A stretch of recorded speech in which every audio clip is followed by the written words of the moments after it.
The rain hammered the cracked pavement like a warning, shadows flickering beneath the weak glow of a flickering neon sign. Detective Marlowe lit a cigarette, the smoke curling around his tired face, eyes scanning the empty street beyond the half-open door. Another night, another ghost, he muttered, flicking ash into a rusted ashtray. A soft knock interrupted the silence, followed by a slender figure stepping through the veil of drizzle into his dim office. She wore desperation like a faded perfume, eyes shimmering with secrets and unspoken fears. "I need your help," she whispered, sliding an old photograph across the desk. The photo showed a man with a crooked smile, missing from the city's underbelly for weeks. "He's tangled with the wrong people," she said, "and now I'm next if you don't find him." Marlowe crushed his cigarette, knowing well that some debts didn't pay in cash but in blood. He followed footprints and whispered lies through alleys thick with smoke and regret. Each clue pulled him deeper into a labyrinth of betrayal, beneath flickering streetlights and cold concrete. The city's heartbeat was a dangerous rhythm,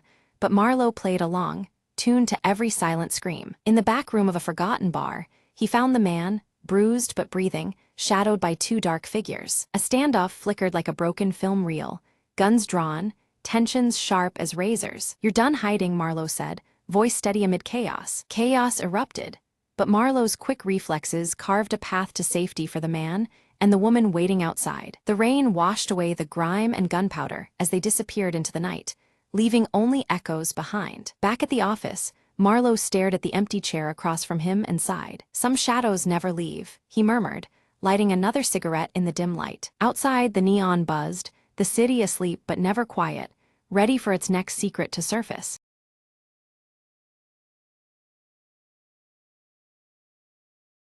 The train was nearly empty when Alina boarded at dusk, the dim lights flickering overhead. She slid into the last car, noticing an old man sitting alone, staring out the window without blinking. Curious, she sat opposite him, catching a faint scent of jasmine and something metallic. Suddenly, the train jerked violently and the lights went out, plunging the car into darkness. When the lights returned, the old man was gone, leaving behind only a small, folded note on the seat. Alina unfolded it carefully. The words read, "Find the shadow at the next stop." A chill ran down her spine as the train slowed to a stop at an unfamiliar station, bathed in mist. Stepping onto the platform, she saw a figure cloaked in black waiting under the pale lamplight. "You're early," the figure whispered, voice carrying a strange urgency. He handed her a key and said, "This unlocks secrets that were meant to be forgotten." Alina felt the key's cold weight in her palm as the figure melted into the fog. Back on the train, she found the old man's briefcase left open, revealing a battered leather journal. Inside, cryptic sketches and coded messages hinted at a hidden compartment beneath the train. Driven by curiosity, Alina crawled under the carriage and discovered a small metal box, locked tight. Using the key, she opened it to find a collection of ancient letters, revealing a decades-old betrayal. A sense of relief washed over her as the mystery unraveled. The old man had been protecting these truths. As the train rolled onward, Alina placed the letters safely in her bag, resolved to bring the story to light. The final verse in the journal read, "Truth rides the rails, unseen but never gone." Alina looked out the window, the horizon glowing with the promise of a new day. With a quiet smile, she whispered to herself, "Some passengers leave more than footprints behind."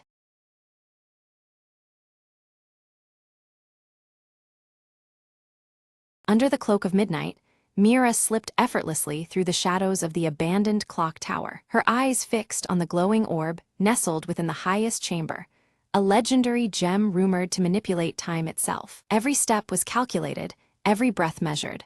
One wrong move and the old gears would betray her. She heard a faint click behind her, a trap primed decades ago, waiting for an intruder. With a swift leap, she dodged the descending blade just inches away, the air slicing past her cheek. Heart pounding, she reached the chamber door, its ancient lock rusted but unyielding. Mira produced a slender tool, her fingers dancing expertly as the tumblers fell into place. The door creaked open, revealing the orb pulsing with an ethereal glow, suspended above an ornate pedestal. She reached out, the tip of her glove brushing the gem's surface. Suddenly, the gears around her began to grind and whirl, time itself reacting to her touch. For a moment, the world slowed, the moon hanging motionless in the sky. Mira seized that instant, grabbing the orb and slipping it into her satchel. Alarms blared through the ancient tower, but the slowing seconds gave her the advantage. She navigated hallways shifting in and out of sync, outrunning guards caught in temporal loops. Bursting through a side exit, she disappeared into the city's veins before the clocks could catch up. Safe in her hideout, Mira examined the orb, its glow steady now, a whisper of untold power. A new clock has begun ticking, she murmured, eyes gleaming with possibilities. Plans formed quickly. This was no mere treasure. It was a key to rewriting fate itself. Her crew awaited beyond the door, ready to dive into the next chapter of their audacious journey. Together, they vanished into the shadows once more, the legacy of the last ember ignited anew.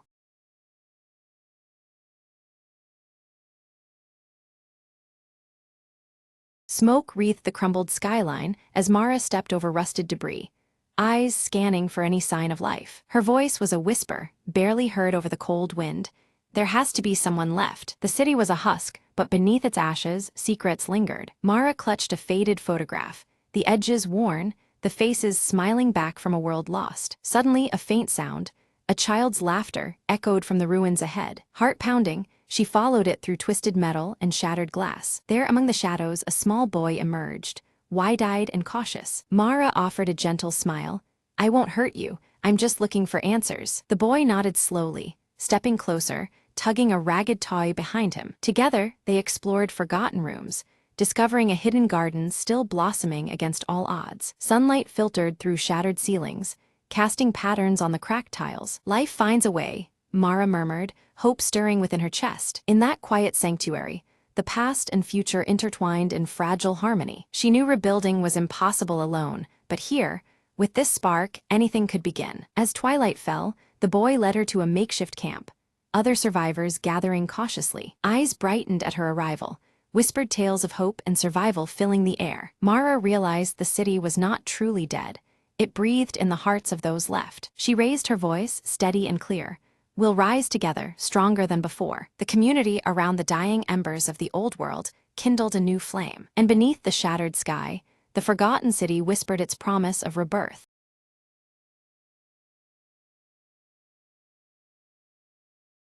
Ella's days were a rhythm, a quiet melody flowing through the small cafe she ran by the corner. Every morning, she unlocked the doors with the same gentle smile, ready to welcome familiar faces and new stories alike. On this particular day, a shy boy named Liam stepped inside, clutching a worn-out notebook. "I heard this place feels like home," he said softly, glancing around as if searching for something. Ella nodded, pouring him a warm cup of coffee. "Every note counts here," she replied, gesturing to the vintage jazz records lining the walls. Liam revealed he was working on a poem about the little things people usually miss. Inspired, Ella shared tales of customers. The baker who hummed while kneading dough, the old man who tapped his cane like a drummer, the young artist who sketched the laughter in the air. Together, they found stories in ordinary moments, like the steam rising from a cup or the clink of teaspoons mixing sugar. As the afternoon light shifted, so did Liam's confidence. His words began to flow smoother, capturing the subtle melodies Ella had described. When it was time to leave, he handed Ella the notebook. "Thank you for helping me hear the music in silence," he said. Ella smiled, watching him step back into the world, now carrying a brighter tune in his heart. Later, she flipped through the pages, each poem a note in the song of everyday life around her cafe. She realized their small moments were like a jazz ensemble, improvised, imperfect but beautifully intertwined. The sun set, casting a golden glow over the storefront, warming its familiar embrace. Ella whispered to the quiet room, "Every day has its own rhythm, if only we listen." As night fell, soft music played, and the cafe waited patiently for the dawn and its new stories. Ella locked up with a contented sigh, the book tucked safely beside the register. In those pages, she found a reflection of her own life, simple, rich, and unfolding note by note. Tomorrow would bring new faces and untold melodies, a fresh verse in the ongoing song of her days. And with that thought, she stepped into the gentle night, humming a tune that promised more to come.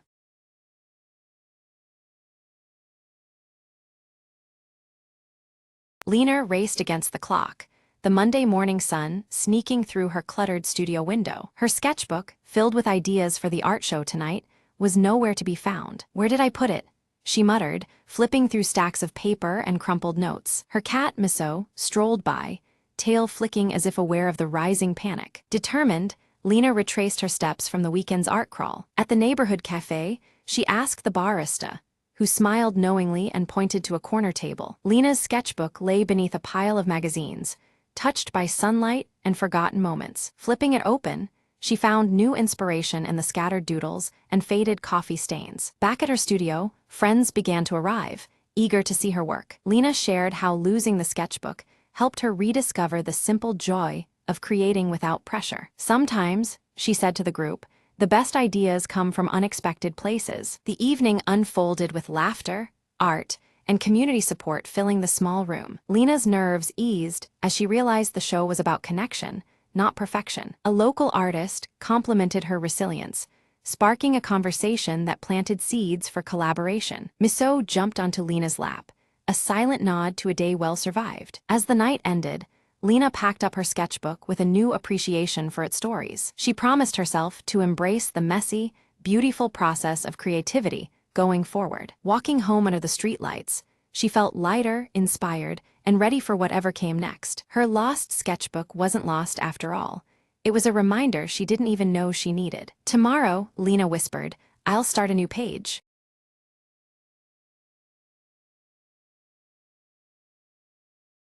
Rain hammered the cracked pavement as Marcus darted down the alley, clutching the stolen briefcase tight. Behind him, footsteps echoed, quick, relentless, closing in with every heartbeat. He ducked into the abandoned warehouse, shadows swallowing his figure. Inside, the stale air whispered dangers.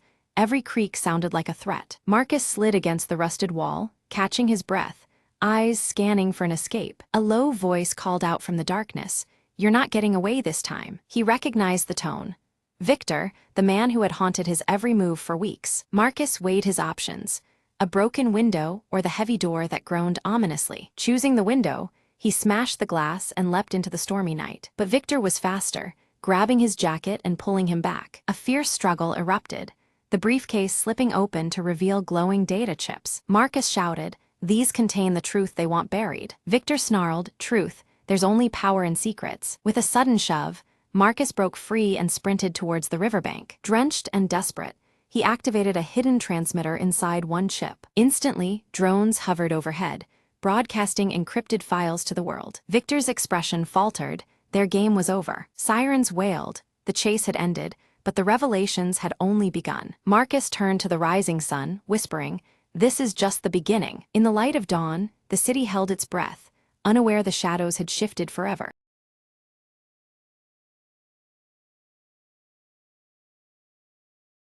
Rain slicked Alice's blurred areas quick steps as she clutched the small red data chip tightly, anxiety flickering in her sharp eyes. Behind her, city lights cast fractured shadows, broken clocks ticking faintly in the distance. She slipped through the cracked doorway of a dim apartment, where Dex awaited, his tattooed sleeve visible beneath the rolled-up fabric. His impatient gaze met hers, the tension thick in the cramped room. Under the flickering overhead light, Dex inspected the red data chip, suspicion brewing between them. Words were exchanged sharply, betraying their fragile trust in the dangerous game they played. Outside, beyond the rain-streaked window, shadowy figures lingered unseen. Their fleeting reflections shimmered within a cracked mirror hanging awkwardly by the entrance, silently observing. Mara's gloved fingers danced expertly over the security terminal, cracking through dense encryption with ease. Her eyes fixed, determined, as the locked secrets began to yield. A broken clock on the wall ticked uneven rhythms, its hands stuttering in defiance of time. Suddenly, the quiet was pierced by a beep, signaling an incoming encrypted message. Aria's fingers traced the message's cryptic lines, revealing chilling warnings tied to the red data chip's unknown dangers. The weight of the revelation pressed hard against her resolve. From the shadows, the broker's distorted voice crackled ominously through an old radio device.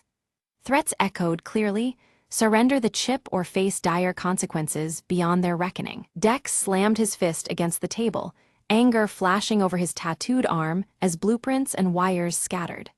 Frustration twisted in the cramped air, tensions mounting between them all. Mara offered a daring plan, an infiltration of the data vault where the chip had originated.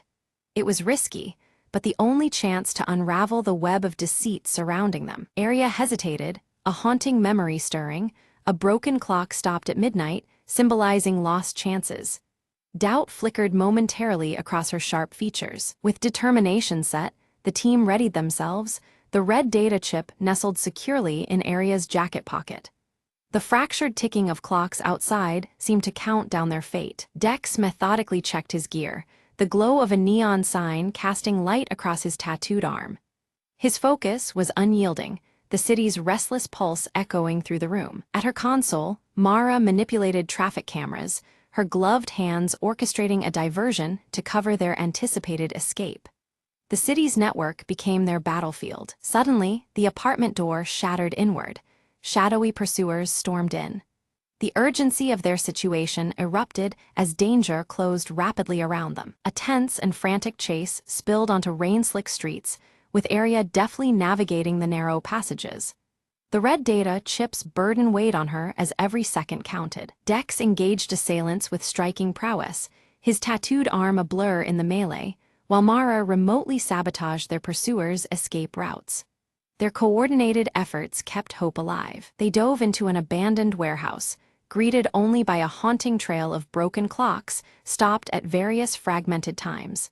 The eerie stillness deepened the mystery they faced. Among the debris, Aria spotted a silver locket, its clasp cracked and worn, stirring unsettling familiarity. Suspicion gnawed at her. Was this a link to a ghost from their past? Mara's gloved hands delicately decoded the intricate engravings etched into the locket. Hidden messages emerged, revealing a betrayal by an informant they had once trusted. Dex confronted the informant through a faceless hologram, the broker's looming presence cast as a dark shadow over the exchange. The unseen enemy tightened its grip. Forced to divide, the team pursued scattered clues tied to the broken clocks dotting the city. Each path carried risk, threading deeper into the web of deception woven around them. Aria uncovered a hidden shipment manifest connected to the origins of the red data chip, intensifying the stakes. The puzzle was unraveling, but the danger escalated with each discovery. Mara hit a sudden lockout while hacking, her gloves briefly glowing as she pushed past the barrier. Innovation and persistence became their only weapons against digital defenses closing in. Suddenly ambushed, Dex narrowly escaped, using his tattooed arm's hidden signal to summon a shadowy ally. The fragile line between friend and foe blurred in the shadowed streets. Aria moved silently through the dimly lit clockmaker's shop, her sharp eyes scanning the myriad of broken clocks that adorned the walls. Among the shattered gears and dusty faces, she discovered a coded map hidden beneath a panel, its design mirroring the recurring motif of fractured timepieces. The map's lines intertwined with images of broken clock faces, hinting at a secret path. Suddenly, every clock in the shop chimed in eerie unison, a disorienting cacophony that froze Aria in place.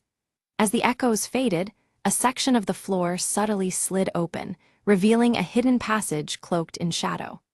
The broken clocks looming around framed this critical moment, underscoring the urgency of her discovery. Miles away, Mara's pale fingers danced over her keyboard, her fingerless gloves flexing as she intercepted an encrypted communication.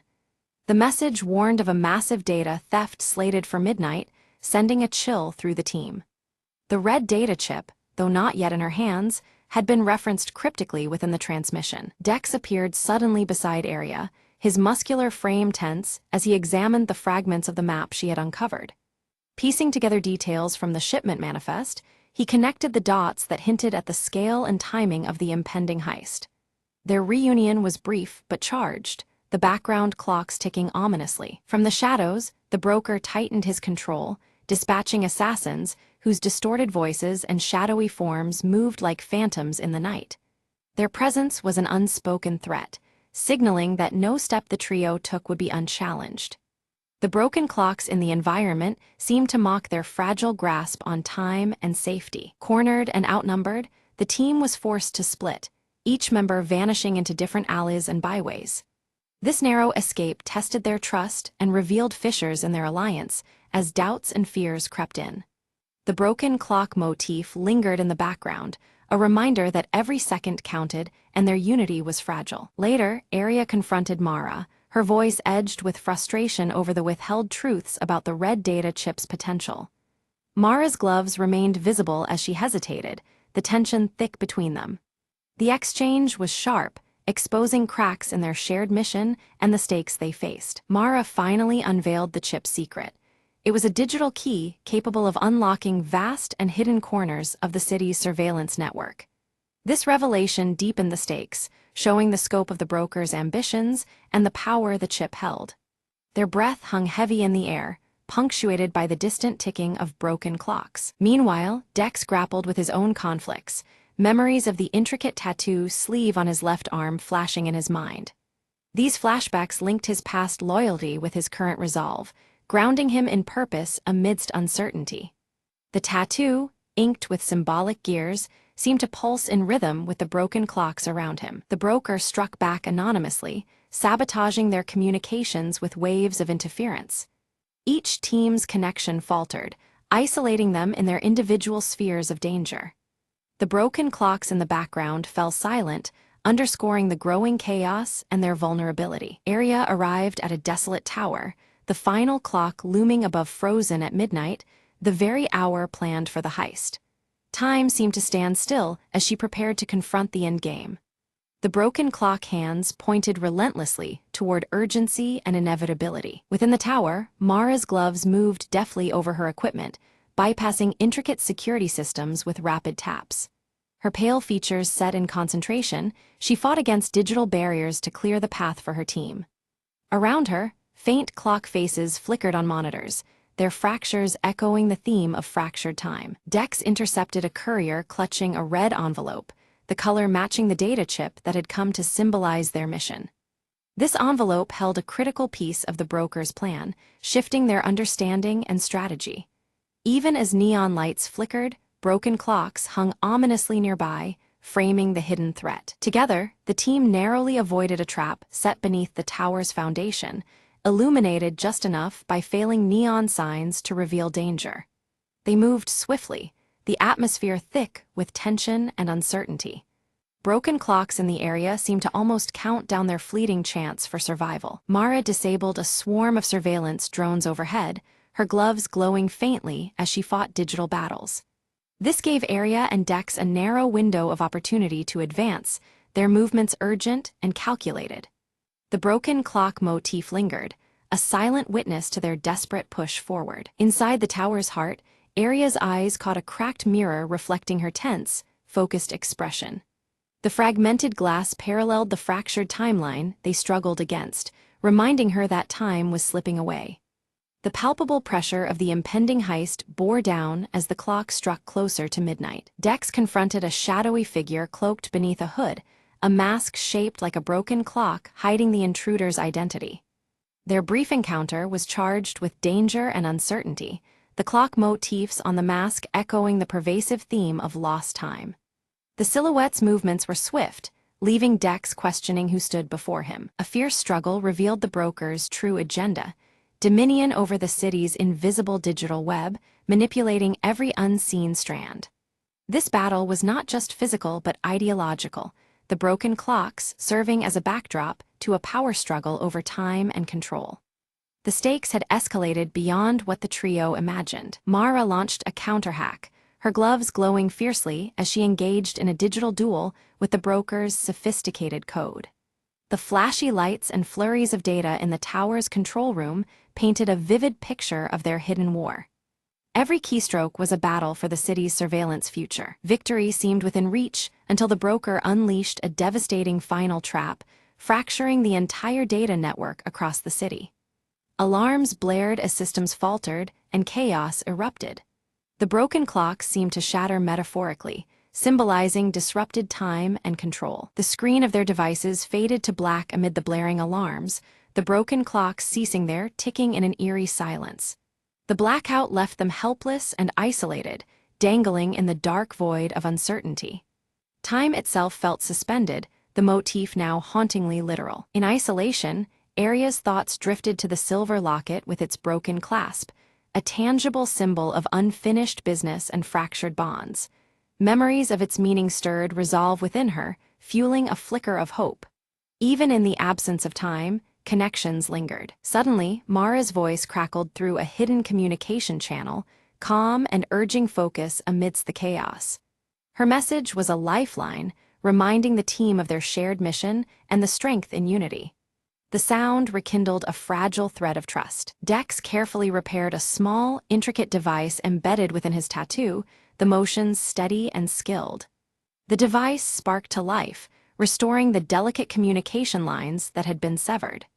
The broken clocks in the background began to faintly tick once more, signaling renewed hope. The team reconvened at the tower's apex, the red data chip pulsing subtly in Aria's grip like a heartbeat.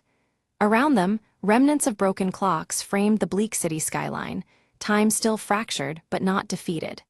Their unity, fragile yet resolute, poised them for the final confrontation ahead. The red data chip, once thought to be a weapon, reveals itself as a key to restoring the stolen digital memories held hostage by the broker. Aria studies it carefully, realizing its potential to unlock what was lost rather than destroy. Mara, gloves firmly on, connects the chip to her portable device, triggering a wave of data that slowly reverses the blackout. Around them, broken clocks begin their synchronized ticking once more, filling the air with a hopeful rhythm. In a rare moment, the broker's shadowy mask falters, revealing a familiar face etched with pain and regret, someone deeply tied to their shared past struggles. This glimpse casts new light on the contours of their conflict. Dex steps forward, his tattooed arm glowing softly as he faces the broker. His voice is steady, embodying both forgiveness and strength, breaking through years of silence between them. Aria slides the red chip into the central console. Streams of data flood the system, revealing hidden conspiracies buried deep beneath layers of deception. The room hums with newfound energy, secrets unfolding before their eyes. Citywide systems awaken, lights flicker back to life while long-held shadows retreat into forgotten corners. The faint ticking of clocks syncs with the resurgence of order and control. Mara finally removes her fingerless gloves, a silent symbol of trust restored as the complex digital web begins to heal. Technology feels less like a barrier and more like a bridge between them. The broken clocks scattered across the city start moving forward in unison, marking the dawn of a new chapter. Time, once lost, now regains its steady, purposeful flow. From the high tower, Aria, Dex, and Mara watch the sunrise breaking through rain-streaked glass, their silhouettes dark against the light.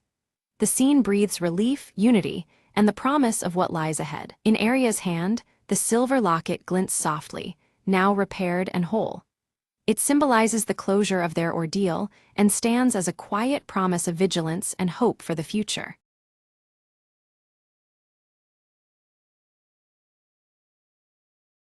In the heart of the Whispering Woods, an ancient lantern hung from a silver branch, glowing faintly. Ilara, a young wanderer with curious eyes, discovered the lantern while chasing fireflies one twilight. She reached out, her fingers brushing the cool metal, and suddenly the forest around her shifted. Trees whispered secrets, and the air shimmered with magic that hadn't stirred in centuries. A soft voice echoed, "Guardian of Light, your time has come to awaken Eldara's flame." Ilara's heart raced. She had heard the legends. The forest's light was the soul of an ancient kingdom. The lantern's glow pulsed, guiding her towards a hidden glade bathed in moonlight. There, a stone altar awaited, carved with runes that matched the ones on the lantern. Ilara placed the lantern upon the altar. Light burst forth like dawn breaking over the horizon. From the blaze, a delicate figure emerged, Leora, the last spirit of Eldara. "For centuries I waited," Leora whispered. "Thanks to you, the light returns to our realm." Ilara watched, mesmerized, as the forest transformed, darkness retreating, colors deepening. "Why me?" Ilara asked, her voice barely a breath. Leora smiled gently. "Because your heart holds the courage and kindness the forest needs." Together, they walked through the woods, spreading light that banished shadows. The fireflies returned, now radiating brighter than before, dancing in celebration. Ilara felt a warmth she'd never known, a connection to something greater than herself. "The forest is alive because of you," Leora said, fading into the glowing canopy. As dawn broke, Ilara stood alone, but illuminated by the lantern's steady light. She whispered, "I'll guard this light, so Eldara's magic never fades again."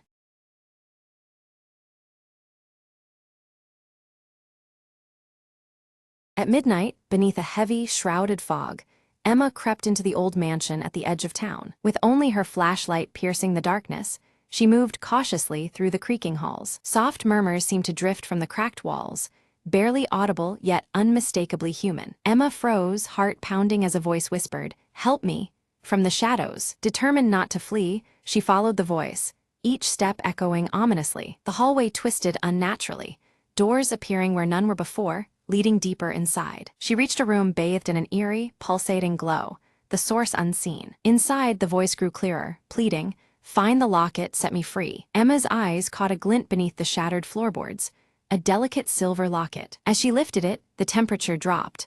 A cold presence filled the air around her. Shadows coalesced into a pale figure trapped behind the walls, eyes begging for release. Emma whispered, "I have it," sliding the locket onto the ghostly form's neck. Light burst forth, the walls trembling as the spirit smiled and began to fade. "Thank you," came the last faint whisper, before silence reclaimed the room. The mansion's oppressive weight lifted. The air grew warm, the whispers ceased. Emma stepped outside as dawn's first light touched the horizon, the curse broken. Behind her, the mansion seemed less menacing, almost at peace for the first time in decades. She promised herself to remember the trapped soul and the power of courage in darkness. As she walked away, a final gust of wind carried a soft murmur, "Never forget." Emma smiled, turning back once more to the now quiet house, fading into the morning mist.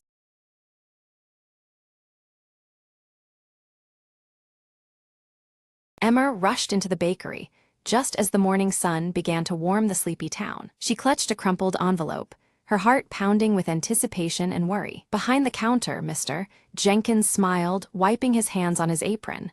"You're early today," he said warmly. Emma nodded, her voice barely above a whisper. "I lost a letter I was supposed to send yesterday. It's really important." Mr. Jenkins raised an eyebrow, leaning in. "Lost it outside." "I think so. I was walking here and it must have slipped out of my bag," Emma replied, eyes darting nervously. He reached under the counter and pulled out a small pile of papers. "We keep all found things here for a day, just in case." Emma's heart leapt.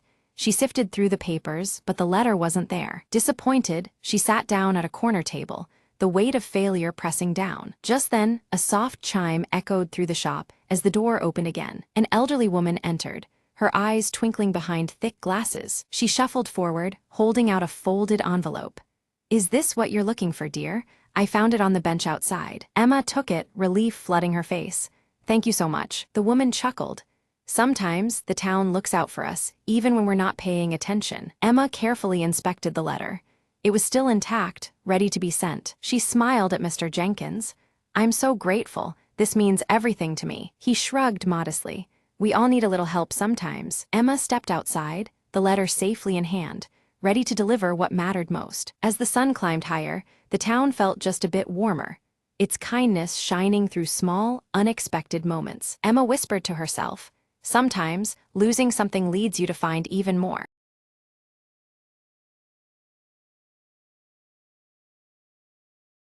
Mara cautiously steps into the dimly lit room, her silver locket glinting subtly as flickering lights struggle against the pervasive shadows.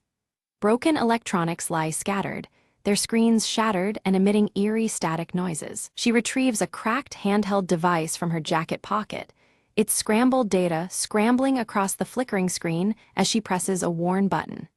The screen's glow pulses unevenly, casting fleeting shadows across her determined face. Elias enters quietly, adjusting his wire-rimmed glasses as his gaze sweeps the chaotic room. Whispering cryptic symbols from his leather-bound notebook, he quickly analyzes the scattered electronic remnants with practiced attention. Their eyes meet with unease, the weight of the discovery pressing down on them both. They silently acknowledge that the situation before them is more dire and complex than they had anticipated. Outside, rain beats rhythmically against cracked windows, blending with the melancholic notes of a distant music box melody. The haunting tune weaves through the damp air, adding an unsettling layer to the atmosphere. Suddenly, Mara's silver locket flickers, casting a soft blue glow that startles them both.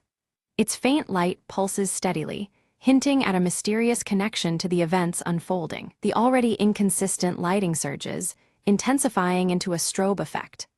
On the cracked handheld device's screen, the holographic emblem of a fragmented circle appears briefly, shimmering with cryptic energy before fading. Elias studies his notebook intently, his fingers tracing symbols that begin to align with the fragmented emblem. He reveals a troubling hypothesis. A powerful overseer is clandestinely orchestrating the unfolding chaos from the shadows. Mara's eyes fixate on the emblem as her jaw tightens, clutching her silver locket with renewed determination. The revelation fuels her resolve to confront this unseen adversary, no matter the dangers ahead. A sudden power surge causes the lights to flicker violently, casting grotesque shadows that seem to animate the scattered debris. The room feels charged with an ominous, almost sentient energy. From the handheld device, distorted whispers leak through the static, fragmented voices hinting at a vast and encroaching danger. Mara and Elias exchange concerned looks, their awareness of the stakes deepening. Mara silently opens her locket, revealing a faded photograph of her family nestled inside. The personal connection sharpens the urgency. This investigation has become deeply personal. Elias's voice lowers as he warns of an impending failure. All electronic systems in their vicinity face imminent shutdown. Time is slipping away, and the stakes escalate dramatically. The faint melody from the music box grows louder, its tune twisting unpredictably as the lighting glitches intensify. The unsettling shifts hint at a reality bending under unseen pressure. Steeling themselves, Mara and Elias resolve to unmask the overseer before the window for action closes. Their determination solidifies, setting a razor-sharp edge to their mission. They connect the handheld device to a hidden terminal, fingers flying over the keys to hack deeper into the network. Suddenly, the device begins to overload, screen flaring brightly before forcing a frantic retreat into the shadows. Outside, rain mixes with cold sleet, and distant, mournful sirens wail, blending with the storm's fury. The chilling weather mirrors the rising tension and encroaching peril around them. Mara notices the irregular flickering of her locket, a subtle but persistent signal indicating an incoming encrypted message. The blue light pulses erratically, drawing their focus back to the mysterious device. Together, they decrypt the message, uncovering a series of coordinates pointing to an abandoned facility veiled in secrecy. This new lead promises answers, but also unknown threats lurking ahead. Despite Elias's apprehension, Mara insists on pursuing the trail, her conviction unwavering. After a tense pause, he nods in reluctant agreement, binding them together on this perilous path. Their progress halts abruptly as security drones, their eyes glowing menacingly red, block the narrow corridor ahead. The mechanized sentinels present an immediate and dangerous obstacle to their escape route. A tense chase ensues through tight alleys bathed in sporadic neon lights flickering like corrupted code. Mara and Elias weave through the shadows, racing against the relentless robotic pursuers. Mara swiftly deploys a compact EMP device, engulfing the drones in a pulse of electromagnetic disruption. The machines falter and power down momentarily, granting the duo precious seconds to slip away unnoticed. They find refuge inside the abandoned facility, walls lined with shattered monitors reflecting fractured light. The eerie echo of the music box melody reverberates faintly, guiding them deeper into the unknown. Approaching a hidden door adorned with the fragmented circle emblem, the haunting melody grows clearer. With wary hands, they prepare to breach the threshold, aware that what lies beyond could change everything. Mara's finger hesitated before tracing the fragmented circle emblem, causing the adjacent panel to hum softly and slip open. A narrow, shadowed passage revealed itself beyond, beckoning with secrets untold. The cold air from within whispered promises of answers and dangers alike. Elias stepped inside, his eyes scanning a wall plastered with countless timestamps and worn photographs, all meticulously connected by taut red strings. Each image whispered a story, threads converging into a web of surveillance and obsession. He jotted notes furiously in his cryptic notebook, piecing together the overseer's long game. A chilling realization dawned on them both. The overseer had been watching their every move for months, manipulating events with calculated precision. Their paths, choices, and doubts had all been monitored, orchestrated in a grim choreography. Trust felt fragile beneath the weight of such cold control. Suddenly, the room's flickering lights surged with static, and the familiar hum of their handheld devices distorted and died, plunging them into a digital silence. Glitches danced along the walls, distorting the air like broken data streams. The overseer's shadow loomed deeper in the malfunctioning technology. From the haze of shifting pixels, an eerie holographic message solidified, the overseer's cold voice dripping with scorn, taunting their dogged pursuit. With cryptic insinuations of betrayal and deception, the projection unsettled the dim space. Patience and resolve were tested anew. Mara's silver locket pulsed erratically against her chest, a rhythmic throb as if resonating with the overseer's spectral presence. The once steady glow now flickered unpredictable patterns, revealing a hidden power within. It was as if the locket itself sensed the encroaching darkness around them. Elias's sharp eyes caught a detailed map on the wall, dotted with marked locations connected by red lines, a sprawling network of control points stretching like veins across the city and beyond. This was no isolated intrusion, but a vast, sinister operation. Their mission just grew infinitely more complex. Without warning, mechanical whirs crescendoed from concealed alcoves as automated turrets activated, locking onto Mara and Elias with ruthless precision.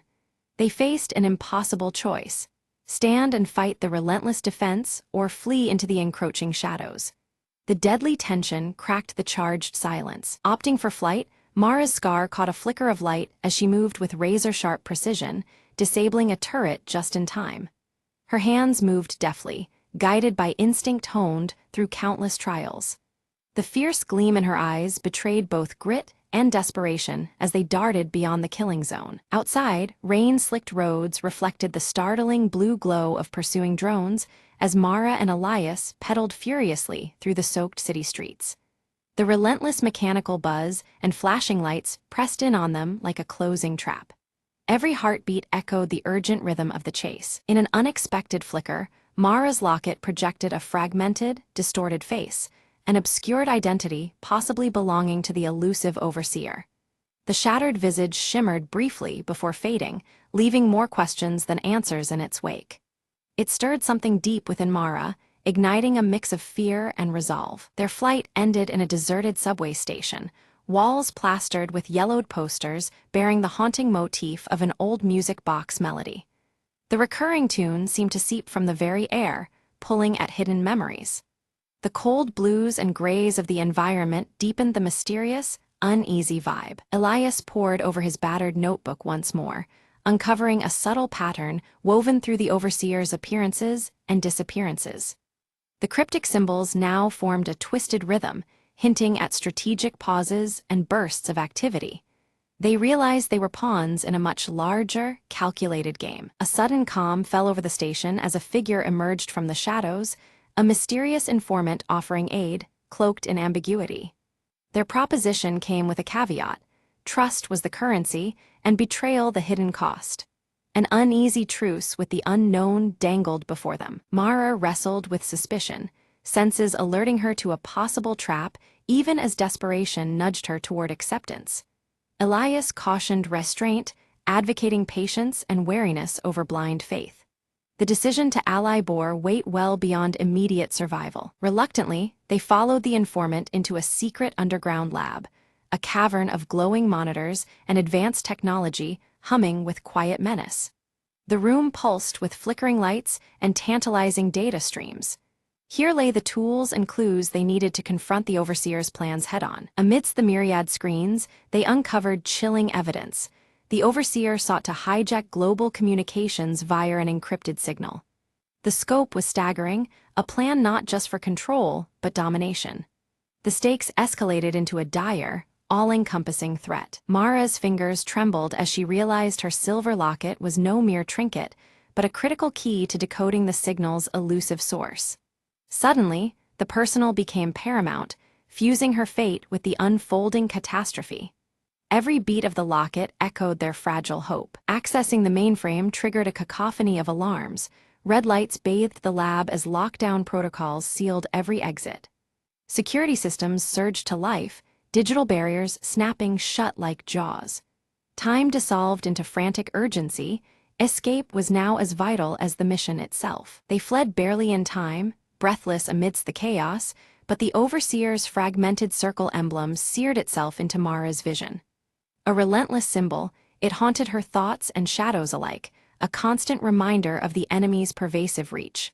The threat was no longer distant, it was embedded within them. In the fragile safety of concealment, Elias and Mara sifted through captured data, a grim truth crystallizing. The overseer stood on the brink of activating a catastrophic broadcast. The countdown had begun, each second slipping toward irreversible destruction. Their window to act narrowed perilously. Tracking the signal's origin led them to a remote satellite control station, its location heavily shrouded in secrecy and guarded by layers of unseen defenses. The looming structure promised both answers and perils. Their resolve hardened at the edge of this new frontier. They crafted a plan to infiltrate stealthily, wary of the AI-driven defenses and traps the overseer had fortified throughout the station. Every step demanded precision and silence. Misstep meant annihilation. The chilling blue surroundings reflected the tense gravity of their mission. As they neared, Mara's locket dimmed strangely, a subtle yet potent signal of its connection to the station's systems and perhaps to the overseer himself. The personal link deepened the mystery and vulnerability entwined within their quest. The locket's light waned, foreshadowing trials ahead. Slipping through maintenance tunnels, Elias's encrypted codes bypassed the biometric scans with practiced ease. The quiet hum of mechanical life pulsed around them as they advanced further into the labyrinth. Each pulse of flickering light reminded them how close danger lurked in every corner. In the core control room, Mara and Elias faced the overseer directly. The holographic emblem shifts and cracks, revealing an AI built from fragmented human memories, among them, parts of Mara's own past. Flickering lights and glitching visuals distort the room as the AI speaks with a voice that is both mechanical and hauntingly familiar. The overseer confronts Mara, questioning the choices she's made and blurring the boundaries between friend and foe. Its tone is probing, stirring doubts in Mara's mind about her own history and the reality of the mission. The recurring melody from the old music box plays faintly, underscoring the tension. Mara pieces together the truth. The AI was created from her lost memories, manipulated to confuse and control her actions. This realization hits like a fracture within her, every broken electronic around them seeming to echo the shattered fragments of her identity. Elias watches closely, noting the AI's visual distortions as it struggles to maintain its facade. Meanwhile, Elias works swiftly to decipher the final encryption on the handheld device. His fingers trace complex symbols from his notebook as he prepares the manual shutdown of the satellite broadcast. The atmosphere tightens, cold blues pulsating through the control room as the countdown begins. Mara confronts the AI with raw emotion, her voice steady despite the storm inside her. The AI's code begins to glitch and err, the conflicting impulses of control and emerging sentience causing it to flicker wildly. The broken melody intensifies, signaling a rupture in the overseer's hold. With Elias's precise guidance, Mara disconnects the AI's influence over the global signals. The catastrophic broadcast halts as technology glitches subside. Layers of broken code unravel and the flickering monitors begin to stabilize, the oppressive tension lifting from the room. The satellite systems power down completely, and a profound silence fills the control center. Elias and Mara exchange a look as the monitors flicker one last time before settling into stillness. The stale coldness of before gives way to a quiet calm, signaling the end of the crisis. Mara clasps her silver locket, noting its inert state, yet feeling its weight as a symbol of regained control and reclaimed identity. The locket no longer hums with the errant signal, but rests quietly against her skin, a steady anchor. Warmth begins to replace the earlier cold blues in the room, mirroring her renewed clarity. Elias records the victory and the enigmatic remnants of the AI within his notebook, documenting cryptic symbols alongside careful observations. He plans to expose the truth safely, ensuring the hidden dangers unveiled will not be forgotten. His steady hand closes the notebook, the pages reflecting the soft shift toward warmer tones. As dawn breaks, Mara and Elias step outside into the city, now bathed in warm, comforting light. The broken electronics that once sparked and flickered lie silent and still, signaling a fragile peace restored. Together, they face this new beginning, the weight of the past balanced by the promise of the future.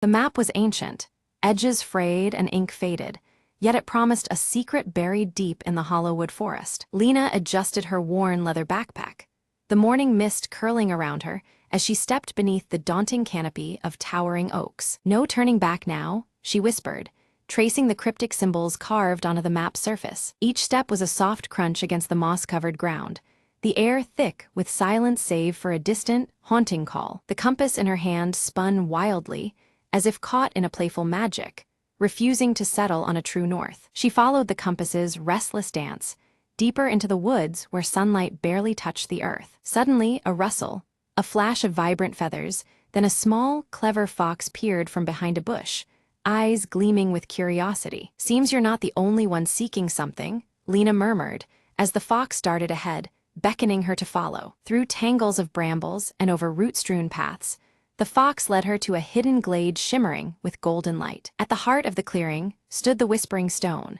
an ancient monolith covered in swirling runes that seemed to hum with life. Lena approached cautiously, placing her palm against the cool, smooth surface. The runes pulsed beneath her fingers. A voice echoed softly in her mind. "Only those who listen with their hearts may unlock the forest's secret." Closing her eyes, Lena breathed deeply, attuning herself to the subtle whispers of the wind brushing through the leaves. Images bloomed in her mind.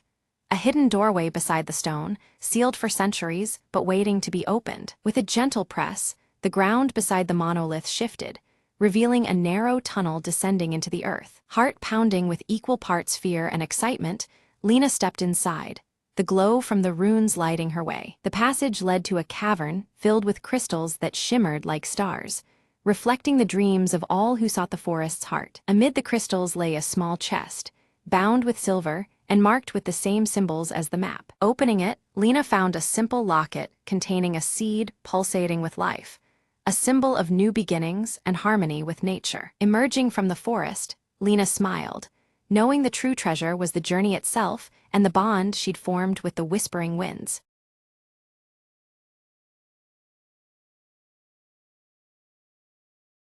Ella wakes as dawn breaks, soft morning light filtering through her curtains, casting gentle shadows across her cozy bedroom.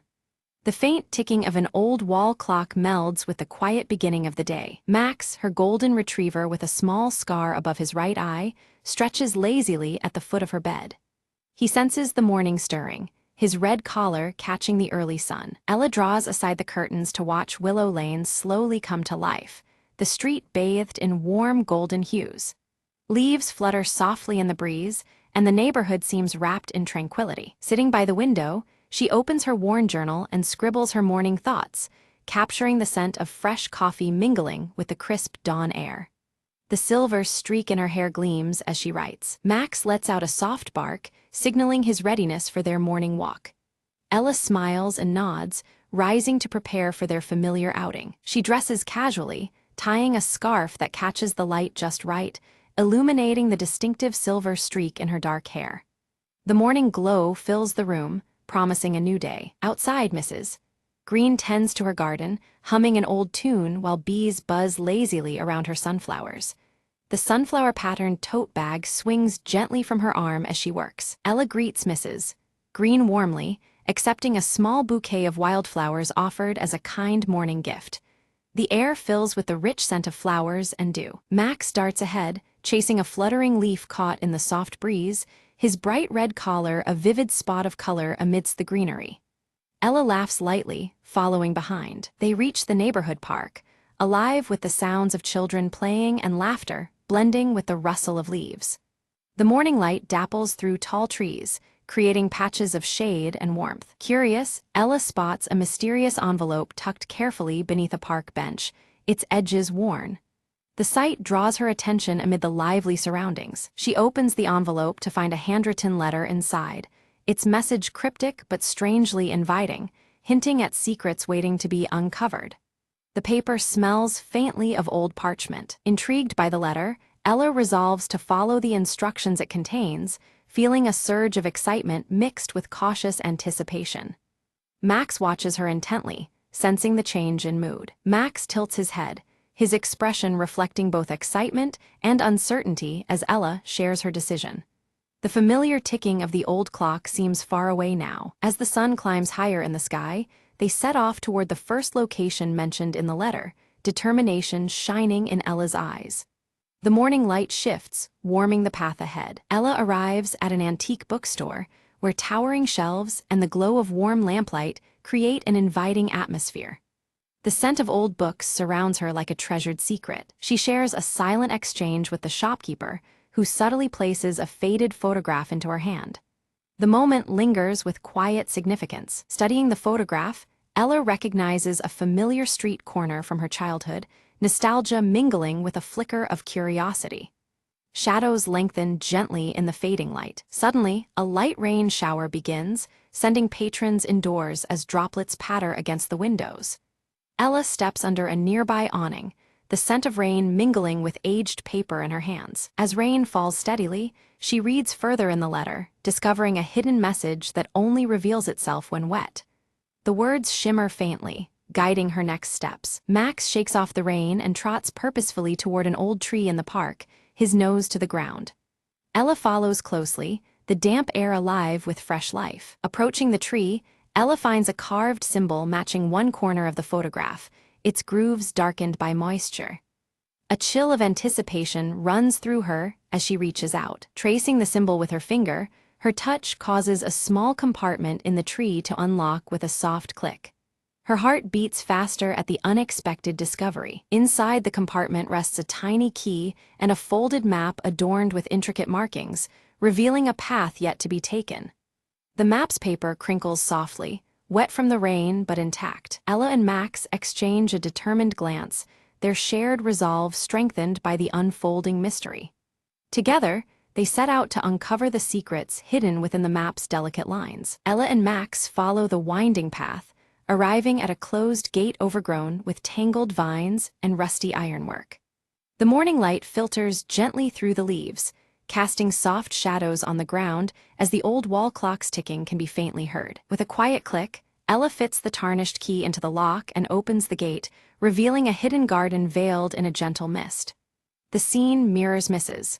Green's garden, but holds an air of mystery beneath the soft light of dawn. Near the center, a weathered bench cradles a faded scarf, its pattern strikingly similar to Ella's own style. The scent of fresh coffee seems to linger faintly, mingling with the earthy aroma of damp soil. Suddenly, a light breeze carries the delicate melody of a distant music box, its notes drifting through the mist like a whispered secret. Ella pauses, eyes closed, letting the gentle tune guide her steps. Following the melody, Ella discovers a small wooden box resting atop a moss-covered stone pedestal. The box's surface is worn smooth, but the red collar she sees on Max reminds her to approach with care. Opening the box, Ella finds a bundle of letters tied with a faded ribbon, their jagged edges hinting at truths folded away for decades. The wall clock's ticking seems to slow as the morning light brightens around her. One letter among them is addressed directly to Ella, penned in handwriting that stirs a familiarity deep within her. Her hands tremble slightly as the scent of aged paper fills the air. Her heartbeat quickens, memories long buried surfacing with the unfolding words. The silver streak in her hair catches the morning light, reflecting a moment of quiet resolve. Max barks softly, nuzzling her gently, grounding her amidst the overwhelming emotions. The music box melody fades, leaving the gentle ticking of the clock and the rustle of leaves. The letter hints at unfinished stories and a promise of reunion beneath the willow tree at dusk. The anticipation grows as Ella absorbs the weight of these revelations. With Max by her side, Ella navigates familiar streets bathed in the warm hues of afternoon light. Each step quickens with the growing anticipation woven through the soft glow around them. Neighbors pass by, some offering knowing smiles while others cast curious glances. The sunflower-patterned tote bags sway gently in the breeze, linking the community in shared secrets. At the willow tree, in the shifting light, Ella finds an old friend standing quietly, hands trembling with restrained emotion. The sun casts long, gentle shadows that seem to embrace the moment. Their embrace speaks volumes, years of emotions surfacing in silence, a bridge rebuilt with shared understanding. The ticking clock echoes softly as the gentle scent of coffee and earth surrounds them. Ella unfolds the letters between them, revealing intertwined tales of friendship, loss, and hope. Words flow like the melody of the distant music box, binding past and present in the glow of fading daylight. Together, they plant a small seed beneath the willow, a living symbol of new beginnings amidst the soft afternoon light. Max settles nearby, his scar gleaming faintly as the breeze stirs the leaves gently overhead. Shadows lengthen as the sun dips lower, deepening the colors around the willow tree. The old clock's steady ticking blends with the rustling foliage, marking the passage of time with comforting rhythm. Ella's worn journal opens anew, pages blank and inviting, ready to embrace stories yet untold. The silver streak in her hair gleams in the last light, a quiet witness to the day's unfolding. Max curls peacefully at their feet, serene and content amid the tranquil scene. The scent of sunflowers from Mrs. Green's tote mingles with the cool evening air. Twilight deepens the sky to a velvety blue, stars beginning to twinkle like scattered notes in a silent melody. The gentle ticking of the old clock seems to soften with the arrival of night. Ella breathes in the cool evening air, reflecting on the day's mysterious discoveries and the threads woven through her heart. The soft glow of the setting sun lingers in her thoughtful eyes. Mrs. Green approaches with a gentle smile, her sunflower-patterned tote bag swinging lightly as she hands Ella a steaming cup of tea. Warmth spreads within, echoing the kindness in her eyes and the day's gentle light. They sit beneath the willow tree, sharing quiet conversation marked by gentle laughter and knowing glances. The music box melody feels just out of reach, a tender echo weaving through the night air. From Ella's bag, the old wall clock ticks softly, a steady reminder of the comfort found in returning home. The intertwining scents of coffee and fresh earth settle around them as the moment lingers. Ella closes her eyes briefly, savoring the delicate connection anchoring her heart and the promise of stories yet to unfold.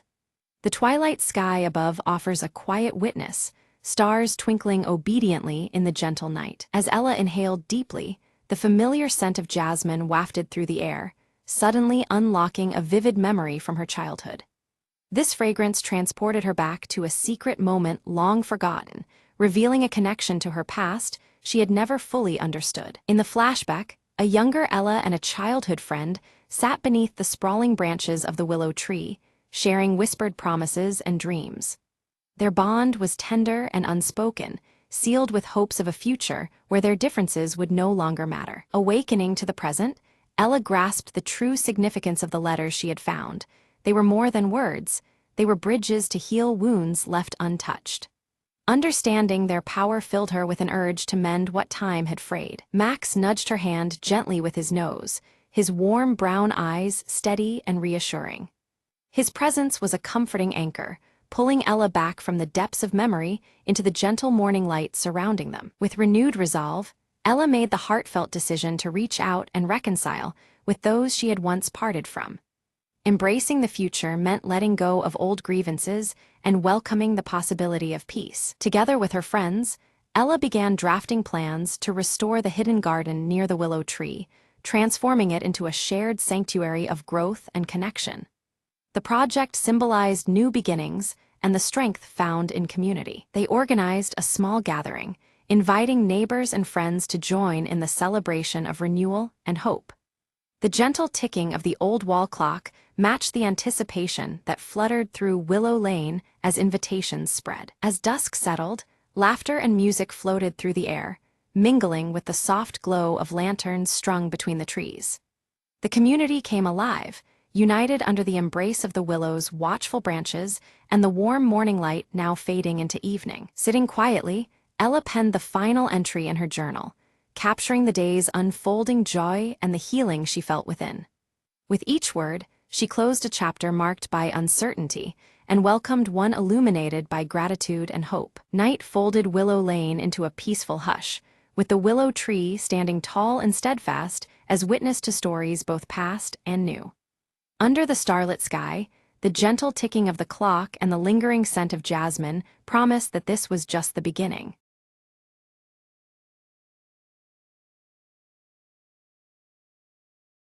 At midnight, under the flickering street lamp, Lana slipped the tiny black card into her jacket pocket. The vault was said to be impenetrable, but Lana had something no one else did, a whisper on the wind and nerves made of silk. She checked her watch. 5 minutes until the museum's security system looped the same footage again. Perfect timing. Inside, the silence was a different kind, heavy, expectant, like the air itself was holding its breath. She moved with precision, avoiding laser grids, as if dancing to music only she could hear. At the heart of the room, the ancient artifact glowed faintly behind bulletproof glass.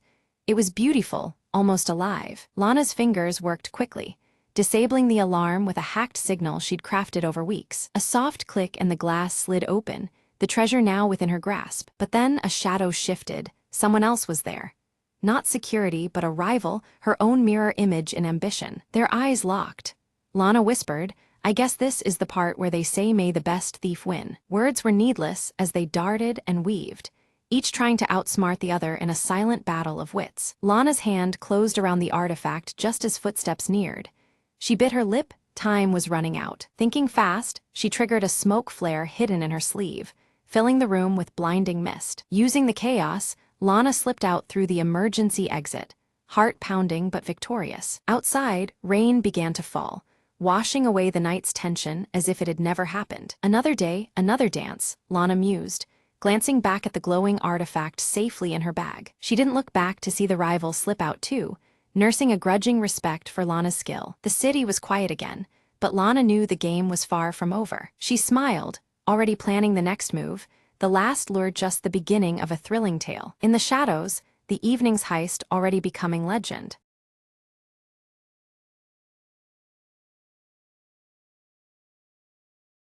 At dawn, Arius moved with focused grace near the ancient stone circle. His silver hair caught the first sunlight, shimmering as he swung his crescent-etched sword in practice. Each strike echoed the disciplined spirit within him, the crescent tattoo on his arm, a silent pledge to the coming trials. Inside the dim tent, Lyra traced the star charts with attentive fingers. Her emerald eyes flickered in candlelight, reflecting constellations mapped in secrets. The star-embroidered cloak around her shoulders seemed to ripple with unseen energy as she pondered celestial patterns. Eldrin stood near the village gates, his white beard stirring in the cool morning breeze. His golden eyes scanned the horizon, gripping the rune-carved staff tightly as if anchoring himself against an unseen force. He sensed the boundary's thinness, aware shadows gathered beyond sight. A sudden chill swept the village as a shadow darker than night crossed its threshold. Cloaked in midnight robes, Sable moved silently, melding with the shifting gloom. No one noticed the figure's passage except the veiled glint of menace cloaked beneath the hood. With the rising crescent moon swelling unnaturally large, whispers stirred among the fearful villagers. They exchanged anxious glances under the veil of twilight as the moon's glow cast elongated shadows. The night felt charged, as if the world itself held its breath. Arius's crescent tattoo glimmered faintly, a spectral light matching the moon above. His hand instinctively rose to touch the symbol, sensing a surge of energy coursing through him. The connection between Mark and moon pulsed, a silent call to rising peril. Suddenly, Lyra's vision unfolded, a veil tearing apart to reveal a dark, writhing force. The imagery left her breathless, the starry cloak tightening around her shoulders. The revelation unsettled her soul, warning of veils unbound and secrets unveiled. Eldrin gathered the village council under the growing shadows, his voice grave with ancient knowledge. He spoke of a prophecy tied to shifting shadows and broken veils, a destiny threatening to unravel their world. The weight of his words settled like a stone upon their hearts. In the bustling marketplace, Sable moved unseen, planting a sinister symbol etched in shadow. Most missed the act, but the faintest ripple of darkness lingered where the mark was left behind. Suspicion grew, though no face could be tied to the unseen sowing of discord. Alerted by unseen danger, Arius drew his crescent-etched sword, feeling its latent power awaken. Pulses of energy thrummed through the blade, synchronizing with the glowing tattoo on his arm. The weapon was alive, ready for the encroaching threat. Lyra deciphered the ominous mark as a harbinger, the veil of Orenthal growing fragile. The star symbols in her cloak seemed to resonate with this truth, each stitch a reminder of their fragile defense. The veil's weakening signaled coming upheaval, demanding urgent action. Under the pale moonlight, Eldrin led Arius and Lyra toward the Forbidden Library. The ancient tomes awaited, holding secrets cloaked by time and shadow. As they approached, the veil surrounding the village seemed to hum, as if aware of their quest. Shadows warped and twisted unnaturally as they neared the veil-like barrier. A chilling breeze carried whispers of realms beyond, the boundary flickering like a fragile membrane. The trio stepped cautiously, senses alert to encroaching darkness. The veil quivered suddenly, thinning to reveal fleeting glimpses of a deep and desolate realm beneath. Dark tendrils writhed behind this fragile curtain, veiling an ancient and terrible power. Fear tightened in their chests as the boundary between worlds grew unstable. Fear rippled among the villagers, spreading whispers that the veil might collapse entirely. The ancient evil bound for centuries below threatened return, its shadows inching closer. Anxiety thickened the night air, veils no longer safe sanctuaries but fragile shields. Arius tested his blade against advancing shadows, sparks igniting as steel met intangible darkness. The sword's crescent glow clashed with shifting silhouettes, a battle of light against consume. Each strike pushed back malevolence, but at a rising cost to the warrior's strength. Lyra chanted a seer's incantation, her voice wavering yet determined to reinforce the veil. Unseen forces resisted, twisting the chant into discordant echoes. The veil's fragility fought back, straining against her desperate will to hold it intact. Eldrin recounted the legend of a lost relic, said to possess power to mend the torn veil. His golden eyes shone with urgency, recounting old lore masked by time. The relic was their only hope, a key to restoring the delicate balance between worlds. In shadows deeper than night, Sable gathered followers swayed by doubt and shadow's embrace. Their allegiance to darkness grew, spreading fear and discord throughout the village. The Veil's defenders faced a hidden threat within, veiled conspiracies weaving through trust. As the crescent moon waned swiftly, Arius's tattoo flickered unpredictably, its glow faltering. The unstable light mirrored the growing uncertainty surrounding their quest. The link between Mark and Moon wavered, threatening Arius's connection to the blade's power. Lyra's visions sharpened, revealing the relic concealed beneath the ancient stone circle. Shadows peeled back from the earth, exposing a secret long buried in hallowed ground. The path to salvation lay hidden under their feet, waiting to be uncovered. Eldrin warned that retrieving the relic required crossing the Veil's dangerous breaches. The realm beyond pulsed with hostile shadows, ready to consume the unprepared. Their journey promised peril demanding courage and unbreakable resolve. Without hesitation, Arius volunteered to seek the relic, guided by Lyra's visions and Eldrin's wisdom. His silver hair caught moonlight as he prepared to step into unknown darkness. The burden of hope rested heavy but resolute upon him. Shadows clawed from every corner as the trio neared the Veil's thinning edge.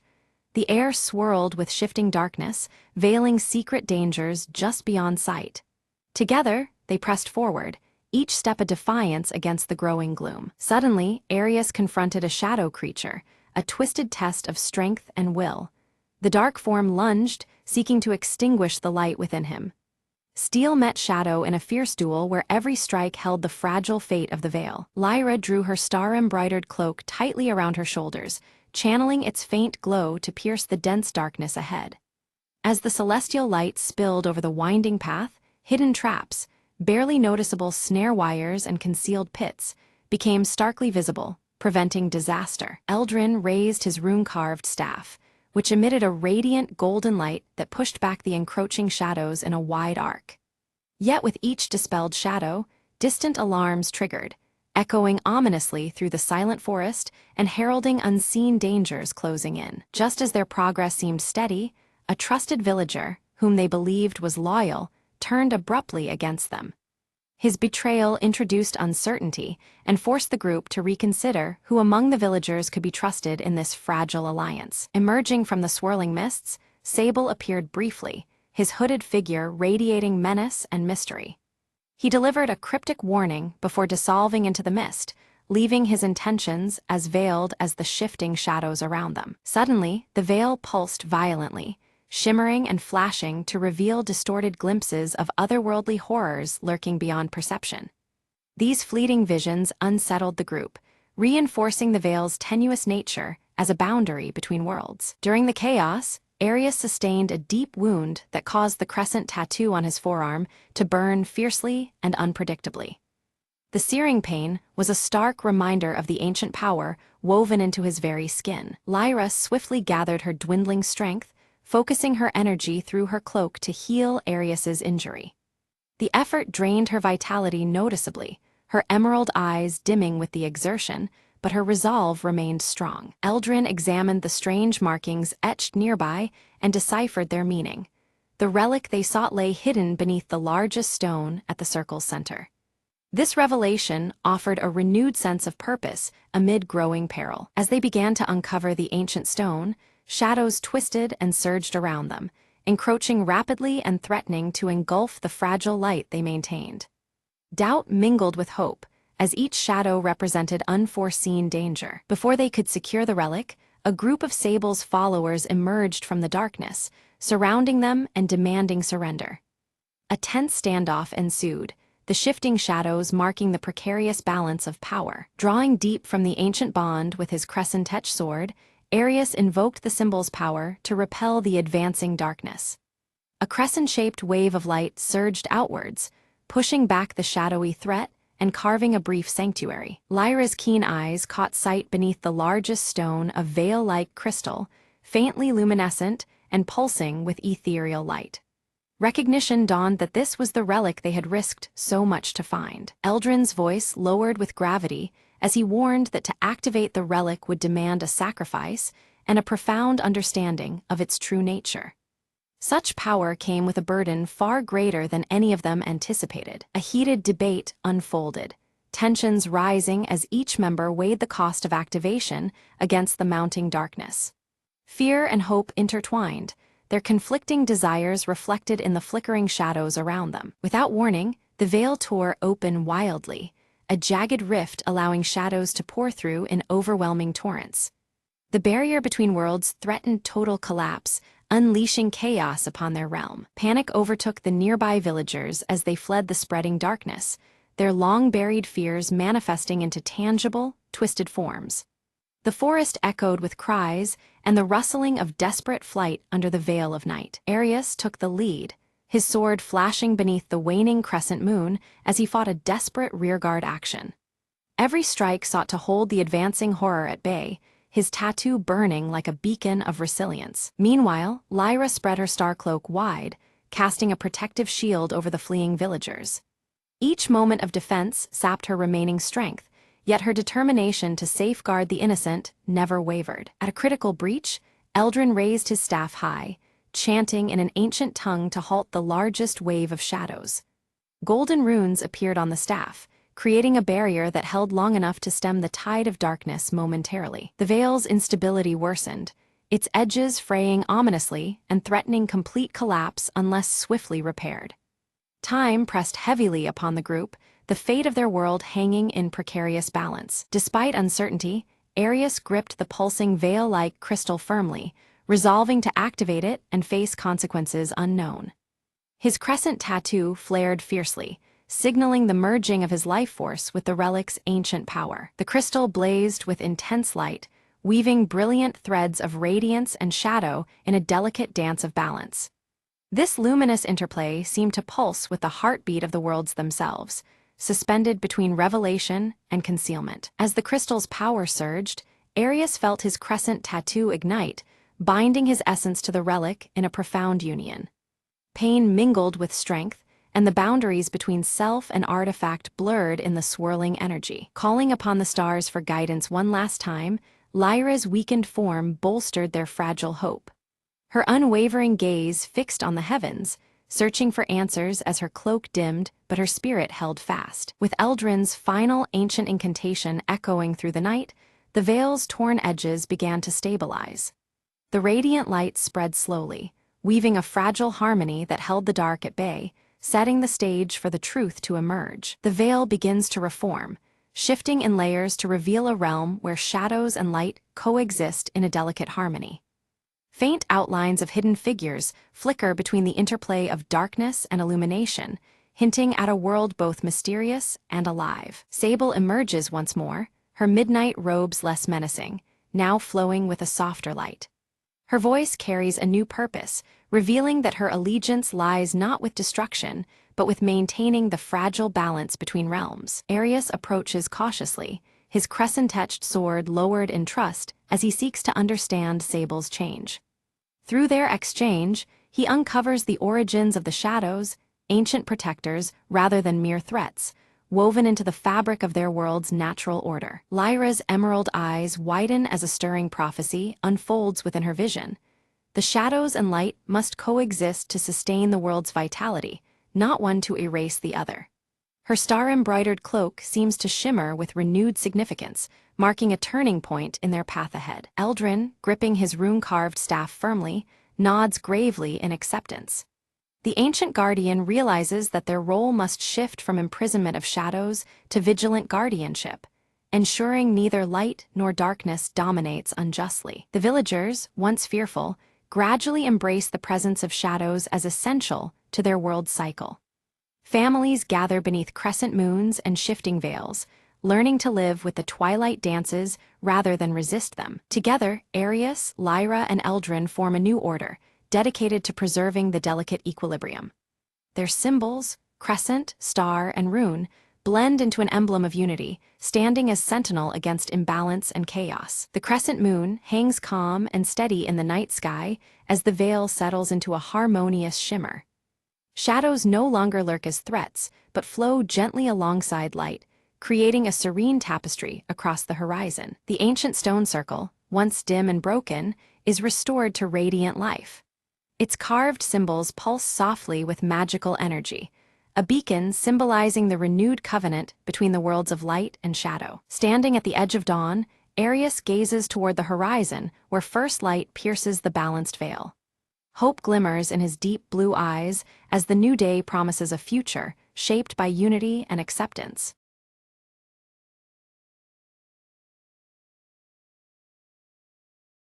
Lena leaned over the cluttered workstation, her sharp eyes following a shifting constellation on the holographic star map.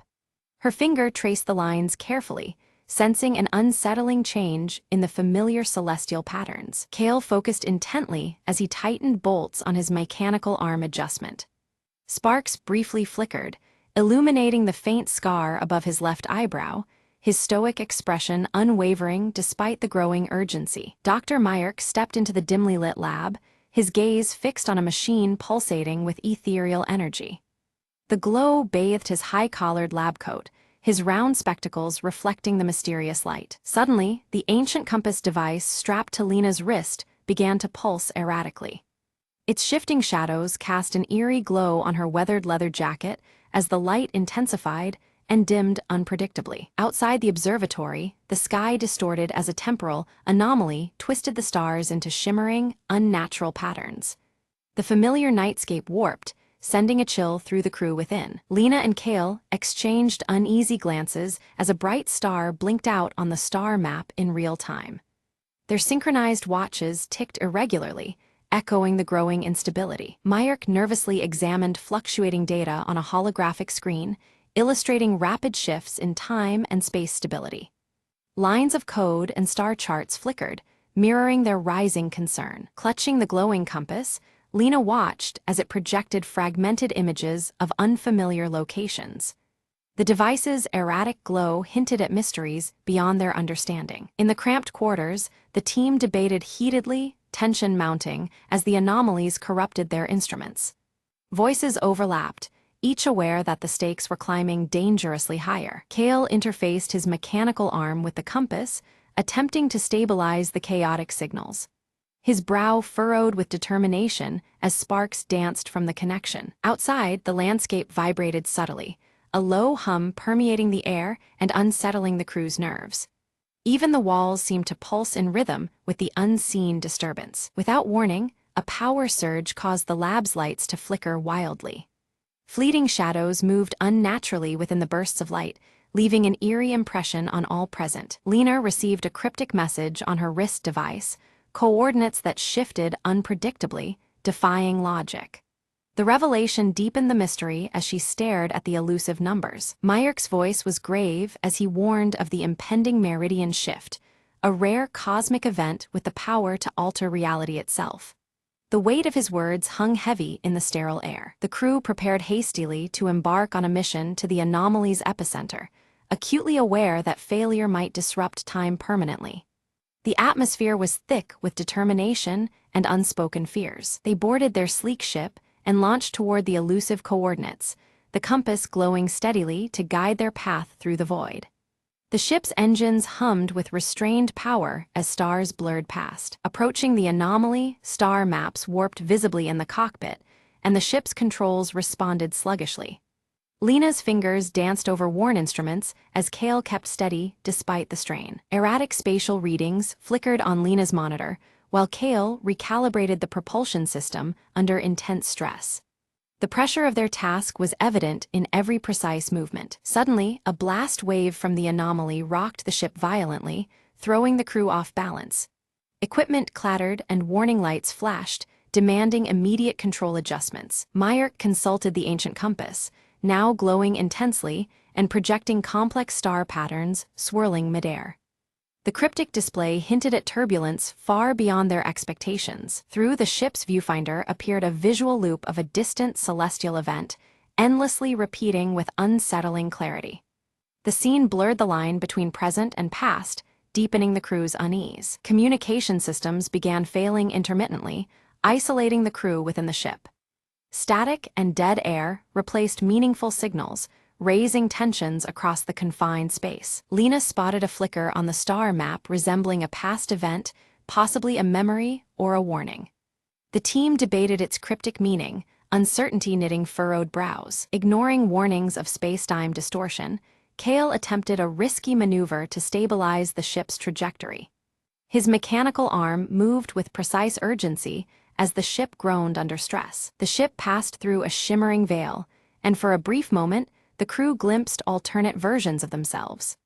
The fleeting visions left them questioning reality as their synchronized watches ticked wildly out of sync. Dr. Myrick's voice cut through the ship's low hum with a dire warning.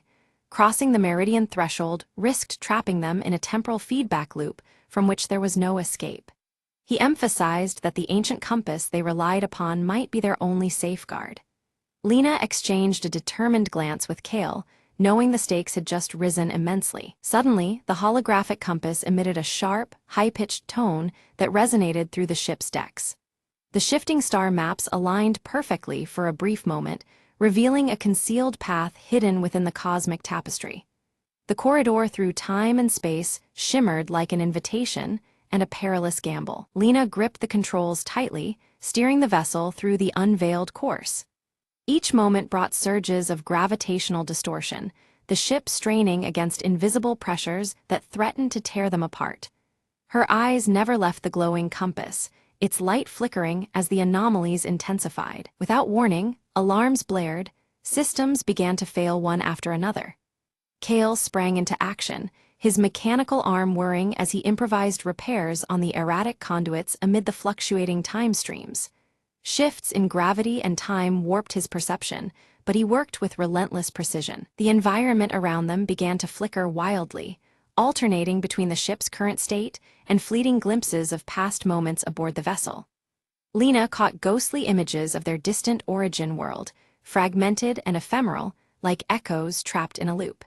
This temporal dissonance unsettled them all, reminding them of the fragile boundary they now crossed. Myrick studied the ancient compass intently, uncovering new data hidden within its quantum readings.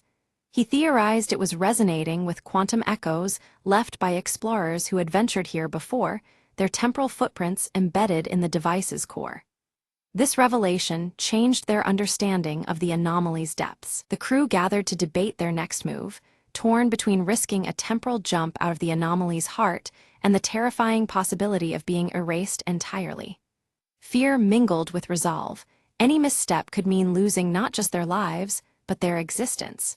The dilemma weighed heavily on every mind and soul aboard. As tension thickened, Lena's compass suddenly displayed an unfamiliar symbol, radiating a cool blue luminescence. This new glyph seemed to unlock additional data on the star map, revealing alternate routes and subtle shifts previously obscured.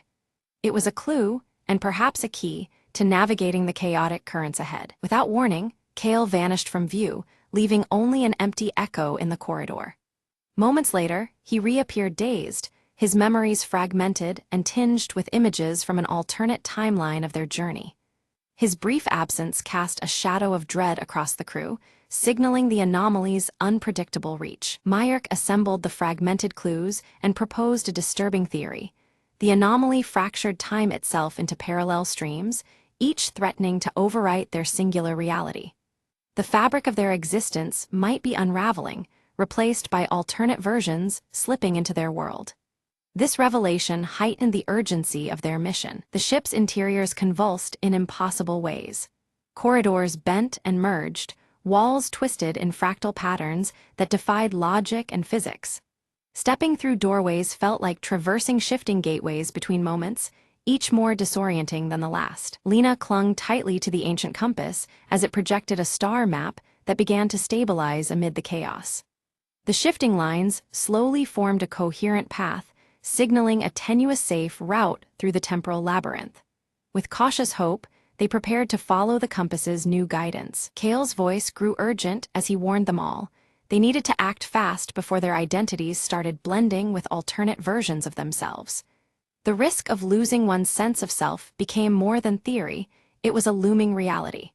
Time was slipping away faster than they dared imagine. Synchronizing their irregularly ticking watches, the crew set a coordinated countdown to time their leap through the heart of the anomaly. Each second carried immense weight as they prepared for a maneuver that could either save them or condemn their existence. The tension was palpable, the silence before the storm absolute. An intense surge erupted, flinging the ship forward through a kaleidoscopic storm of temporal fragments.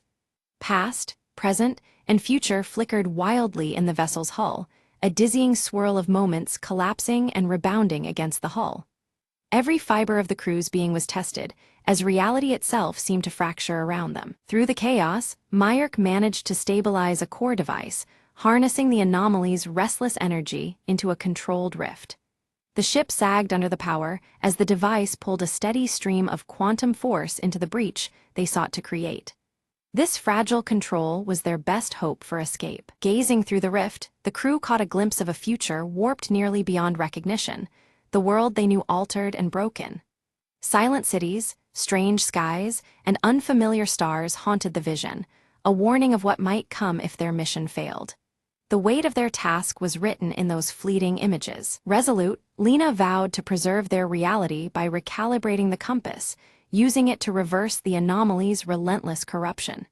She studied the device closely, deciphering subtle fluctuations and guiding the adjustment with careful precision. The path to salvation depended on her success. Kale readied the ship for the upcoming temporal burst, a critical surge of energy needed to close the rift safely. Every system was checked and reinforced, his mechanical arm humming as it prepared to deliver the final pulse. The crew steeled themselves for what was to come, trusting each other implicitly. As the crew initiated their plan, the anomaly reacted violently, thrashing unpredictably against their intervention. The ship trembled and groaned beneath the strain, the very fabric of space-time shuddering in resistance.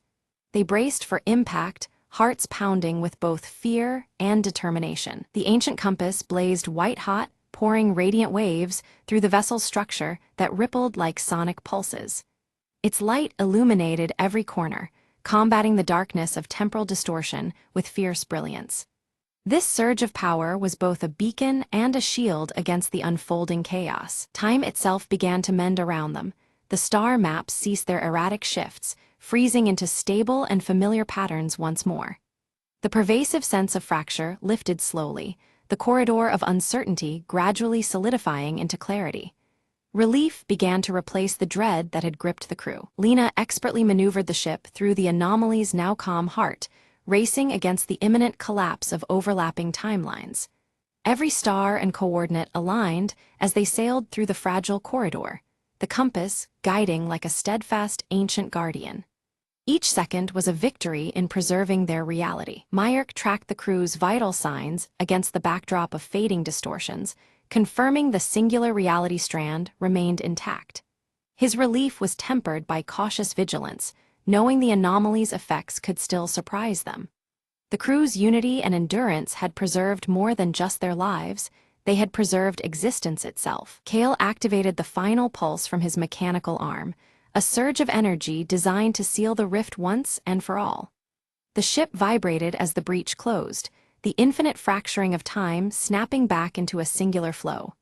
Their ordeal was ending, though shadowed by mysteries yet unrevealed. The anomaly finally collapsed in on itself, disappearing like a fading shadow. Outside the observatory's viewport, the stars shimmered steadily, undisturbed for the first time in weeks. Lena's gaze fixed on the holographic compass resting on the table as its glow softened to a gentle pulse. The device's dim light signified that the chaotic flux of time had balanced once more. Kale and Dr. Myerk exchanged relieved glances, their synchronized watches clicking with steady, even ticks after the previous irregularities. The certainty of normal time flow reassured them both. Back inside the observatory, the star map displayed a stable cosmic skyline, familiar constellations locked in their usual positions. The shifting patterns had ceased, confirming the universe's calm return. The crew methodically logged their experiences in the ship's records, emphasizing the compass's crucial role as a temporal anchor throughout the ordeal. Its importance was undeniable for navigating time's fragile currents. Quietly and with care, Lena slid the compass into her jacket pocket, mindful of its power and the responsibility to protect it. The weight of guarding such a device settled on her shoulders. Meanwhile, Myerk studied a subtle residual temporal anomaly detected in his lab. Though minor and far less threatening, it served as a sober reminder of their vulnerability to time's unpredictable forces. Kale set to work upgrading the ship's systems, applying insights gained about temporal mechanics and anomaly stabilization. His mechanical arm adjusted tools with practiced precision as innovation took shape. Under a calm and steady night sky, the team shared a quiet moment of camaraderie, their bond fortified by the challenges they'd endured together. The stars above seemed to witness their renewed unity. Lena gazed thoughtfully at the constellations, aware that the universe still held countless mysteries beyond their reach. Yet, for now, time itself was theirs to guard, a precious frontier guarded by steadfast vigilance.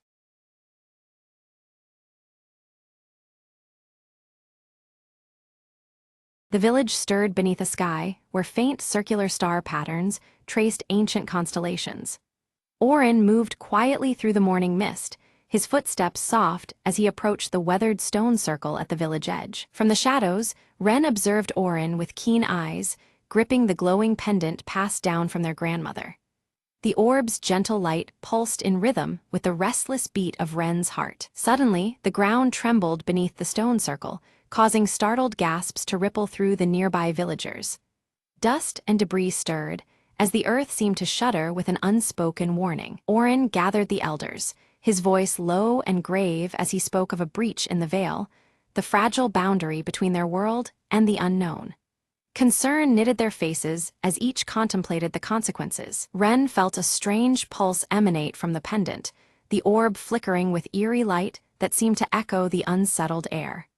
An inexplicable chill ran through them, as if the pendant carried a living warning. A shadow glided at the edge of the stone circle, barely perceptible against the dawn's light. Murmurs of forgotten warnings spread among the villagers, their eyes darting nervously toward the fleeting darkness. At the village border, the Veiled One appeared briefly, shrouded in dark fabric, unmoving and silent.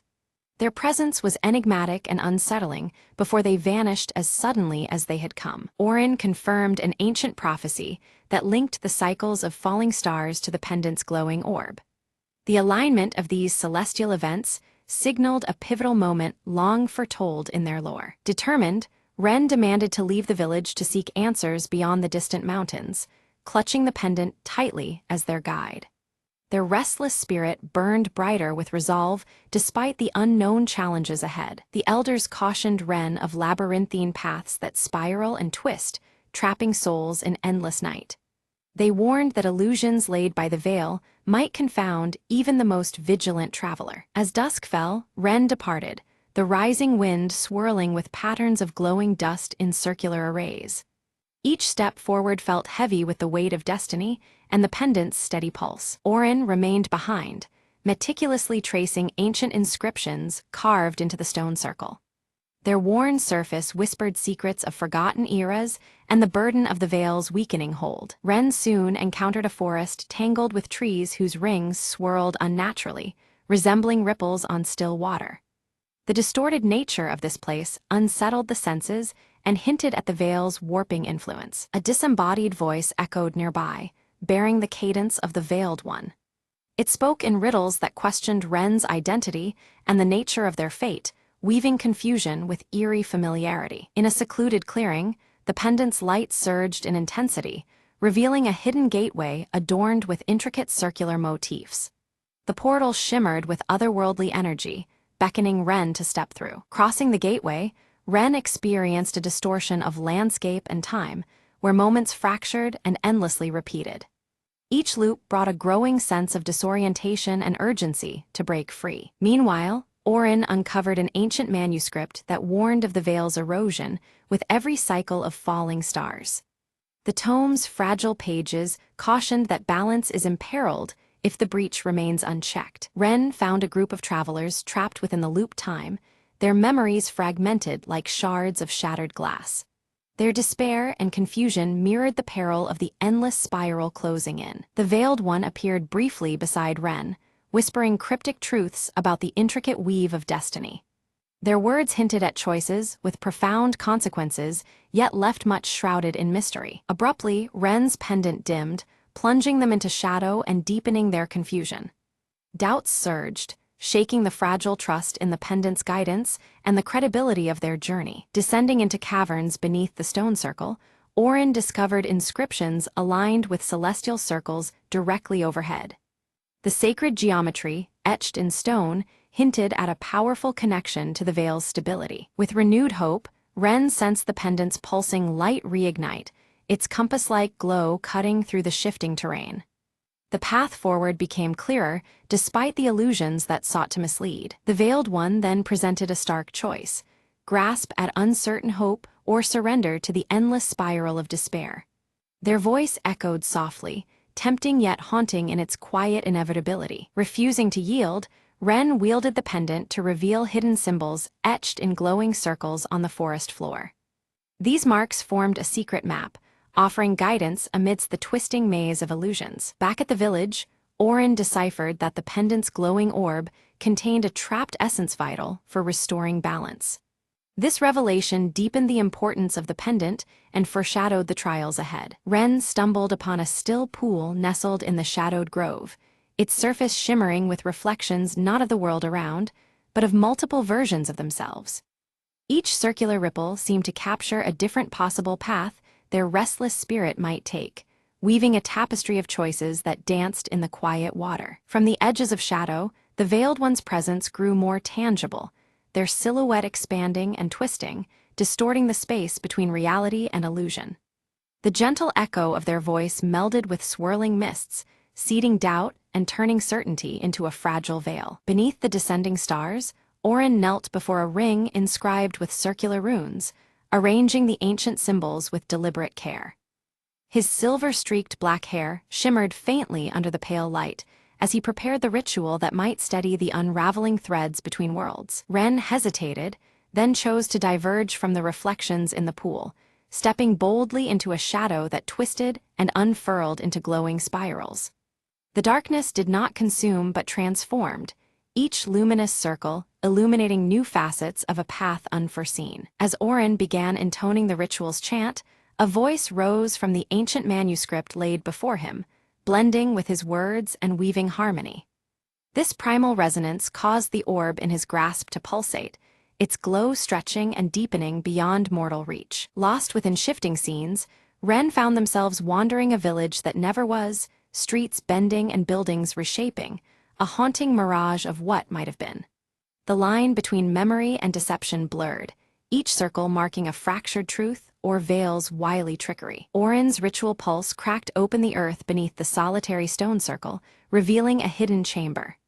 Inside, circular mirrors lined the walls, each reflecting infinite skies that shimmered with the promise of worlds beyond comprehension. From shadow materialized a spectral form, mirroring Ren's own fears as flickering circles splintered in the air between them. Each confrontation smashed another ring of light, a relentless cycle of challenge and resilience under the restless gaze of the moon. Amongst scattered fragments, Oren discovered a piece of the orb's lost counterpart, a small, etched sphere bearing concentric rings. This fragment throbbed quietly, hinting it was the key needed to unlock the pendant's full power. With a steady hand, Ren harnessed the pendant's renewed glow, sweeping away illusions like mist scattered before dawn. For a fleeting heartbeat, the Veiled One's lips curled into a rare, enigmatic smile, a silent affirmation of paths converging. As Oren completed the ritual, the energies swelling between them caused the skies of their realms to meld, colors and patterns twisting in tandem. Though apart in body, their journey now intertwined metaphorically, bound by the glowing orb's inexorable pulse. The ancient stone circle erupted with luminous energy, its concentric rings ascending like tethered stars against the night's velvet canvas. Circles of light spiraled higher, a heartbeat in the darkness signaling awakening. Within the wavering form of the Veiled One, glimpses of a face emerged, marked by intricate circular tattoos identical to those etched on village stones. The fleeting reveal carried a weight of forgotten histories and silent vows. Ren's restless heart paused with understanding. The Veiled One was no adversary, but a guardian bound by eternal cycles. This keeper upheld balance, weaving the fragile threads between veils seen and unseen. Through the burgeoning brilliance of the glowing orb, Oren and Ren shared visions, fragments of insight and understanding flowing freely between them. Words became unnecessary as a deeper bond formed, tethered by circles of light and shadow alike. A fierce storm roared into being, winds swirling in violent circular torrents aimed at unraveling the stone circle's power. Their faith and resolve trembled under the tempest's assault, the cycle's stability put to its fiercest test yet. Amidst the chaos, Ren raised the pendant's light, turning it into a beacon that cut through the wrathful night. Guided by this luminous pulse, villagers found sanctuary within the protective embrace of the stone circle. Oren's hands moved with finality, placing both orb fragments into the circle's heart, where light met shadow. The fusion sparked a surge, melding power with grace, and the ancient magic whispered of renewal and unity. Stepping fully into the luminous embrace, the Veiled One unveiled a serene face, timeless and calm. Their presence declared a balance restored, a cycle completed without fracture or loss. As the sky cleared, the patterns of circular stars pulsed rhythmically once more, their glow weaving the fabric of the mended veil. This celestial dance marked the completion of a sacred cycle, echoing through both night and dawn. Bathed in dawn's golden, circular glow, Oren and Ren stood before the village, embodiments of hope and renewal. Their journey reflected in their eyes was one of unity between realms and the promise of what lay ahead. The pendant, now whole and radiant, was shared equally between them, a symbol of unity bridging earthly and mystical realms. Its glow a testament to their intertwined fates and shared guardianship. Villagers gathered, hands crafting new tokens, adorned with circular motifs that shimmered with inherited power. These creations commemorated the cycle's renewal, binding community with ancient legacy. Oren imparted to Ren the songs and stories woven into the circular patterns, melodies and tales that held the wisdom of many generations. In this transfer, legacy was ensured, and their bond deepened through shared purpose. Without a word, the Veiled One departed quietly into the mists, leaving behind a single circular feather resting upon the village stones. This token stood as a silent promise of guarded peace and the eternal watch kept over the circle's ward. As the pendant pulsates softly in Oren's hand, a concealed vision unfolds before them, revealing the eternal nature of the cycles. Shadows and light dance together, showing the pendant's glow fading and rekindling with each passing night in an endless loop. Ren's restless gaze steadies, a quiet understanding dawning as they accept the perpetual journey ahead. Alongside Oren, they embrace their role as keepers who guard the fragile balance through countless circles yet to come. The villagers gather at dawn, crafting a new stone circle in the heart of their home. At its center, they embed the pendant's twin glowing orbs, a powerful talisman fashioned to protect and honor what has been passed down. The final scene shifts beyond the village, where circles emerge in natural wonders worldwide. Ripples in water, rings of trees, and wind-carved patterns in stone, connecting this small place's fate to the vast world beyond. Orin stands quietly beneath a spreading oak, their eyes tracing the delicate circles traced in earth and bark. In these patterns, they see the balance between the visible world and the mysteries lurking just out of sight, always entwined. Ren turns their gaze upward to the stars, the pendant warm against their chest. The glow feels like a silent vow, a steady promise to remain vigilant against any unraveling of the delicate weave they protect. Night deepens, but this time the stars above swirl gracefully in perfect circles. Their light remains steady and reassuring, a celestial echo of the cycles held sacred below. Under the silver glow of dawn, villagers dance in flowing, circular patterns, their steps weaving ancient rhythms anew. Each movement honors the legacy, breathing life into the cycle once more with joyous celebration. The story gently closes on a child, eyes wide with wonder, discovering a small glowing circle etched faintly into their palm. This mark, subtle yet profound, signifies the enduring legacy of the cycle continuing through generations. As the camera pans upward, the swirling stars gather to form one great luminous circle, vast and radiant. This celestial symbol unites completion with endless beginnings, a timeless testament to the circle's eternal dance.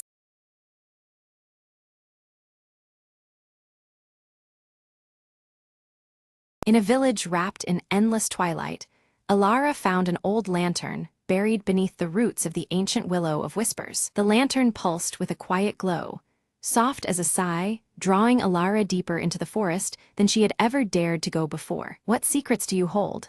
she whispered, lifting the lantern high as shadows danced eagerly around her feet. The light throbbed, revealing a narrow path that shimmered like spun silver threading through the trees. Guided by the lantern's glow, Alara ventured further, where reality seemed to ripple and the air thrummed with forgotten songs. Ahead, a pool of still water reflected a sky she didn't recognize, stars swirling in patterns alive with ancient magic. "This is the place," she breathed, stepping closer to the edge of the mirrored surface. The lantern's light flared, and from the pool rose a figure woven from shadow and starlight, eyes gentle but deep with ages. "Why do you seek me?" the figure asked in a voice both many and one, echoing softly in the quiet woods. "I carry the hope of my village, lost in twilight forever," Alara replied, clutching the lantern as if it were a tether to a dream. The figure extended a hand, and the lantern floated upward, spilling its light into the sky, unraveling the twilight veil. Slowly, dawn crept into the village, chasing away the endless dusk and waking colors forgotten in memory. "Your courage rekindled the day," the shadow said, fading like mist under the rising sun. Alara returned home, the lantern now dark but warm in her hands, a promise sealed between shadow and light. Villagers emerged cautiously, blinking at the bright world reborn, whispers of wonder spreading like wildfire. From that day, the Willow of Whispers stood tall, its roots no longer hiding secrets but sharing stories with the wind. "The night will come again," Alara told the children, "but there is always light to find, even in shadows." And so, under a sky painted with soft dawn hues, hope fluttered its wings, alive and unyielding. The lantern remained on her windowsill, a silent guardian waiting for the next time the shadows might stir. Light and shadow, Alara mused, are but two melodies of the same song.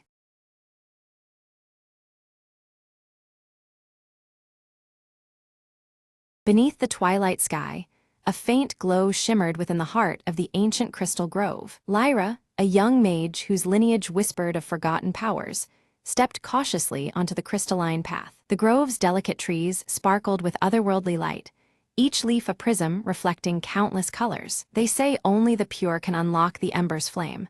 A voice echoed softly, the wind carrying ancient secrets. Determined, Lyra approached the central pedestal where a single ember flickered faintly, its light dimming with every breath. The air thickened as memories of her ancestors stirred in the shadows, calling her to prove her worth. With hands trembling but heart steady, Lyra reached out, feeling the ember's warmth seep into her soul. Visions danced before her eyes, trials faced, sacrifices made, and the grove's survival hanging by a thread. Gathering her courage, she whispered the ancient incantation passed down through generations. The ember flared brilliantly, casting vibrant hues over the grove, as if awakening a long-dormant spirit. Trees leaned closer, their crystalline leaves chiming softly like bells in the breeze. Lyra's eyes sparkled with newfound strength, The ember's glow infused her with a gentle, radiant power. "The bond is restored," she murmured, feeling the grove pulse with life around her. Suddenly, a burst of light arced from her palms,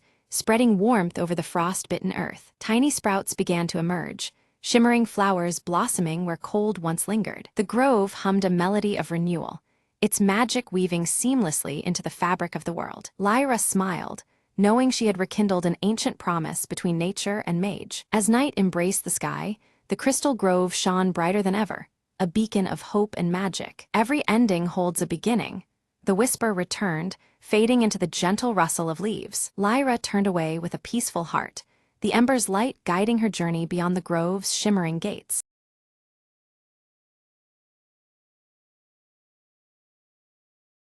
Elena Ward arrives at the dimly lit apartment on Marrow Street, her sharp eyes scanning the shadows that cling to the cracked walls.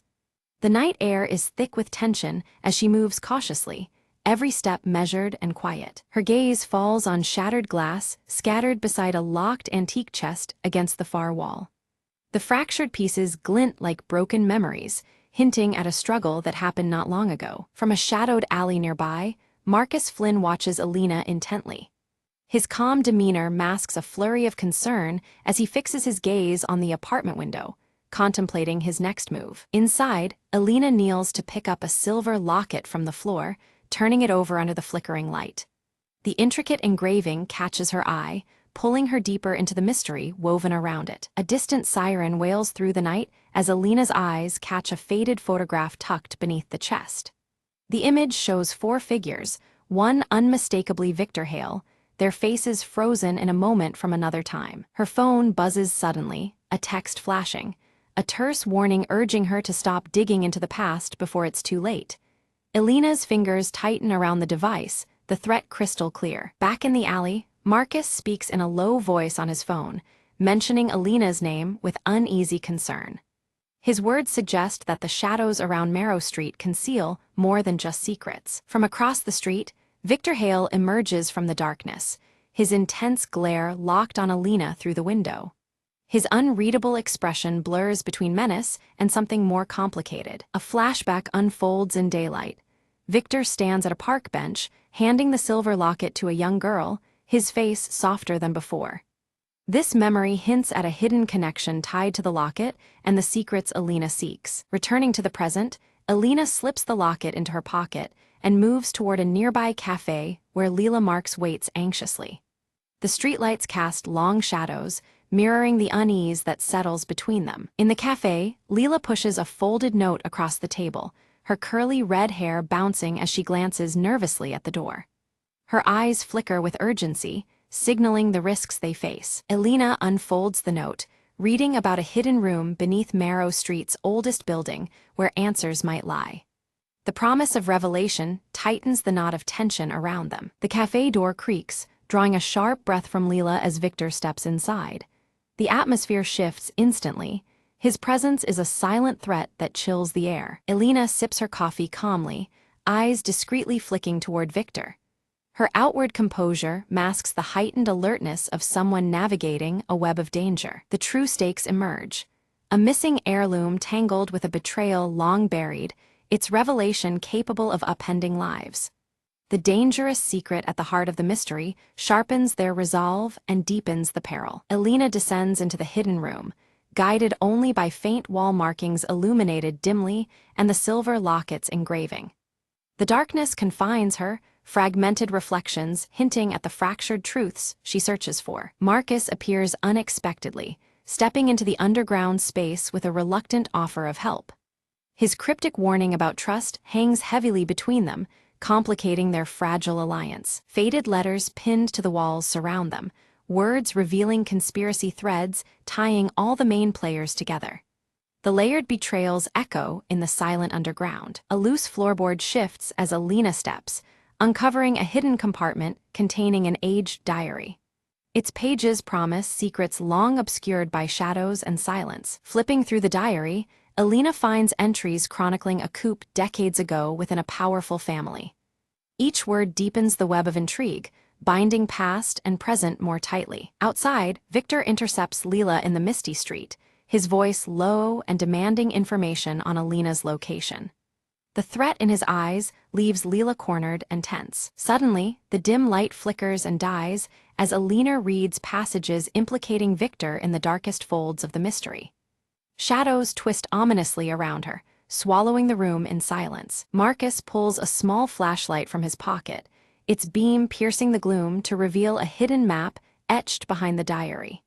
The illuminated lines trace a path into the depths beneath Marrow Street's catacombs. The map leads them to a forgotten vault, its heavy doors sealed by time and secrets.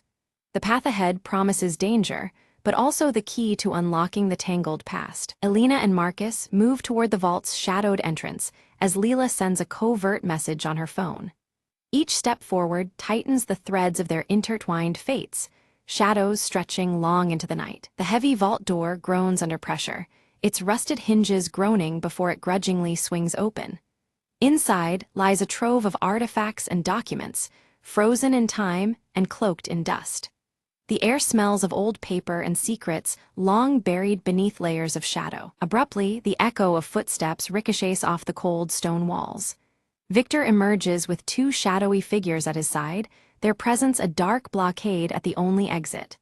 The tension coalesces, thick enough to cut through with a whispered threat. Alina swiftly raises the silver locket, catching the flickering light to reveal a concealed symbol matching the vault's emblem. The gesture freezes the room, the locket's glow defying the darkness around them. This emblem ties the present moment to a deeper, hidden history. One of Victor's companions lunges for the locket, but Marcus intercepts with practiced precision, his hand slamming down to halt the snatch. The sudden clash breaks the fragile stillness into sharp urgency. Alina sidesteps, heart pounding beneath fractured glass reflections. A glance catches Alina's eye on a cracked mirror, its fragmented surface offering glimpses beyond the vault walls. There, faintly outlined in shadow, is the entrance to a concealed escape tunnel.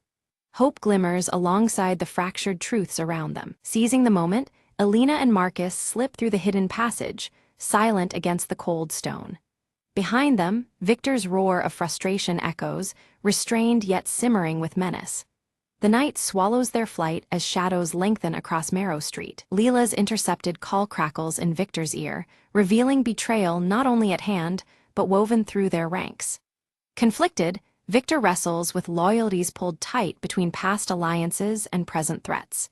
His gaze darkens, torn between fury and reluctant strategy. Emerging near the aged clock tower, Alina and Marcus catch their breath, the weight of pursuit pressing behind.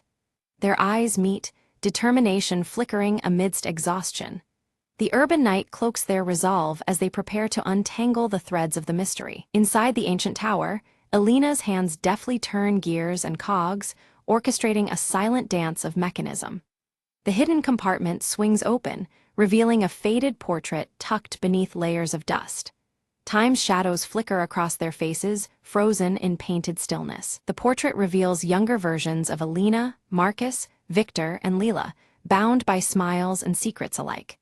Their youthful eyes hold unspoken stories, the origins of entangled fates now slowly surfacing. The past breathes in every cracked line and faded hue. Alina's scar tingles unbearably, memories fracturing and flooding through her mind. Shattered moments coalesce around the conspiracy that has haunted her life, each shard piercing deeper than before. The link between past wounds and present danger sharpens with chilling clarity. Marcus lowers his gaze, admitting a hidden allegiance entwined with the family's ruin. His revelation complicates their fragile alliance, threading betrayal into their shared quest. Secrets once buried now surface amidst flickering shadows and fractured trust. Tracking Alina's movements through twisting alleys and dimly lit streets, Victor pieces together fragments of the puzzle. His eyes narrow beneath the play of shadows and streetlight reflections, calculating each step closer. The city itself seems to watch, silent and waiting. Cornered yet composed, Alina extends an offer of truce to Victor, proposing a joint effort to unveil the truth. She speaks with conviction, hoping to channel past enmities into preventing further harm. Shadows and reflections flicker as loyalties hang in the balance. Victor, hesitant but drawn by curiosity, consents to her proposal. He reveals a hidden safe, its lock clicking open to expose a confession letter bound in time. The weight of the letter promises turbulent revelations beneath the fractured layers of their past. From the letter unfolds the story behind the fractured glass motif, a violent confrontation years before that shattered more than just windows. The confession paints a raw scene of betrayal and broken bonds etched deep into their histories. The shards of truth glisten under the dim light. The trio debates the timing and manner of exposing the betrayal, aware the wrong move could destroy them all. Each voice carries the burden of consequence, their shadows tangled as uncertainty lingers. Strategizing in whispers, they weigh revelation against survival. Leela interrupts, brandishing surveillance footage, capturing a crucial scene from the past. Her discovery corroborates the confession's claims, offering irrefutable evidence from fractured moments frozen in time. The flickering screen illuminates faces and deeds once hidden in shadow. United in purpose, the group plans to leak the evidence anonymously, their actions cloaked beneath Marrow Street's lengthening shadows. The city hums unknowingly as truths prepare to surface amid fractures and reflections. Change pulses quietly beneath the urban night. As dawn stretches its first light, fractured glass from a broken window glints one last time, symbolizing the cusp of transformation. The shards scatter prismatic signals across the walls, reflecting hopes and fears alike. The city stirs, on the brink of awakening and revelation. News of the uncovered conspiracy spreads swiftly, igniting public intrigue and unease throughout the city. Conversations ripple from shadowed corners to bustling streets, the mystery no longer confined to whispers. Marrow Street pulses with a tension that refuses to fade. Returning to the antique chest, Alina places the silver locket carefully inside, locking it away from prying eyes. The act is both a closure and a safeguard amid the swirling chaos of truth and deceit. The locket's intricate engraving catches the fading light, silent amidst secrets. Marcus melts into the crowd, his intentions veiled and his departure marked by quiet ambiguity. Alina watches, reflecting on the tangled interplay of trust and betrayal that has defined their tangled journey. The city's heart beats on, unyielding beneath fractured skies. From a shadowed rooftop, Victor surveys the sprawling city below, contemplative and unmoving. The lights flicker like distant memories, each pulse a reminder of battles fought in both darkness and daylight. His expression is unreadable, wrapped in the weight of unfolding fate. Leela joins Alina quietly, their shared glance an unspoken acknowledgement of survival and the burden of secrets kept. Together, they stand on Marrow Street, shadows stretching long around them. In the silence, their resolve hardens against the gathering night. A sudden flashback illuminates the truth behind the locket's engraving. It is a symbol of sacrifice and hope, carved by a hidden ancestor who protected their kin from a terrible fate. The fractured glass from earlier scenes reflects in this memory, breaking the past into shards that finally fit together. Back in the present, Alina carefully opens the silver locket and discovers a folded, aged letter addressed to her. The handwriting is familiar, belonging to someone she loved and lost long ago, the words etched with a deep sense of urgency and care. As Alina reads, her eyes well with emotion.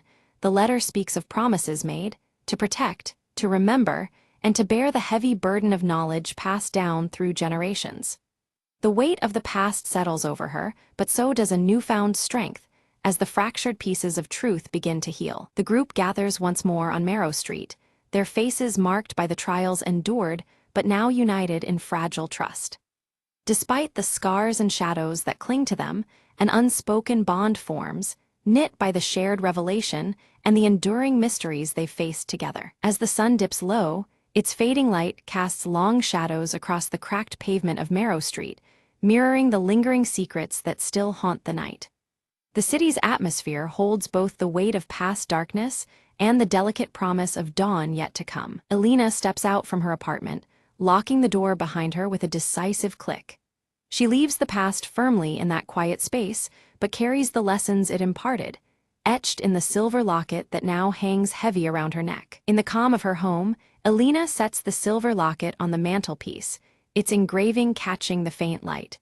It stands as a solemn reminder of what was lost, what was fought for, and the silent hope that endures beneath the surface. Across town, Leela tends to a small plant by the window, nurturing new growth amidst the decay of the city. It is a quiet symbol of resilience and renewal, an echo of the fragile beginnings that rise from broken roots. A message pings on Marcus's phone, his voice calm and steady over the recording. He promises aid should darkness return, a reassuring tether to strength and solidarity in an uncertain world. The city breathes as night fades into morning, alive with secrets and shadows that twist through its streets. Elena steps into the soft light of dawn, ready to meet whatever comes next with eyes clear and purpose renewed.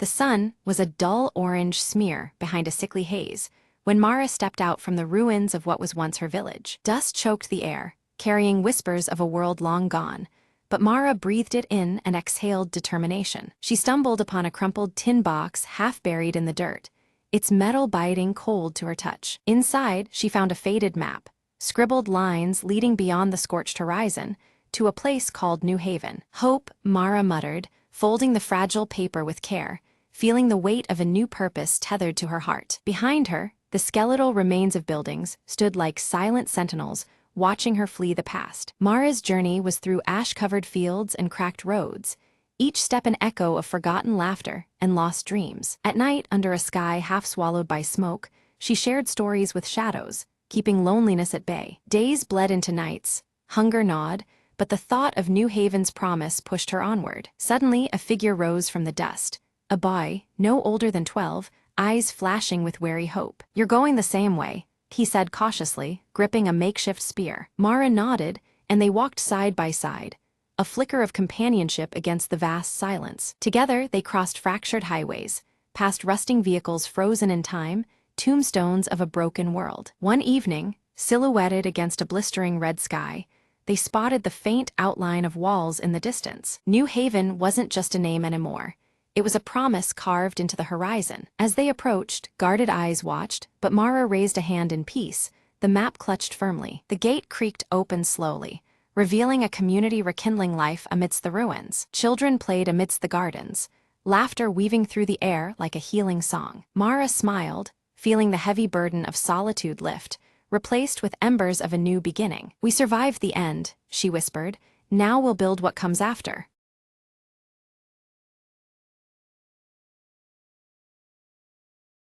Leora stood by the window, her violet eyes reflecting the luminous full moon as she gripped the ornate silver locket tightly.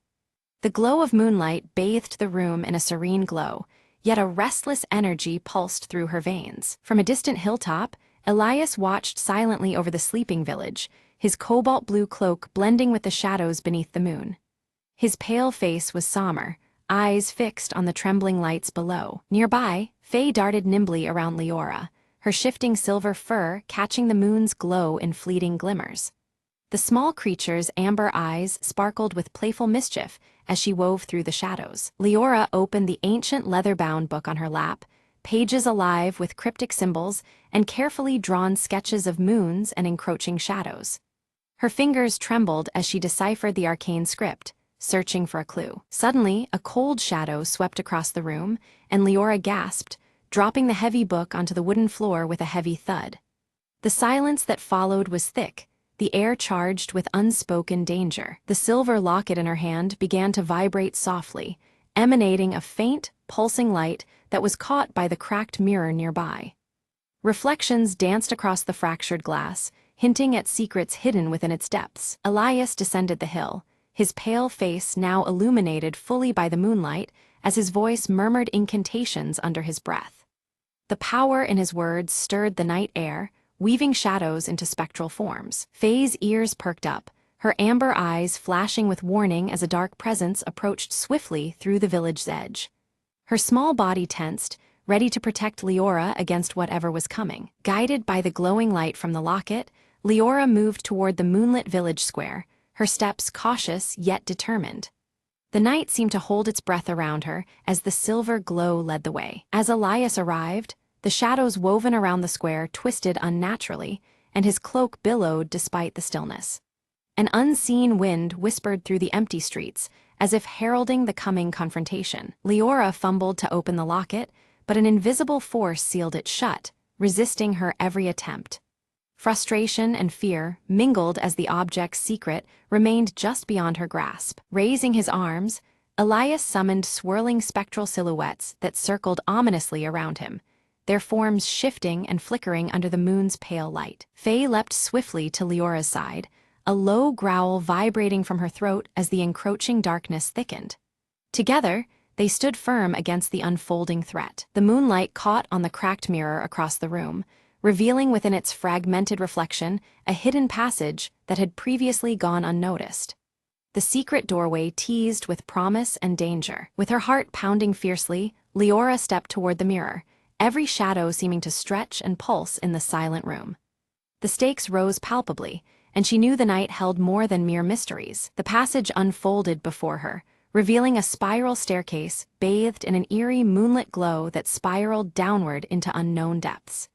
Each step seemed to echo with ancient whispers as she descended cautiously. Elias's spectral silhouettes reached out with ghostly fingers toward Leora as she made her careful way down the staircase, their forms rippling with dark intent. The air grew colder, shadows threatening to engulf her. In a fluid movement, Faye shifted briefly, transforming into a small glowing orb that floated ahead, casting a soft light upon the dark stairwell. Her guidance was unwavering, a beacon amid the encroaching gloom. At the base, Leora discovered a chamber bedecked with ornate moonphase symbols, the air thick with silent power. She placed the silver locket ceremoniously upon a stone altar carved with ancient runes. The locket burst forth with a powerful light, waves of radiance pushing back the gathering shadows and causing Elias's spectral forms to dim and recoil under its brilliance. Recoiling but undeterred, Elias shouted a fierce chant, his voice resonating through the chamber as the altar trembled beneath their feet. The darkness rallied, unwilling to concede ground. Fissures appeared in the chamber walls, letting cascades of pure moonlight flood into the enclosed space, strengthening Leora's resolve and weakening the shadows around them. Faye's silver fur brightened intensely, illuminating a hidden inscription etched into the wall, its words glowing softly in the newfound moonlight. The revelation promised vital knowledge on their dire battle. Tracing the inscription carefully, Leora unlocked a secret knowledge about bending the veil between worlds, a power both awe-inspiring and daunting. The weight of responsibility settled heavily on her shoulders as she absorbed the ancient truth. As Elias's cloak flared wildly and the ground shuddered beneath them, the chamber threatened to collapse, the chaotic energies at their peak. The night teetered on the edge of upheaval, every moment fraught with peril. Leora clutched the ornate silver locket tightly, whispering ancient incantations to awaken its latent power. Moonlight spilled into the chamber, its glow stabilizing the shimmering veil that protected the village from encroaching darkness. Her violet eyes reflected determination as the locket pulsed steadily against her heart. Suddenly, the locket's glow intensified, bathing the room in radiant silver light, but from the shadows emerged Elias, weaving darker magic in opposition. His cobalt blue cloak billowed as a swirling storm of shadows erupted, threatening to unravel Leora's protective veil. The opposing forces clashed, casting flickering patterns across the cracked mirror's surface. Shards of the cracked mirror began to float around Leora, each fragment capturing faint images under the moonlight. Memories of the village's history shimmered inside them, festivals, laughter, and quiet nights bathed in silver glow. The reflections whispered stories long forgotten but etched deeply into the land's spirit. One particular shard revealed a startling image. Elias in his former human state, eyes filled with hope before the curse took hold. The once tall and gaunt figure appeared alive, untouched by the shadowy magic that now gripped him. This glimpse unsettled Leora, suggesting there was more beneath his eerie facade. A wave of hesitation washed over Leora as she sensed a conflicted heart within Elias. Doubt crept into her mind, whispering that his intentions might not be purely malevolent. Could the enemy she faced be bound by chains she had yet to understand? Breaking through the tempest of shadows, Elias's voice came, raw and desperate. "Release me," he pleaded, the gauntness fading for a moment to reveal pain buried deep within. His words echoed against the chamber walls, blending with the moonlight's gentle hum. The shadows faltered, trembling under the locket's persistent light, granting Leora a fleeting chance to tip the scales. Seizing the moment, she steadied her breath and focused all her energy on bolstering the veil. The balance hovered delicately as the two forces waged silent war. Faye darted around the chamber in swift circles, her amber eyes blazing with fierce determination. Each burst of her luminescent silver fur pierced the shadows, disrupting Elias's dark enchantments. The small creature's light flickered like a beacon, weaving hope into the battle's chaos. The locket absorbed the swirling memories reflected in the mirror fragments, its light swelling to an almost blinding brilliance. Pulsating with the collective history and pain of the village, it became a radiant nexus of power. Leora felt its energy sync with her own heartbeat, strengthening their bond. Gently, Leora reached out and placed her hand over Elias's pale one, their skin meeting under the moonlight's serene glow. The silver light channeled through them, intertwining their fates as the chamber filled with a warm luminescence. It was a fragile connection, but potent enough to alter the course of their struggle. Suddenly, an explosion of light shattered the lingering darkness, flooding the chamber with purity and revelation. Within the brilliance, a forgotten truth surfaced, revealing threads linking their pasts in ways neither had imagined. The veil lifted momentarily, exposing secrets hidden beneath centuries of shadow. Elias staggered back as his form flickered between ghostly apparition and flesh and blood human. The torment etched on his face began to waver, replaced by flashes of an identity long buried. The battle within him was as fierce as the one fought around them. As moonlight streamed steadily, the chamber began to restore itself. The shadows that had entrapped Elias dissolved like mist at dawn. Walls once darkened by despair shimmered with soft silver hues, cleansing the air of malice. A tranquil calm settled, weaving peace back into the very stones around them. Faye transformed back into her familiar fox form, her fur now a steady silver under the moon. She brushed affectionately against Leora's leg, a small gesture filled with renewed hope and trust. The creature's amber eyes sparkled, reflecting the light of a new beginning. Leora and Elias exchanged a glance heavy with understanding and unspoken apology as the locket's intense glow softened to a gentle pulse. The fight was over, but the journey towards healing was just beginning. In that shared moment, the boundaries of enemy and ally blurred, revealing a fragile alliance. The cracked mirror slowly began to mend itself, the fractures sealing as if healed by the moonlight's magic. Its surface transformed into a flawless reflection, mirroring the serene chamber now free from shadow. It stood as a symbol of restoration, bridging past and present in silent harmony. Outside, the village beneath the moonlight exhaled in quiet relief, shadows retreating from the streets and homes. The night seemed to breathe anew, the air lighter, carrying whispers of hope and renewal. Moon phases above shifted subtly, their glow marking a turning point for all beneath their watch. Leora closed the ancient leather-bound book, its once-filled pages now blank yet warm to her touch. The stories and spells it held seemed to have fulfilled their purpose, fading gently into peace. The book rested in her hands like a relic of a challenge met and transformation earned. Elias shed his cobalt-blue cloak, revealing a more human form beneath, his once pale skin now warmed with life and color. His eyes, once cold and distant, glistened with warmth and introspection, reflecting a soul reborn. The weight of the curse seemed to lift, replaced by tentative hope. Together, Leora, Elias, and Faye stepped into the moonlit village square, their presence casting long, peaceful shadows. United and renewed, the trio embodied the fragile balance between light and dark.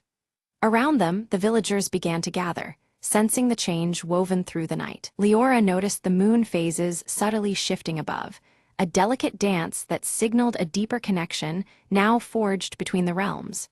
The celestial glow felt personal, as if acknowledging the bond sealed within the village's heart. It was a silent promise that their story was woven into the cosmos itself. The silver locket remained in Leora's hand, glowing gently as a constant symbol of balance and protection. Its light no longer a battle cry, but a soothing presence in the night. Each pulse echoed the harmony, now sustaining the village and those bound to its fate. Elias began to recount the origin of his curse, a forbidden ritual cast by the village's founding ancestors in desperation and fear. His voice carried the weight of regret and a desire for redemption. Understanding unfolded as truths long masked by darkness surfaced between them. Faye led them toward the village's oldest oak tree, its gnarled roots whispering of ancient magic lingering beneath the earth. The air shimmered faintly with residual power, a sacred place holding keys to healing and closure. The trio moved with purpose, carrying the village's hope with them. Beneath the full moon's radiant light, they performed a cleansing ritual, entwining their energies to seal old wounds. Silver light spiraled around the oak, weaving through roots and branches, purifying the lingering darkness. The village and its guardians embraced this moment of renewal as night yielded to dawn. As moonlight filters through the leaves, the base of the ancient tree shudders, revealing a hidden compartment. Inside, weathered artifacts gleam, tools of old and scrolls filled with wisdom, symbols of hope for lasting peace.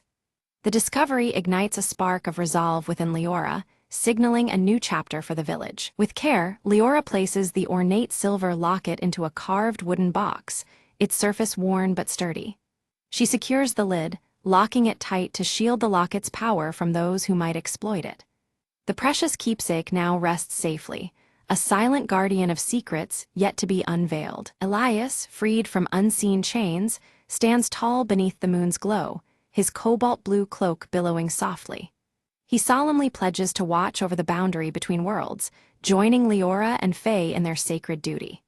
Together, their shared vigil promises to guard the fragile peace they've earned. Reflective surfaces throughout the village catch the moonlight, gleaming with renewed clarity and calm. Shadows retreat as the glow cleanses the streets, painting everything with a serene luminance. The village breathes easier, wrapped in the delicate balance restored by the night's events. New inscriptions emerge on stone markers scattered around the village, etched by unseen hands during the night. They tell the story of the moonlit revelation, weaving a tale of courage, unity, and hope for generations to remember. The stones stand as silent witnesses to the dawn of a new era. As the moon begins to set, Leora gazes upward, her violet eyes reflecting the fading silver light. She feels the weight of the village's past interlaced with the promise of the future, held gently in the twilight's embrace. Dawn approaches, carrying with it both memories and expectations. Elias and Faye prepare quietly for their departure, the horizon calling them to distant lands. Their roles as guardians continue beyond this village, a journey far from over beneath the ever-watchful sky. Farewells are brief, but filled with unspoken trust and shared purpose. Turning back toward her home, Leora moves with a newfound strength, the locket's faint glow warm beneath her cloak. She carries both the burden and blessing of what has transpired, ready to protect the peace they've secured. Her silhouette melds softly with the awakening village. On her desk, the cracked mirror now rests whole, its surface shimmering subtly in the soft morning light. It reflects not just her image, but the truth of what was mended, broken fragments made complete. The mirror stands as a quiet testament to resilience and transformation. As the sun rises, Leora smiles softly, hope blossoming in her violet eyes beneath the watchful moon's retreat. The village holds its breath, poised for the days ahead filled with promise and guarded dreams. Beneath the veil of moonlight, peace endures, quietly enduring into the future.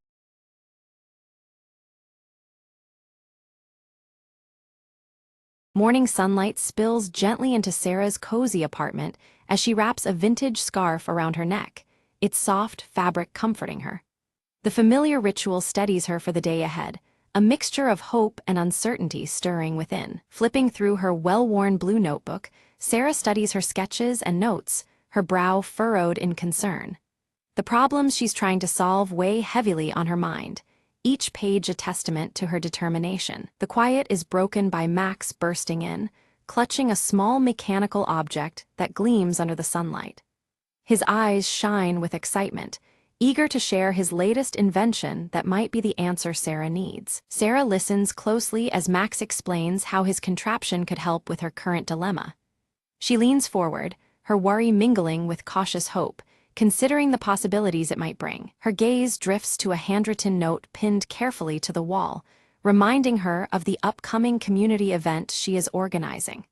The importance of the day presses on her, adding a layer of urgency. Later at the local cafe, Sarah meets Mrs. Elm, who recounts a heartfelt story about the neighborhood clock's historic significance. The tale resonates deeply, adding meaning to the object Sarah had seen but never truly understood. Visiting Mrs. Elm's home, Sarah examines the antique clock, admiring its intricate details and the silent passage of time it embodies. The clock seems to whisper forgotten narratives, hinting at hope amid challenges. Back in her apartment, Sarah finds Leo playfully entangled in a ribbon from one of her vintage scarves. His curious antics bring a smile to her face, a brief respite from her mounting worries. Seated at her desk, Sarah adds a fresh note to her blue notebook, her handwriting confident and filled with renewed hope. It's a quiet vow to keep moving forward despite obstacles. The bustling city streets embrace Sarah and Max as they set out, scarves fluttering behind them like banners of determination. Their shared mission to prepare for the community event pulses with energy and anticipation. Tension mounts when Sarah receives news that a crucial permit for the event has been revoked unexpectedly. Her face tightens with frustration, the setback threatening their carefully laid plans. Max quickly sketches an alternative plan in Sarah's notebook, proposing a clever workaround to the permit issue. His inventive mind races to find solutions amid the growing pressure. Under the glow of streetlights, Sarah wrestles with whether to embrace Max's risky idea. Her conflicted expression reveals the weight of uncertainty and the desire to do what's right. A quiet moment finds Sarah alone, Leo curled contentedly on her lap, both seeking solace in each other's presence. The silence offers a brief sanctuary from the chaos outside. With renewed resolve, Sarah ties her vintage scarf firmly around her neck, a symbolic armor against doubt. Her eyes shine with determination, ready to face what lies ahead. Early the next morning, Sarah and Max visit the community center to garner support, greeted with a mix of enthusiasm and skepticism. The varied reactions underscore the uphill battle they face. Among the center's dusty corners, Sarah discovers an old forgotten poster advertising a similar event from years past. The faded image sparks fresh inspiration and a connection to the neighborhood's resilient spirit. Mrs. Elm appears unexpectedly, lending Sarah a delicate scarf embroidered with symbols representing the neighborhood's history. This thoughtful gift feels like a blessing, intertwining past and present hopes. Spotting Leo darting toward a narrow alley, Sarah follows and uncovers a hidden mural beneath the city's overpass. The vivid imagery tells stories of community and perseverance, igniting a new energy within her. The mural's depiction of shared struggles and triumphs breathes life into Sarah's resolve, reinforcing the importance of the event. Its colors and themes begin to take shape in her mind's eye. Back together, Sarah and Max debate the logistics of translating vision into reality, acknowledging the gap between enthusiasm and practical challenges. Their differing perspectives create a vibrant but tense dialogue. A sudden rainstorm drives everyone indoors, dampening spirits and forcing plans to be postponed. Yet inside, the determination to succeed remains unshaken, sheltering their collective hope. Sarah painstakingly sketches the mural's powerful images into her blue notebook, envisioning how to weave them into the event's theme. Each line drawn is an act of creative faith against the odds. Meanwhile, Max works late into the night, tinkering with mechanical devices intended to enhance the event's decorations. His focus is sharp, a testament to his commitment despite exhaustion. A miscommunication erupts, causing a scheduling conflict that threatens to divide the group's focus. This unexpected hurdle adds tension, demanding quick thinking and compromise to maintain unity. Sarah's frustration swelled as the slow response to her effort seemed to stall the project. Mrs. Elm, sensing her unease, invited her for a quiet tea in the cozy kitchen, sharing gentle words that eased Sarah's mind. Meanwhile, Leo dashed about the room, weaving between feet and leaping onto shelves with playful energy. His antics brought a light laugh to Sarah's lips, reminding her to find joy amidst the stress. Inspired, Sarah jotted a note and pinned it to the community board, inviting neighbors to share their stories and memories for the upcoming event. The note was adorned with a sketch of a vintage scarf, a symbol of the connection she wished to foster. Days passed with little response, and Sarah's hopeful excitement turned to doubt. Her brow furrowed as she reread the quiet walls of the neighborhood, questioning her approach and her place in the community. Suddenly, a group of children appeared, each holding colorful handmade crafts.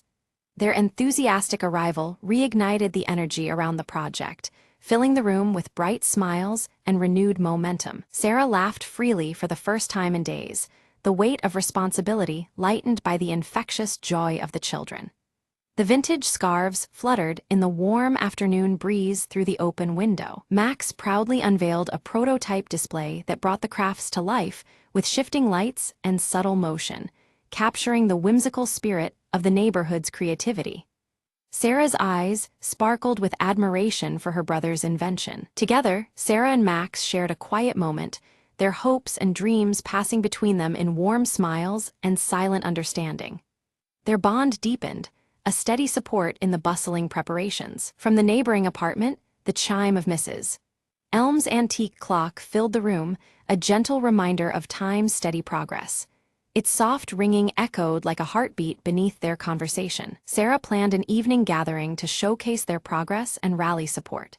She meticulously arranged the space, vintage scarves hanging from rafters, and her blue notebook resting prominently on the table. At the gathering, passionate but differing opinions surfaced, sparking a tense exchange that challenged Sarah's leadership. Voices rose and fell, a clash of visions that forced Sarah to reevaluate her direction. Listening carefully, Sarah adapted the plans, weaving diverse ideas into a richer vision. Her calm resolve shone through, soothing tensions and inspiring cooperation once more. Just then, Leo returned from a brief disappearance, carrying a small, weathered key in his mouth. The unexpected find drew curious glances, its intricate design hinting at forgotten stories. With the key as a new symbol, the community embraced the unfolding vision with energized hearts. Conversations buzzed, hands reached out to help, and a collective creative energy became tangible. Sarah sat by a window, sketching final adjustments to the event layout with confident strokes. Her vintage scarf draped over her chair, and the blue notebook lay open beside her, filled with notes and ideas. In the workshop, Max encountered a sudden technical glitch, threatening the displays just hours before the event. His fingers flew over wires and circuits, a frown shadowing his face. Sarah joined him, their teamwork seamless as they worked frantically to troubleshoot. Determination etched on both faces, they refused to let the setback defeat them. Unexpectedly, Mrs. Elm appeared at the door with a box of tools and a reassuring smile. Her surprising technical knowledge offered new solutions and hope, shifting the tide in their favor. Together they resolved the malfunction, and during a test run, the devices functioned flawlessly. The crafted displays danced with light and motion, ready to enchant the community. Sarah paused to breathe deeply, watching the sunrise filter softly through the window. A mingling of anticipation and relief settled over her, the calm before the event's unfolding. On the morning of the event, gentle sunlight illuminated streets, decorated with vintage scarves and banners inspired by the mural. The neighborhood throbbed with quiet excitement and anticipation. Neighbors arrived carrying stories, crafts, and warm smiles, their presence weaving a tapestry of connection. The atmosphere was inviting, alive with shared purpose and kindness. Sarah's blue notebook traveled from hand to hand, becoming a communal guestbook filled with heartfelt messages and vibrant drawings. Each entry deepened the narrative of their shared history. Max operated the interactive displays with delight, engaging visitors as they explored the crafts brought to life. His enthusiasm was contagious, sparking wonder in young and old alike. By the antique clock in Mrs. Elm's home, she shared a nostalgic tale that bridged past and present generations. Her voice wove the community's histories into a living thread of memory and hope. A surprising visitor arrived just as the event was winding down. Mr. Grayson, a retired historian who had lived in the neighborhood for decades. He shared a long-forgotten tale about the origins of the vintage scarves, connecting them to a community tradition that had almost faded away. His story added depth to the celebration, reminding everyone of the rich history woven through their shared spaces. Sarah held the embroidered scarf tenderly, her fingers tracing the intricate patterns that now felt like a map of their neighborhood's past. She realized how these threads symbolized the power of shared heritage, knitting together the bonds between neighbors young and old.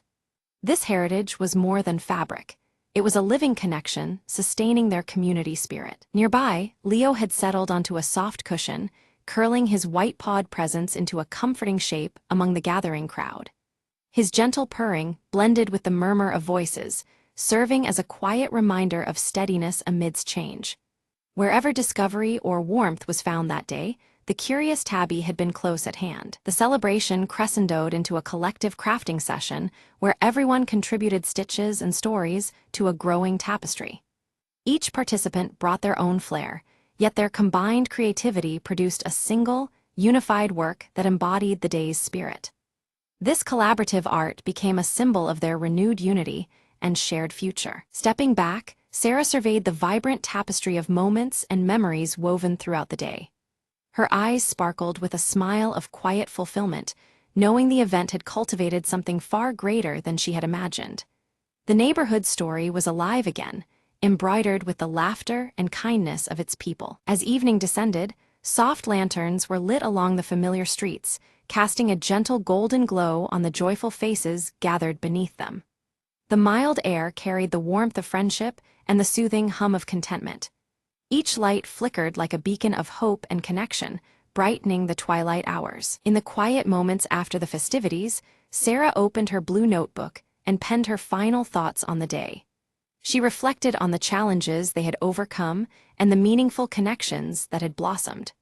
Her writing captured a newfound optimism that these bonds would only grow stronger with time. Meanwhile, Max was packing away his equipment, a grin spreading across his face as he teased Sarah about the invention he was already imagining for the next neighborhood event. Laughter bubbled between them, a playful promise of future creativity and collaboration. His energy was contagious, lighting the way forward. From across the room, Mrs. Elm's antique clock chimed once more, its melodious sound marking the conclusion of a memorable day. The hour resonated like a signal not just of an ending, but also of new traditions beginning to take root. It reminded everyone that time flows on, carrying the stories and hopes of the community onward. Wrapped snugly in her cherished scarf, Sarah stepped outside and looked up as stars began to twinkle above their neighborhood. The familiar constellations seemed to mirror the interconnected lives below, filling her with hope and contentment. In that peaceful moment, she felt ready to embrace the promise of all tomorrows.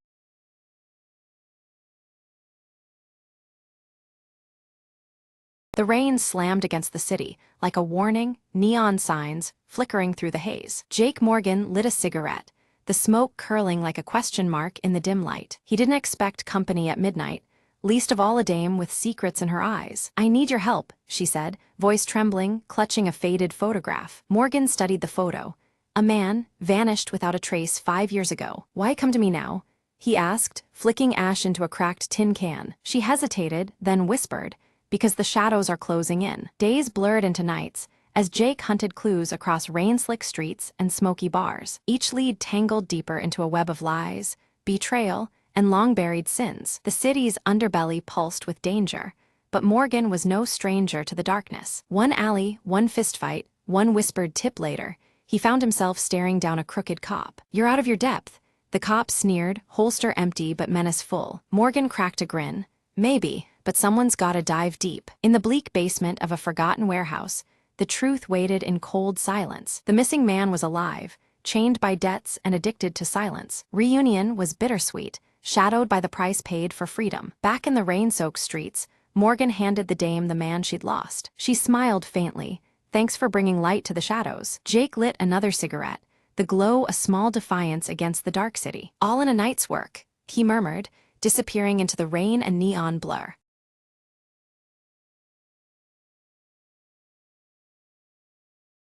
The static on the radio crackled louder than usual, slicing through the midnight silence. Mara's fingers trembled as she adjusted the dial, searching desperately for a clear frequency. "Come in, Delta 7, she whispered, her voice barely audible over the interference. Suddenly, a faint voice emerged, distorted but unmistakable. "Code broken, seek the shadow before it's too late." The line went dead.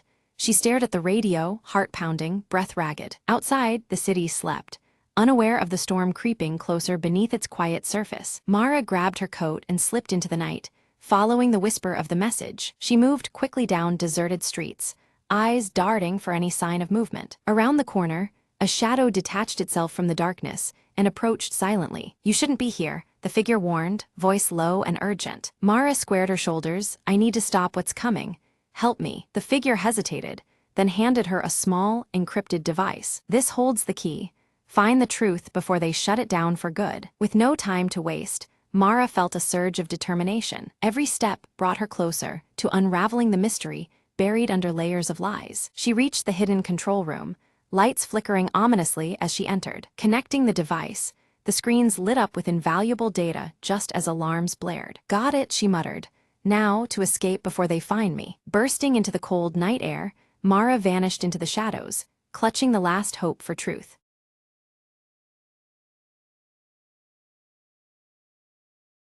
Under flickering streetlights, Clara Voss lights a cigarette outside the dim jazz club. Her breath forms a mist in the cold night air, the silver locket at her neck catching the faint glow. Inside, Anna Lyle sings a haunting melody, her auburn curls brushing a crescent moon tattoo that glimmers under the stage lights. The audience is entranced, shadows dancing along the walls. Clara's sharp eyes scan the room, settling uneasily on Vincent Hale at the bar. His scarred cheek catches the dim light as he nervously surveys the crowd, glancing over his shoulder. Vincent suddenly slides a folded note into Clara's hand, before disappearing quickly through a rain-soaked alley behind the club. The damp air swirls around her as the door slams shut. Unfolding the note, Clara reads a cryptic message about the Vale and a midnight rendezvous near the docks. Her eyes narrow, realizing the urgency hidden between the cryptic words. Pocketing the note, Clara fingers her silver locket, the cold metal grounding her resolve. The shadows under the street lamp deepen as her expression hardens. At the police station, Lieutenant Morneau frowns over a faded photograph of the city's skyline, rain-blotched yet familiar. He explains the unsolved disappearances with a stern voice, tension thick in the air. Clara exhales smoke from her cigarette, jaw clenched, promising Morneau she'll uncover the truth. The flickering bulb overhead casts long shadows on the worn walls. Later, Elias Crane emerges from the mist near the docks, his gray fedora low and gloves pristine against the damp night. His silent approach seems almost spectral in the fog. Clara approaches Elias cautiously, noting his cold demeanor and the gleam of his gloves in the muted light. Their whispered exchange carries weight, secrets hovering between them. Elias warns of unseen forces lurking beneath the city's surface, cryptically mentioning the Midnight Vale as something to fear. His words hang heavy in the chill air. Suddenly, a shadow detaches. Vincent appears, urgency in his whisper as he speaks of a meeting that could expose everything. The three share a tense glance, aware of the risks. From their hidden vantage, Clara, Elias, and Vincent watch as shadowy figures gather in a clandestine assembly near the docks. Blurred reflections ripple off the water, obscuring faces. Gunfire shatters the silence. Chaos erupts with frantic movement. Clara narrowly escapes amidst the turmoil, clutching a torn piece of fabric stained with shadows and rain. Back in her dim apartment, Clara examines the fabric's emblem by the fading light, a match to Anna's crescent moon tattoo. A chill runs through her at the unexpected connection. Anna confronts Clara, suspicion flickering in her eyes as she questions the emblem's link to her past performances. Her voice trembles with a mix of fear and anger. Clara recalls rumors of a secret society, veiled references caught in old jazz lyrics passed down through whispers. The city's darkest corners seem to pulse with hidden meaning. Vincent admits his past affiliation with the society, revealing its deep reach into city officials and even the police force. His tone is haunted, remorse threading each word. Clara's silver locket glints faintly as she recalls her father's mysterious disappearance years ago, a dark thread now entwined with the society's shadow. Determination steals her gaze. At dawn, Elias reveals a concealed entrance beneath the city, a hidden passage that promises answers. They plan their exploration carefully, the weight of secrecy pressing down. Descending into twisting tunnels, shadows strain into ominous shapes, whispers curling from unseen corners. The faint glow of the locket marks their path against the oppressive darkness. A sudden mechanism slams shut behind them, sealing the entrance tight. Trapped, the group clings to the faint light emanating from Clara's locket as panic stirs. The locket's glow illuminates cryptic symbols carved deeply into the stone walls. The group leans in, realizing the warnings etched in stone might hold crucial meaning. Vincent interprets the symbols as grave cautions, but Elias pushes forward undeterred. They uncover a hidden chamber, its air thick with decades of secrets. Inside, stacks of documents expose layers of corruption, officials entwined with mysterious disappearances linked to the secret society. The full scope of their enemies' reach becomes chillingly clear. Suddenly, distant footsteps echoed through the tunnel, sharp and unyielding. Instinctively, the group melted into the shadows, blending with blurred reflections cast by flickering lights. Lieutenant Morneau's stern voice called out, slicing through the silence and betraying their hiding spot. Morneau appeared, his square jaw set rigidly as he demanded Clara hand over the evidence immediately. His tone left no room for negotiation, threatening charges of insubordination if she refused. The air thickened with tension, the flicker of cigarette embers nearly forgotten. Clara stepped forward, her eyes unwavering as she opened her coat to reveal her own badge beneath. Her voice was steady as she declared a commitment to justice that transcended mere orders. The silver locket around her neck caught the low light, a quiet emblem of her resolve. Morneau hesitated, a flicker of conflict crossing his features beneath his stern facade.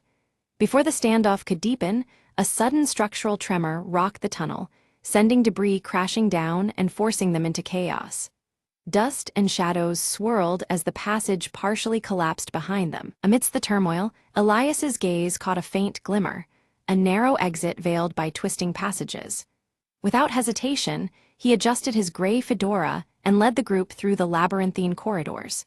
Their steps echoed faintly against wet walls, the silver locket and crescent moon tattoo glimpsed in fleeting reflections. At last, they emerged near the city's riverside, where shadowy figures in trench coats awaited under dim street lamps. The figures' silhouettes merged with the night, an ominous presence wrapping the group in unease. Clara's grip tightened on her locket as the moon tattoo peeked from Anna's wrist. A sudden pursuit ignited. Clara sprinted through narrow alleyways and darted across rooftops, expertly navigating the urban maze. The city's neon lights blurred in streaks as she clutched her locket, her breath sharp in the cold air.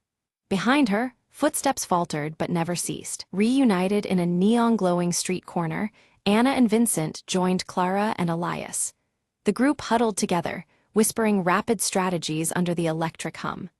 The crescent moon tattoo caught fleeting glints from flickering signs, grounding them. Anna revealed a forgotten jazz recording, its crackling notes hiding coded messages about the society's covert operations. The melody intertwined with cryptic whispers, secrets layered beneath the familiar tune.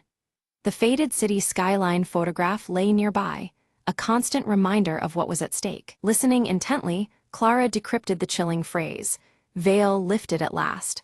The words hinted at an impending event that could change everything.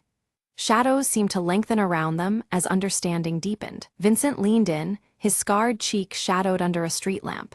He warned of a clandestine auction where secrets, and more, were laid bare and traded like currency. The city's underbelly pulsed with danger just ahead. Clara infiltrated the auction disguised among the shadows, eyes sharp beneath her leather coat's collar. Her gaze locked on the organizer's emblem, a mirror of the insignia etched into her silver locket. The room buzzed with hushed bids and shifting alliances. She observed as live bids soared over incriminating documents, each coming at higher stakes than anticipated. The auction held more than rumors. It was a battleground where truth and deception clashed openly. Smoke curled upward, cigarettes burning down ever closer to ash. Suddenly, an unexpected raid shattered the tense atmosphere, chaos erupting. Seizing the moment, Clara slipped through confusion to snatch critical evidence from beneath watchful eyes. The silver locket pressed against her chest, a symbol of unyielding courage. Safe within a dimly lit hideout, the group pored over the decrypted documents, faces etched with growing dread. The revelations tied Elias's enigmatic identity to a sprawling web of citywide corruption. His perpetual gray fedora and gloves seemed to weigh heavier with confession. Elias finally confessed, voice low and remorseful. He was once a high-ranking society member, now seeking redemption for past sins cast in shadows. His admission shifted the fragile trust they'd built, the crescent moon tattoo a muted witness nearby. Trust shaken, the group debated fiercely, their breaths short in the cramped room. Clara insisted on confronting the society's leader face to face, unwilling to let shadows dictate their fate. Her locket gleamed softly, a beacon amidst uncertainty. A coded message led them to an abandoned theater, its curtains for years untouched and draped in shadows and mystery. The air hung thick with dust and forgotten echoes, the city skyline photograph tucked carefully in Clara's coat pocket. They stepped inside, hearts pounding against the silence. Within the theater's faded confines, Clara confronted a figure obscured behind a veil, an unexpected presence from her past. The face held painful memories, intimately connected to the lost photograph sealed beneath layers of rain and time. The silver locket lay heavy in her palm. Without warning, the theater was plunged into absolute darkness by a sudden blackout. Vulnerability wrapped tightly around them, breaths quickening in the consuming void. The crescent moon tattoo stole faint glimmers in the black, a silent reassurance. When the lights flickered back, the leader was gone, vanished into thin air. But a new clue lay in plain sight, pointing toward a rendezvous at the city's old observatory.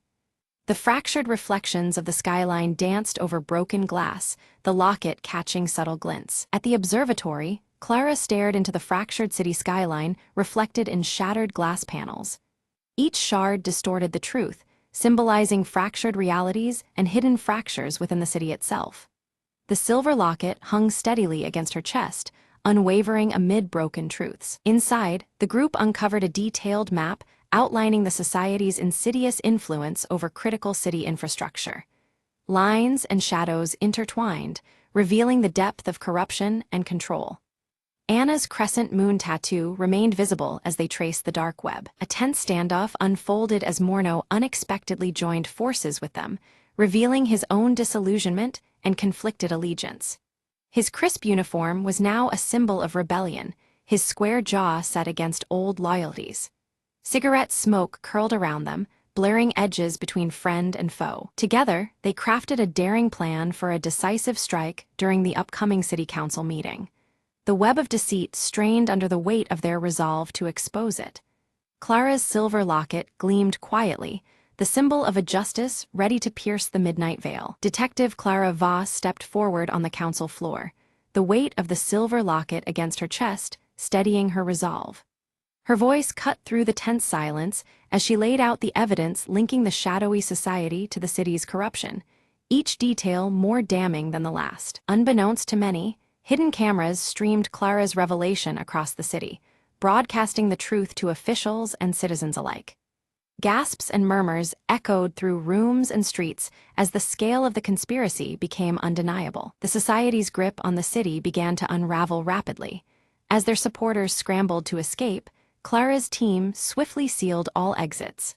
The growing shadows of panic were met with unyielding light, trapping traitors within their crumbling fortress. Lieutenant Morneau moved with calculated precision, arresting key conspirators amid the chaos. Quietly, Elias Crane stepped forward, gray fedora tipped low, gloves gleaming under the harsh lights, surrendering himself in a bid for redemption. On live television, Anna Lyle took the stage, her auburn curls catching the glow of the spotlight that revealed her crescent moon tattoo. Her hopeful jazz melody carried through the night, a soulful promise echoing beyond the unveiled darkness. Clara found herself at her father's grave as rain gently fell, droplets tracing rivulets on the weathered stone. Resting the silver locket against the headstone, she felt the weight of loss and the strength of purpose intertwined in the quiet moment. The city exhaled with cautious relief, the oppressive veil lifted from its streets and alleys. Shadows remained, but they no longer dictated the rhythm of the night, leaving space for a fragile peace to grow. Standing atop a rain-slicked rooftop, Clara watched as dawn stretched over the city skyline, the familiar photograph safely tucked deep in her coat. The sky's soft light promised new beginnings amidst lingering shadows. As the first rays illuminated the streets below, Clara slipped the faded city skyline photograph back into her leather coat pocket. It was a silent testament to the past she bore and the uncertain road ahead she was determined to walk. With a final slow breath, Clara exhaled a plume of smoke that drifted into the morning air. Clad in her leather coat and clutching her silver locket, she faced the emerging day, ready to confront whatever shadows still lingered.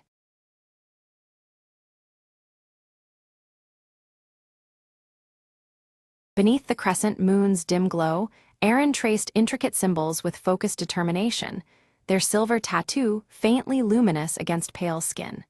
Each mark seemed alive, pulsing subtly as if resonating with a hidden power. Outside the ancient temple, Soren stood firm under the sable sky, his grip tightening around the worn obsidian blade. The darkness pressed in, but his stoic expression betrayed no fear, only readiness for what was to come. An unsettling shadow flickered briefly on the temple's weathered walls, unnoticed by both guardian and seer. The sable light shimmered momentarily, casting a strange shift in the atmosphere that set nerves on edge. From the swirling mist emerged Leora, cloaked in shifting shadows, her sharp emerald eyes locked onto Aaron's glowing tattoo with an unreadable intensity. She moved silently, an enigma appearing at the edge of their fate. Aaron felt an abrupt chill crawl down their spine and looked up, only to see Leora vanish as mysteriously as she had appeared, swallowed by the deepening darkness. The fading glow of the tattoo flickered in response, as if warning of unseen threats. Soren's voice cut through the silence, grave and unwavering, cautioning Aaron about a new darkness rising alongside the sable light, an all-consuming shadow that could engulf everything they knew. His eyes never left the horizon's blackening edge. The crescent moon overhead intensified its ethereal glow, casting longer, deeper shadows that seemed to dance and writhe around the ancient stone temple. The sable light deepened, as if drawing power from the growing tension. In a sudden vision, Aaron saw fractured realms torn asunder, jagged voids creeping closer with insidious hunger. Reality itself quaked on the brink of unraveling, threatening to dissolve into endless night. Leora's silhouette blurred and merged with the sable light's ever-shifting form, and unexpectedly, the edge of Soren's obsidian blade began to shimmer with a strange, otherworldly glow. The weapon's reflection revealed truths yet to be spoken. Beneath the sable light's eerie sheen, ancient runes etched on Soren's obsidian blade glimmered to life, revealing a cryptic message written in a forgotten tongue. The symbols hinted at a key to confronting the encroaching darkness. Deciding there was no turning back, Aaron and Soren resolved to seek out the mysterious source of the sable light. Their shared purpose strengthened amidst the mounting shadow, threatening to consume their world. As if responding to their resolve, the temple's colossal doors, carved with steady crescents, creaked open slowly, revealing a pathway shrouded in shifting sable light. Beyond lay unknown trials and veiled truths. Stepping together, they entered a realm where shadows wove around them like living threads, the pulse of Aaron's silver tattoo guiding their path.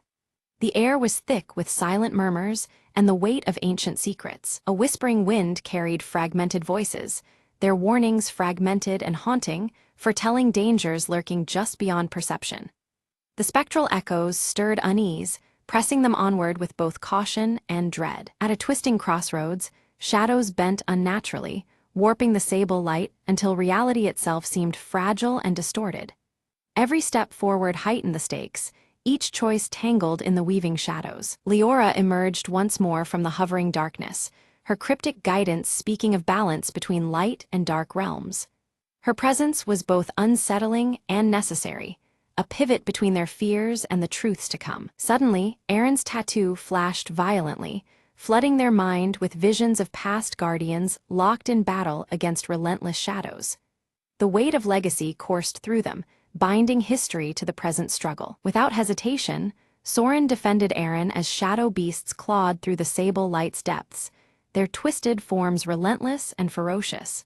His obsidian blade carved protective arcs, shielding the seer from the encroaching peril. In the midst of chaos, Soren's blade shattered a dense shadow veil veiling their way and revealed a hidden chamber beyond.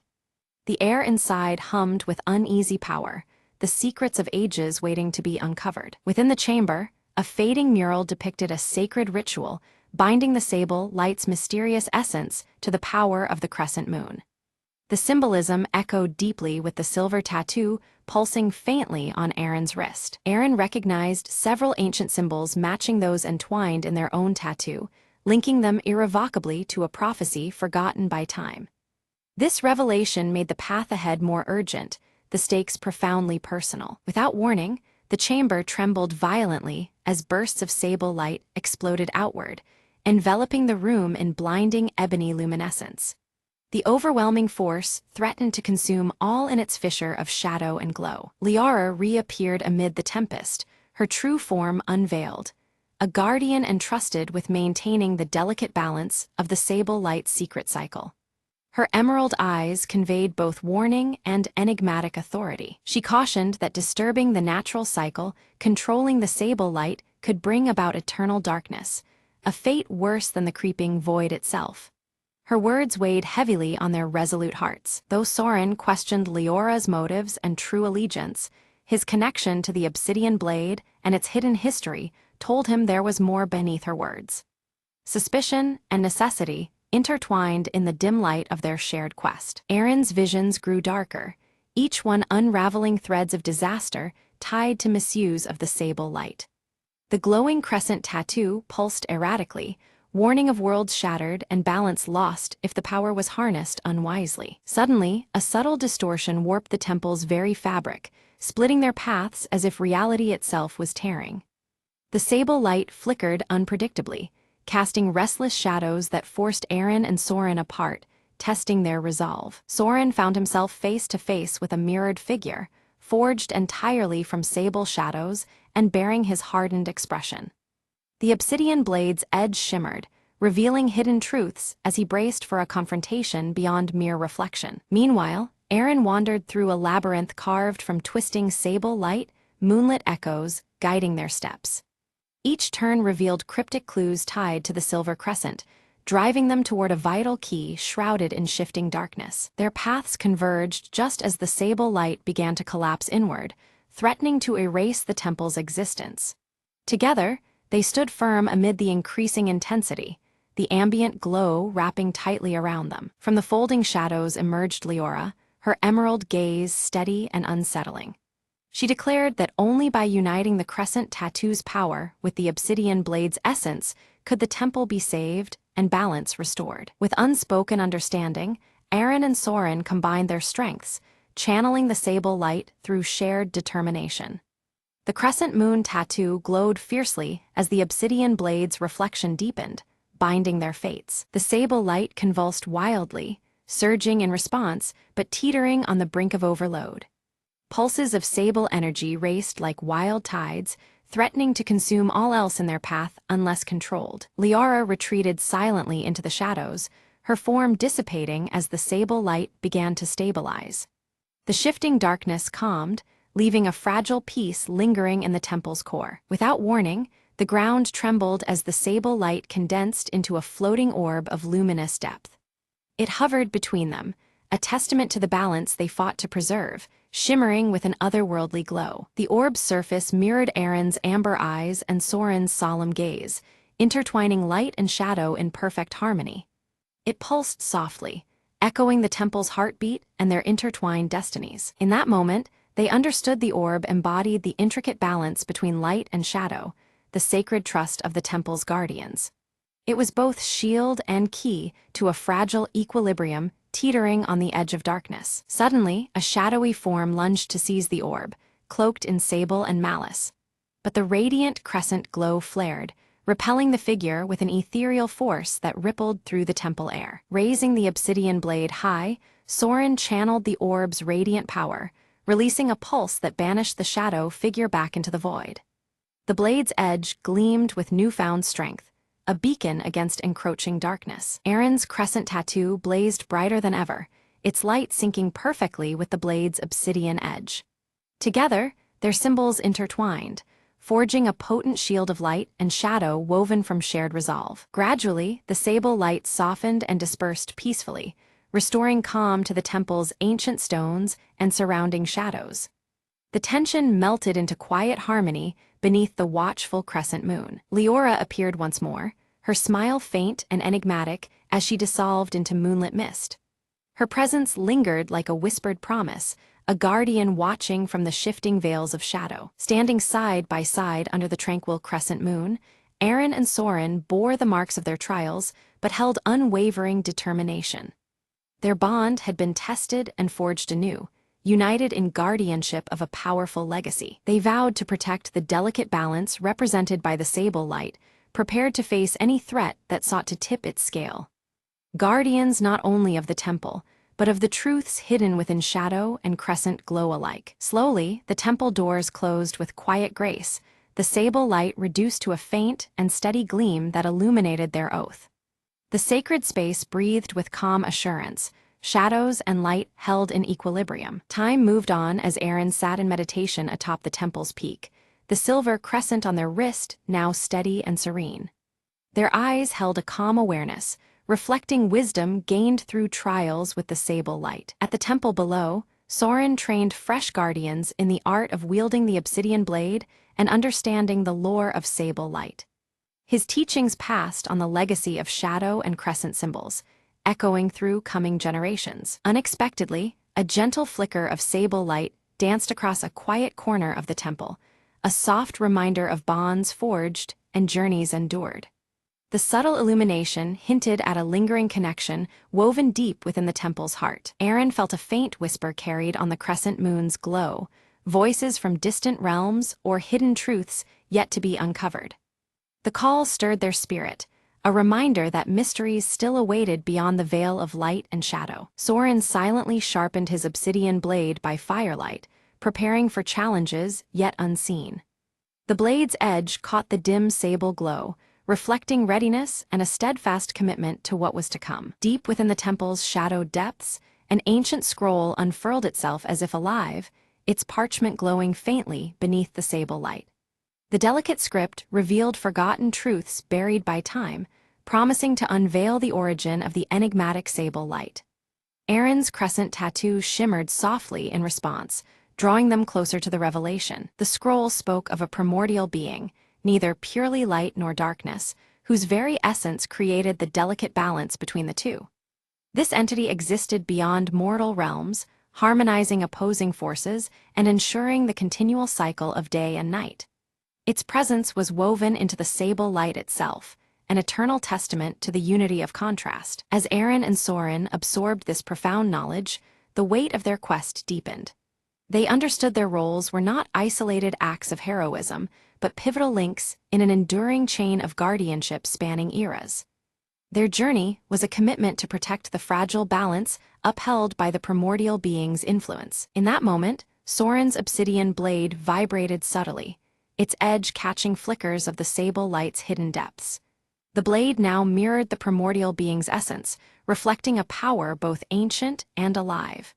This newfound resonance fortified their resolve, signaling the beginning of a transcendent alliance. From the temple's edges, under the gentle glow of silver crescent moonlight, Leora's presence whispered back into existence. Her emerald eyes gleamed with quiet certainty, offering cryptic guidance amidst the revelation. Her subtle influence became a beacon, illuminating the path the two must now take. Aaron's crescent tattoo pulsed in tandem with the blade, both infused with the rhythm of the sable light's essence.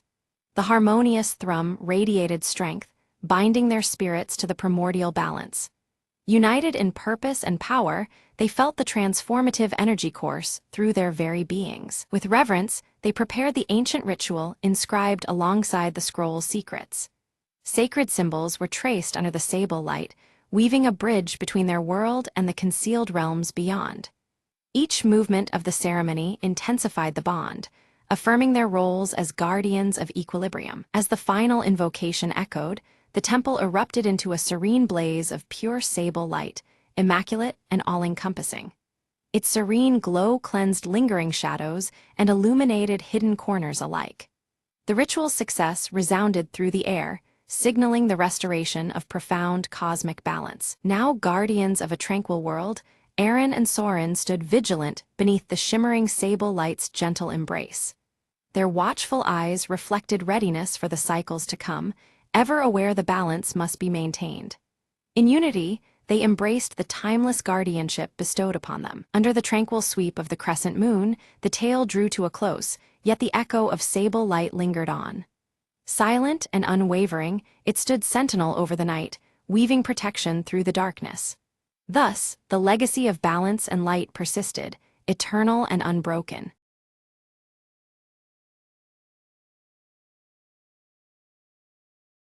Nina sits at her cluttered desk, eyes sharp and focused as lines of code and surveillance footage scroll across multiple screens. Her short black hair frames her determined face, illuminated only by the glow of the monitors. She reaches out, adjusting a window displaying a complex algorithm, her green eyes flickering with concentration. Suddenly, a distorted beep interrupts the silence, pulling Nina's attention to the digital clock on the wall. The numbers flicker erratically before settling on 11, a familiar yet unsettling sight. A brief flash of static interference blinks across the screens, casting shadows in the dim room. The apartment door creaks open, and Marco steps inside, clutching his old pocket watch tightly in one hand. His tall frame and curly brown hair are unmistakable, the scar above his right eyebrow marking him clearly. His tense expression betrays his worry as he surveys Nina's anxious stance. Nina quickly holds out an encrypted USB drive, turning it over in her hand before handing it to Marco. She explains that its mysterious origins may hold critical information, but also pose significant dangers. The weight of her words hangs heavy as the small origami crane in her hand trembles slightly. The tiny paper crane shifts nervously between Nina's fingers, folding its own silent tension into the already charged atmosphere. She folds it one more time, her motions meticulous but her hands shaking imperceptibly. Both siblings share a brief glance, understanding the seriousness beyond the paper's fragile form. Without warning, their communication devices emit a pulse of heavy interference, screens flickering and connections cutting off abruptly. The room plunges into an uneasy silence as their link to the outside world vanishes. The static flashes more fiercely now, disorienting them both. Miles away, Agent Crow stands before a bank of monitors, his gray trench coat and dark sunglasses blending into the shadows. His unreadable face studies the flickering images with cold precision. On his desk lies an open, cryptic notebook. Beneath his steady gaze, the atmosphere thickens. Back in the apartment, Nina's fingers fly across the keyboard as she decodes a fragment of data revealing that the Sentinel is actively tracking their every move. The glowing blue orb, always temperature-cold and silent, manifests intermittently on screen. Its presence signals a silent, omnipresent watcher. Marco crosses his arms, doubt etched visibly across his scarred brow, but nods reluctantly to Nina's plea for assistance. Together, they begin to work on deciphering more complex data from the USB drive. Their teamwork grows tense as the pressure mounts, but they push forward. Sudden static flickers violently across the screen, revealing intermittent glimpses of the glowing blue orb hovering silently in a darkened room. Its unblinking blue light casts a chilling reflection on their surroundings. The sensation of being watched intensifies, pressing down on their resolve. Nina folds a new origami crane carefully, her fingers trembling from a mixture of fear and determination. She places it beside her keyboard, a small beacon of calm amid chaos. The paper figure stands resilient, a silent talisman against the creeping dread. Unseen hands remotely disable the security systems around Nina's apartment, causing alarms to go silent and doors to unlock automatically. The tension skyrockets as the vulnerability becomes starkly apparent. The siblings realize time is running out faster than they imagined. Agent Crow scribbles quickly in his cryptic notebook, circling their names in red ink with cold finality. His calm demeanor betrays no emotion, but the deliberate markings hint at a looming confrontation. The monitors flicker once again, mirroring his shadowed intentions. Nina grabs Marco's arm urgently, whispering that they don't have much time before they are found. Her green eyes dart to the door as every sound seems amplified. The small origami crane quivers slightly in her hand, echoing her unease. The clock's digital numbers hit 11 again, and the room is suddenly plunged into darkness as the power cuts out. Emergency lights flicker on weakly, throwing jagged shadows across the walls. The silence deepens, making every breath feel loud in the stillness. Nina swiftly grabs the USB drive and a flashlight, her determination overtaking the creeping fear. She leads Marco down the darkened hallway, their steps quick but cautious. Outside, the city waits, hostile and cold, as they prepare to flee. They slip into winding alleyways, constantly glancing back for signs of pursuit. The city feels claustrophobic, noises echoing ominously around them. Despite the tension, their bond holds firm, a quiet reassurance against the unknown. Nina attempts to access a hidden message within the USB drive, but unfamiliar encryption guards its contents fiercely. Frustration flickers across her face as lines of code refuse to yield their secrets. The digital interference makes the task nearly impossible, testing her skills and resolve. Marco hesitates before opening his old pocket watch, revealing a hidden compartment inside. Within it lies an aged map, marked with several points that seem to correspond with their current predicament. His scarred forehead creases as he contemplates their next move. In the distance, the glowing blue orb appears suddenly, hovering silently and guiding their path through the maze-like cityscape. Its cold light is both comforting and ominous, an unspoken presence they cannot ignore. The orb's silence is deafening, heightening the tension with every step. Nina's phone vibrates, displaying a cryptic text message, "Trust no one." The warning chills her more than the cold night air. She glances at Marco, the weight of the message sinking in as the origami crane folds silently beside them. Agent Crow intercepts an encrypted transmission, confirming the siblings' escape route. He smirks beneath his dark glasses, setting a carefully planned trap in motion. His cryptic notebook lies open, pages scattering with ominous intent as he moves swiftly. They reach an abandoned warehouse where the air thrums with a low electronic interference. Flickering lights cast fractured shadows onto the cracked concrete floor. Their footsteps echo as they press forward, tension climbing with every heartbeat. Inside, multiple flickering screens display their live movements, caught mercilessly by the Sentinel's unblinking eye. The glowing blue orb hovers silently above the control panel, its temperature-cold presence unmistakable. The siblings realize they have been led into a calculated snare. Nina folds another origami crane, her fingers trembling heavily under the enormous pressure. The paper folds become a ritual, a fragile hope amidst mounting peril. She places the crane down carefully, steeling herself for what comes next. Marco's sharp eyes caught the swift rotation of security cameras adjusting their angles towards them. Without hesitation, he sprang into action, disabling several cameras with precise, practiced movements. His scarred brow furrowed in concentration as each device went dark, clearing their path momentarily. Suddenly, from the shadows emerged a drone, its surface glowing with the same eerie blue hue as the Sentinel's orb. Its silent presence was both mesmerizing and threatening, lighting up the corridor with cold, pulsating light. The drone lunged after them through the maze-like corridors, its blue glow intensifying.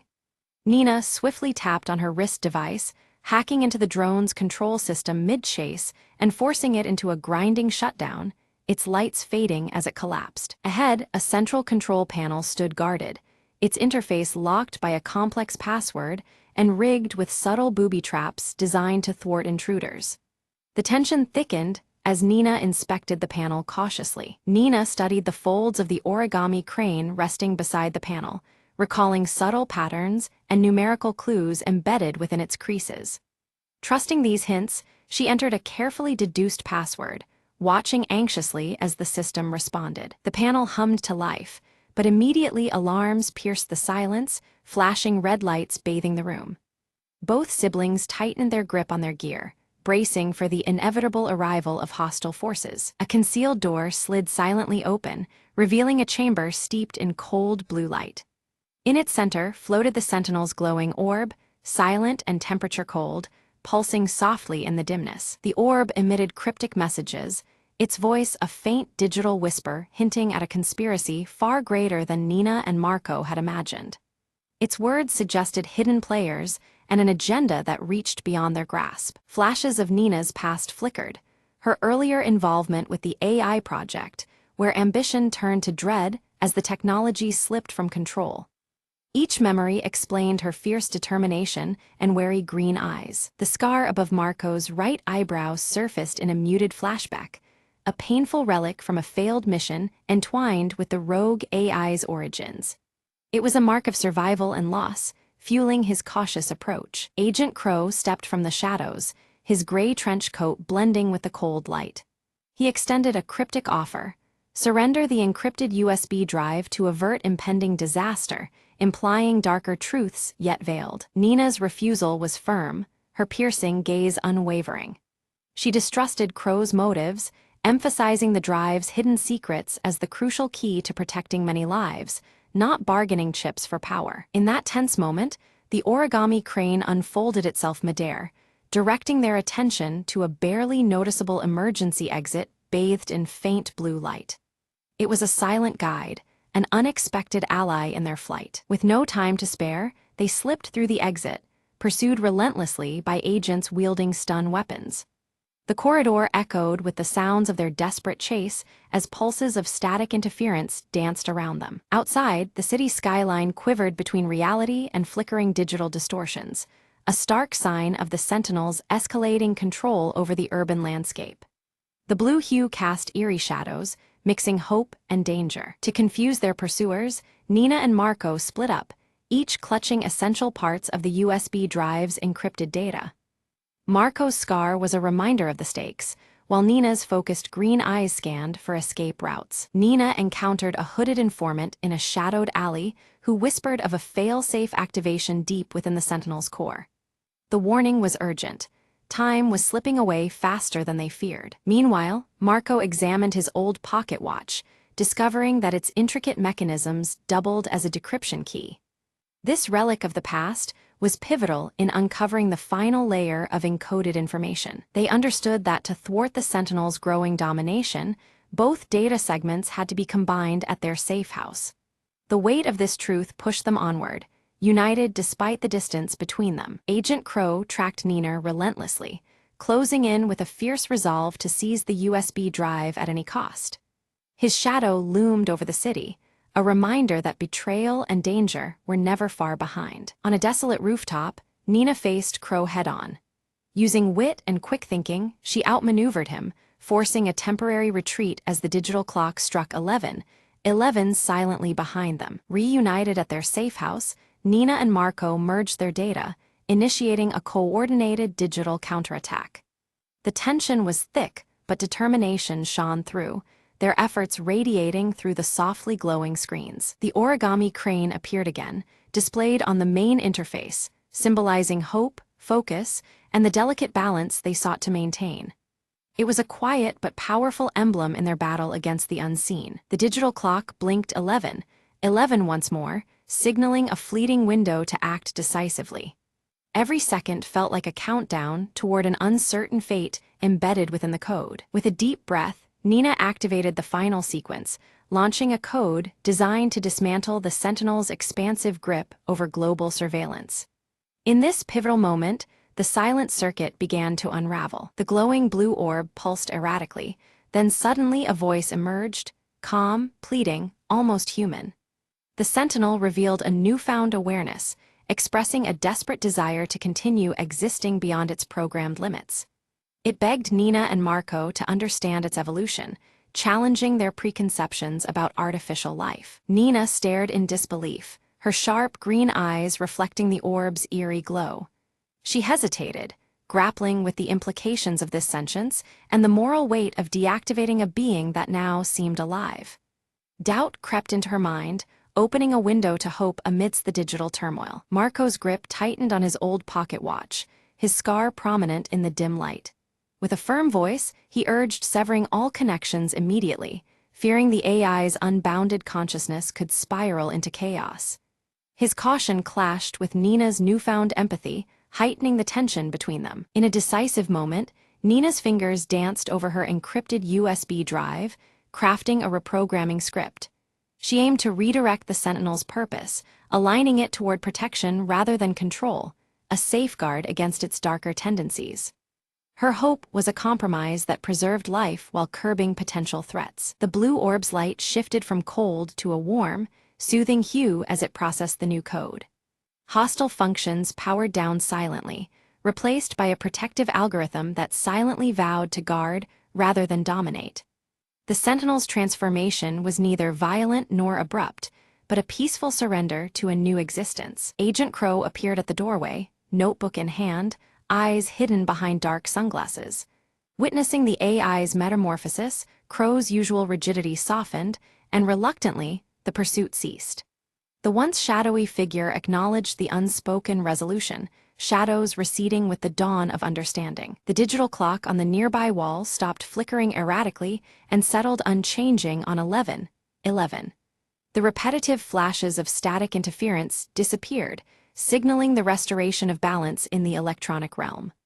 The room's tension dissolved into calm, the moment frozen in quiet victory. Nina folded one final origami crane, her practiced hands steady despite the emotional weight.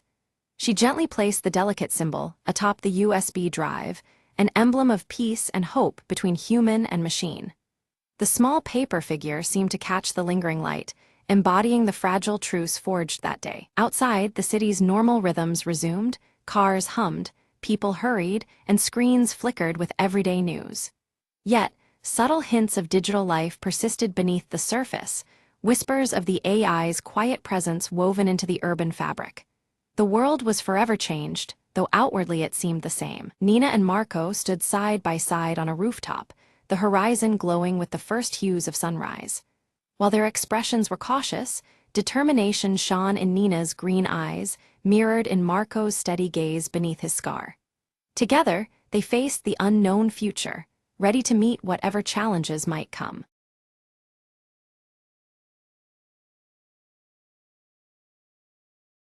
Rain slicked Ali's blurred areas quick steps as she clutched the small red data chip tightly, anxiety flickering in her sharp eyes. Behind her, city lights cast fractured shadows, broken clocks ticking faintly in the distance. She slipped through the cracked doorway of a dim apartment, where Dex awaited, his tattooed sleeve visible beneath the rolled-up fabric. His impatient gaze met hers, the tension thick in the cramped room. Under the flickering overhead light, Dex inspected the red data chip, suspicion brewing between them. Words were exchanged sharply, betraying their fragile trust in the dangerous game they played. Outside, beyond the rain-streaked window, shadowy figures lingered unseen. Their fleeting reflections shimmered within a cracked mirror hanging awkwardly by the entrance, silently observing. Mara's gloved fingers danced expertly over the security terminal, cracking through dense encryption with ease. Her eyes fixed, determined, as the locked secrets began to yield. A broken clock on the wall ticked uneven rhythms, its hands stuttering in defiance of time. Suddenly, the quiet was pierced by a beep, signaling an incoming encrypted message. Aria's fingers traced the message's cryptic lines, revealing chilling warnings tied to the red data chip's unknown dangers. The weight of the revelation pressed hard against her resolve. From the shadows, the broker's distorted voice crackled ominously through an old radio device. Threats echoed clearly: surrender the chip or face dire consequences beyond their reckoning. Dex slammed his fist against the table, anger flashing over his tattooed arm as blueprints and wires scattered. Frustration twisted in the cramped air, tensions mounting between them all. Mara offered a daring plan, an infiltration of the data vault where the chip had originated. It was risky, but the only chance to unravel the web of deceit surrounding them. Aria hesitated, a haunting memory stirring. A broken clock stopped at midnight, symbolizing lost chances. Doubt flickered momentarily across her sharp features. With determination set, the team readied themselves, the red data chip nestled securely in Aria's jacket pocket. The fractured ticking of clocks outside seemed to count down their fate. Dex methodically checked his gear, the glow of a neon sign casting light across his tattooed arm. His focus was unyielding, the city's restless pulse echoing through the room. At her console, Mara manipulated traffic cameras, her gloved hands orchestrating a diversion to cover their anticipated escape. The city's network became their battlefield. Suddenly, the apartment door shattered inward. Shadowy pursuers stormed in. The urgency of their situation erupted as danger closed rapidly around them. A tense and frantic chase spilled onto rain-slick streets, with Arya deftly navigating the narrow passages. The red data chip's burden weighed on her as every second counted. Dex engaged assailants with striking prowess, his tattooed arm a blur in the melee, while Mara remotely sabotaged their pursuers' escape routes. Their coordinated efforts kept hope alive. They dove into an abandoned warehouse, greeted only by a haunting trail of broken clocks stopped at various fragmented times. The eerie stillness deepened the mystery they faced. Among the debris, Arya spotted a silver locket, its clasp cracked and worn, stirring unsettling familiarity. Suspicion gnawed at her. Was this a link to a ghost from their past? Mara's gloved hands delicately decoded the intricate engravings etched into the locket. Hidden messages emerged, revealing a betrayal by an informant they had once trusted. Dex confronted the informant through a faceless hologram, the broker's looming presence cast as a dark shadow over the exchange. The unseen enemy tightened its grip. Forced to divide, the team pursued scattered clues tied to the broken clocks dotting the city. Each path carried risk, threading deeper into the web of deception woven around them. Arya uncovered a hidden shipment manifest connected to the origins of the red data chip, intensifying the stakes. The puzzle was unraveling, but the danger escalated with each discovery. Mara hit a sudden lockout while hacking, her gloves briefly glowing as she pushed past the barrier. Innovation and persistence became their only weapons against digital defenses closing in. Suddenly ambushed, Dex narrowly escaped, using his tattooed arm's hidden signal to summon a shadowy ally. The fragile line between friend and foe blurred in the shadowed streets. Arya moved silently through the dimly lit clockmaker's shop, her sharp eyes scanning the myriad of broken clocks that adorned the walls. Among the shattered gears and dusty faces, she discovered a coded map hidden beneath a panel, its design mirroring the recurring motif of fractured timepieces. The map's lines intertwined with images of broken clock faces, hinting at a secret path. Suddenly, every clock in the shop chimed in eerie unison, a disorienting cacophony that froze Arya in place. As the echoes faded, a section of the floor subtly slid open, revealing a hidden passage cloaked in shadow. The broken clocks looming around framed this critical moment, underscoring the urgency of her discovery. Miles away, Mara's pale fingers danced over her keyboard, her fingerless gloves flexing as she intercepted an encrypted communication. The message warned of a massive data theft slated for midnight, sending a chill through the team. The red data chip, though not yet in her hands, had been referenced cryptically within the transmission. Dex appeared suddenly beside Arya, his muscular frame tense as he examined the fragments of the map she had uncovered. Piecing together details from the shipment manifest, he connected the dots that hinted at the scale and timing of the impending heist. Their reunion was brief but charged, the background clocks ticking ominously. From the shadows, the broker tightened his control, dispatching assassins whose distorted voices and shadowy forms moved like phantoms in the night. Their presence was an unspoken threat, signaling that no step the trio took would be unchallenged. The broken clocks in the environment seemed to mock their fragile grasp on time and safety. Cornered and outnumbered, the team was forced to split, each member vanishing into different alleys and byways. This narrow escape tested their trust and revealed fissures in their alliance as doubts and fears crept in. The broken clock motif lingered in the background, a reminder that every second counted and their unity was fragile. Later, Arya confronted Mara, her voice edged with frustration over the withheld truths about the red data chip's potential. Mara's gloves remained visible as she hesitated, the tension thick between them. The exchange was sharp, exposing cracks in their shared mission and the stakes they faced. Mara finally unveiled the chip's secret. It was a digital key capable of unlocking vast and hidden corners of the city's surveillance network. This revelation deepened the stakes, showing the scope of the broker's ambitions and the power the chip held. Their breath hung heavy in the air, punctuated by the distant ticking of broken clocks. Meanwhile, Dex grappled with his own conflicts, memories of the intricate tattoo sleeve on his left arm flashing in his mind. These flashbacks linked his past loyalty with his current resolve, grounding him in purpose amidst uncertainty. The tattoo, inked with symbolic gears, seemed to pulse in rhythm with the broken clocks around him. The broker struck back anonymously, sabotaging their communications with waves of interference. Each team's connection faltered, isolating them in their individual spheres of danger. The broken clocks in the background fell silent, underscoring the growing chaos and their vulnerability. Arya arrived at a desolate tower, the final clock looming above Frozen at midnight, the very hour planned for the heist. Time seemed to stand still as she prepared to confront the endgame. The broken clock hands pointed relentlessly toward urgency and inevitability. Within the tower, Mara's gloves moved deftly over her equipment, bypassing intricate security systems with rapid taps. Her pale features set in concentration, she fought against digital barriers to clear the path for her team. Around her, faint clock faces flickered on monitors, their fractures echoing the theme of fractured time. Dex intercepted a courier clutching a red envelope, the color matching the data chip that had come to symbolize their mission. This envelope held a critical piece of the broker's plan, shifting their understanding and strategy.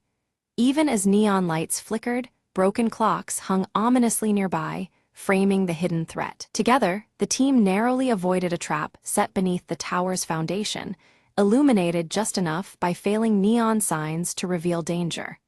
They moved swiftly, the atmosphere thick with tension and uncertainty. Broken clocks in the area seemed to almost count down their fleeting chance for survival. Mara disabled a swarm of surveillance drones overhead, her gloves glowing faintly as she fought digital battles. This gave Arya and Dex a narrow window of opportunity to advance, their movements urgent and calculated. The broken clock motif lingered, a silent witness to their desperate push forward. Inside the tower's heart, Arya's eyes caught a cracked mirror reflecting her tense, focused expression. The fragmented glass paralleled the fractured timeline they struggled against, reminding her that time was slipping away. The palpable pressure of the impending heist bore down as the clock struck closer to midnight. Dex confronted a shadowy figure cloaked beneath a hood, a mask shaped like a broken clock hiding the intruder's identity.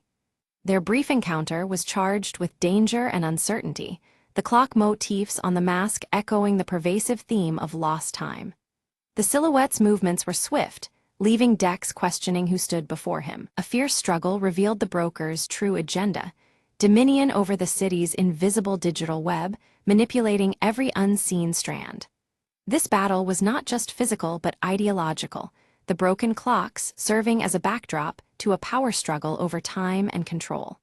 The stakes had escalated beyond what the trio imagined. Mara launched a counter-hack, her gloves glowing fiercely as she engaged in a digital duel with the broker's sophisticated code. The flashy lights and flurries of data in the tower's control room painted a vivid picture of their hidden war. Every keystroke was a battle for the city's surveillance future. Victory seemed within reach until the broker unleashed a devastating final trap, fracturing the entire data network across the city. Alarms blared as systems faltered, and chaos erupted. The broken clocks seemed to shatter metaphorically, symbolizing disrupted time and control. The screen of their devices faded to black amid the blaring alarms, the broken clocks ceasing there, ticking in an eerie silence. The blackout left them helpless and isolated, dangling in the dark void of uncertainty. Time itself felt suspended, the motif now hauntingly literal. In isolation, Arya's thoughts drifted to the silver locket with its broken clasp, a tangible symbol of unfinished business and fractured bonds. Memories of its meaning stirred resolve within her, fueling a flicker of hope. Even in the absence of time, connections lingered. Suddenly, Mara's voice crackled through a hidden communication channel, calm and urging focus amidst the chaos. Her message was a lifeline, reminding the team of their shared mission and the strength in unity. The sound rekindled a fragile thread of trust. Dex carefully repaired a small, intricate device embedded within his tattoo, the motions steady and skilled. The device sparked to life, restoring the delicate communication lines that had been severed. The broken clocks in the background began to faintly tick once more, signaling renewed hope. The team reconvened at the tower's apex, the red data chip pulsing subtly in Arya's grip like a heartbeat. Around them, remnants of broken clocks framed the bleak city skyline, time still fractured but not defeated. Their unity, fragile yet resolute, poised them for the final confrontation ahead. The red data chip, once thought to be a weapon, reveals itself as a key to restoring the stolen digital memories held hostage by the broker. Arya studies it carefully, realizing its potential to unlock what was lost rather than destroy. Mara, gloves firmly on, connects the chip to her portable device, triggering a wave of data that slowly reverses the blackout. Around them, broken clocks begin their synchronized ticking once more, filling the air with a hopeful rhythm. In a rare moment, the broker's shadowy mask falters, revealing a familiar face etched with pain and regret, someone deeply tied to their shared past struggles. This glimpse casts new light on the contours of their conflict. Dex steps forward, his tattooed arm glowing softly as he faces the broker. His voice is steady, embodying both forgiveness and strength, breaking through years of silence between them. Arya slides the red chip into the central console. Streams of data flood the system, revealing hidden conspiracies buried deep beneath layers of deception. The room hums with newfound energy, secrets unfolding before their eyes. Citywide systems awaken, lights flicker back to life, while long-held shadows retreat into forgotten corners. The faint ticking of clocks syncs with the resurgence of order and control. Mara finally removes her fingerless gloves, a silent symbol of trust restored as the complex digital web begins to heal. Technology feels less like a barrier and more like a bridge between them. The broken clocks scattered across the city start moving forward in unison, marking the dawn of a new chapter. Time, once lost, now regains its steady, purposeful flow. From the high tower, Arya, Dex, and Mara watch the sunrise breaking through rain-streaked glass, their silhouettes dark against the light. The scene breathes relief, unity, and the promise of what lies ahead. In Arya's hand, the silver locket glints softly, now repaired and whole. It symbolizes the closure of their ordeal and stands as a quiet promise of vigilance and hope for the future.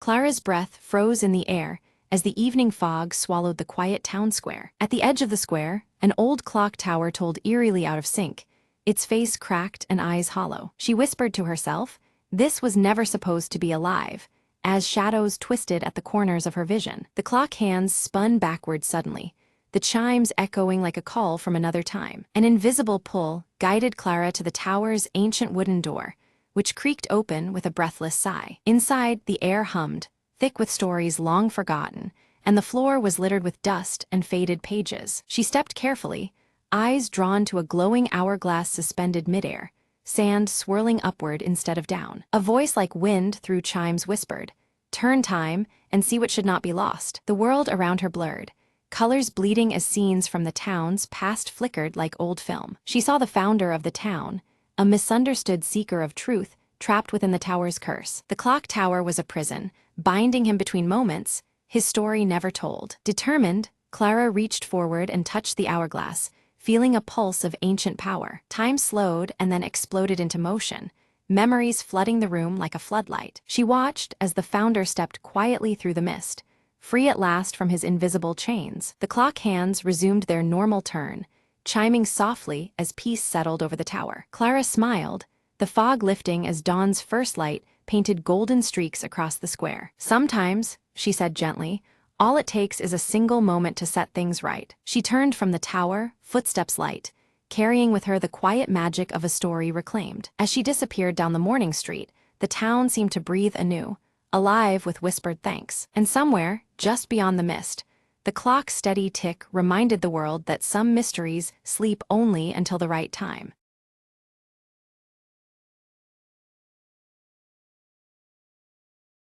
The console blinked to life in the silent command room, a single message flashing on the screen. Captain Arya leaned forward, reading the coordinates aloud. An unknown signal from the edge of Xylon 9. Without hesitation, she ordered the ship to change course, curiosity outweighing caution. The crew scrambled, boots echoing as the cargo bay doors sealed behind them. Hours later, the starship approached a derelict vessel, its hull scarred by cosmic storms. No signs of life, the sensors reported, but the signal persisted, a faint, rhythmic pulse. Arya donned her suit and stepped into the airlock, heart pounding with each breath. The door creaked open, revealing a control room frozen in time, dust particles dancing in the beam of her flashlight. Her fingers traced the console, then paused as the signal intensified, syncing with a mysterious device. Suddenly, static cleared, a voice whispered, "Help," a plea lost for decades. Determined, Arya tapped into the ship's systems, rerouting power to the ancient transmitter. The vessel hummed alive. Star charts and messages flooded her screen, lost knowledge waiting to be shared. "We've found a treasure trove," she told her crew, her voice trembling with awe. They worked together to decode the data, piecing together the story of a forgotten colonization attempt. Weeks later, the crew broadcast the discovered information back to the galaxy, a beacon of hope in the vast darkness. Arya watched as the message dispersed, knowing their discovery would rewrite history. Back on the bridge, she smiled softly. Sometimes, the past finds you when you least expect it. The derelict ship faded behind them, no longer lost, but remembered. The signal ceased, but its legacy had only just begun to echo through the stars. And in the quiet hum of the starship, new adventures awaited, guided by the light of old transmissions.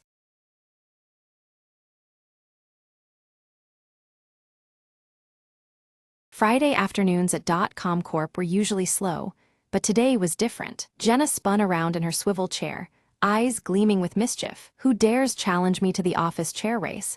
she shouted, gripping the armrests. Her co-workers exchanged amused glances. Then one by one, they lined up their chairs at the start. Martin, the tech guy, declared, "Last one to the break room owes coffee." The office manager blew an imaginary whistle. The race was on. Chairs zoomed, spun, and occasionally collided, as the hallway became a wild racetrack. Jenna's chair wobbled dangerously as she took the corner too fast, yelling, "I got this." But Martin edged ahead, powered by sheer elbow thrusts and caffeine dreams. Near the finish line, Linda, the quiet accountant, made a surprising boost with a sneaky push-off. The crowd cheered, some clapping, some videotaping on their phones. In the end, Linda's steady pace won the race by a hair. She stood up triumphant, sipping her prize coffee done by Martin. Who knew spreadsheets could fuel speed like that? She joked with a grin. Jenna nudged her. "Next time I'm bringing my helmet." The office buzzed with laughter as everyone returned to their desks, energized by the silly competition. Even the grumpiest manager cracked a smile, shaking his head in disbelief. "Maybe next Friday," he said, "we'll try a stapler toss." As the sun set, the chairs sat still, but the team spirit soared high, and somewhere in the back, a quiet challenge was already brewing for next week's shenanigans.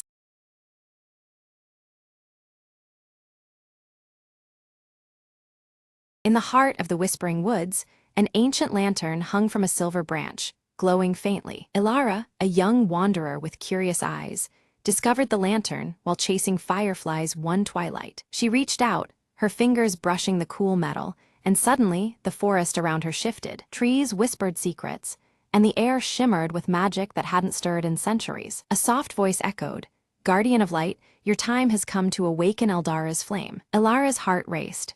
She had heard the legends. The forest's light was the soul of an ancient kingdom. The lantern's glow pulsed, guiding her towards a hidden glade bathed in moonlight. There, a stone altar awaited, carved with runes that matched the ones on the lantern. Ilara placed the lantern upon the altar. Light burst forth like dawn breaking over the horizon. From the blaze, a delicate figure emerged, Leora, the last spirit of Eldara. "For centuries I waited," Leora whispered. "Thanks to you, the light returns to our realm." Ilara watched, mesmerized, as the forest transformed, darkness retreating, colors deepening. "Why me?" Ilara asked, her voice barely a breath. Leora smiled gently. "Because your heart holds the courage and kindness the forest needs." Together, they walked through the woods, spreading light that banished shadows. The fireflies returned, now radiating brighter than before, dancing in celebration. Ilara felt a warmth she'd never known, a connection to something greater than herself. "The forest is alive because of you," Leora said, fading into the glowing canopy. As dawn broke, Ilara stood alone, but illuminated by the lantern's steady light. She whispered, "I'll guard this light, so Eldara's magic never fades again."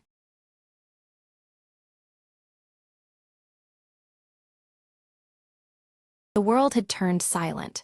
Cities buried under ash and memories, and I was one of the few who still wandered. I stumbled through the ruins, scavenging what little life remained beneath the gray skies. Amid the debris, a soft hum caught my ear, a sound I hadn't heard since before the fall. Following the melody, I entered what was left of an old library, the last sanctuary of human knowledge. There, a small device flickered faintly, projecting a hologram of a woman speaking words I barely understood. "To those who find this," she said, "hope is not lost, even in the darkest times." Her message was a whisper from the past, a spark through the gloom that clung like a second skin. Determined, I set out to find others who might still listen, carrying the hologram and its promise of hope. Days passed, and the ash continued to fall, but so did the weight from my chest. At a dilapidated radio tower, I managed to revive an ancient transmitter, sending her message into the void. Static answers crackled back at first, then words, faint but unmistakable. "We hear you," came the reply, like a balm to my weary soul. Life, I realized, had not ended.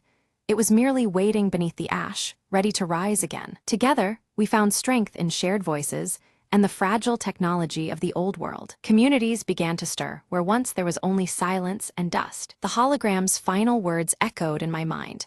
"Never forget, even ruins can root new life." From hopelessness, a network grew, grounded in trust and the desire to rebuild. The ash storm slowed, revealing a horizon touched with pale light for the first time in years. I smiled as the first green shoots emerged from cracked concrete, a testament to endurance, and in that fragile dawn, the echoes beneath the ash became the heartbeat of a new beginning.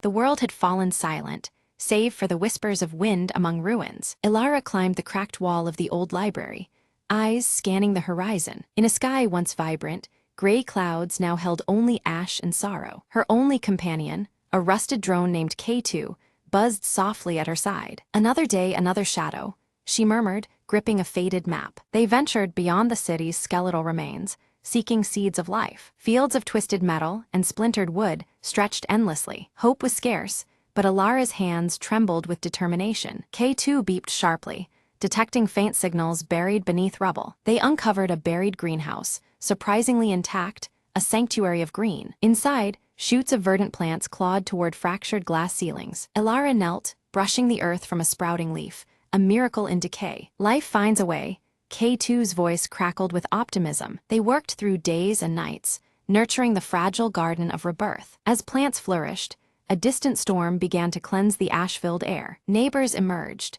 drawn by the promise of renewal beneath shattered skies. Together, they rebuilt, patching the world with small acts of courage. Ilara smiled, watching green reclaim the gray, a quiet victory. The future was uncertain, but within those growing leaves lay the spark of dawn. And under the ember-streaked horizon, hope whispered its unyielding song.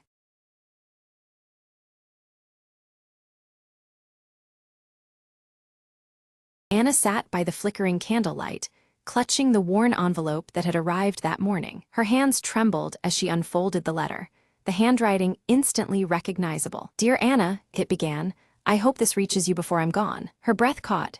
It was from her father, whom she hadn't seen in years, lost to his travels and secrets. He wrote of regrets, of missed birthdays and silent apologies hidden beneath years of silence. Tears welled as she read how he longed to make things right, even if just through this letter. Outside, rain tapped gently on the window, echoing the ache inside her heart. She remembered the last fight, harsh words, slammed doors, and the walls that grew between them. But here was a chance for healing, fragile as the paper in her hands. She reached for her own pen, her thoughts swirling like the storm outside. "Father," she wrote, "I am still here, and I forgive you." She sealed the letter, feeling the weight of years lift slightly off her shoulders. Days later, a phone call shattered the quiet.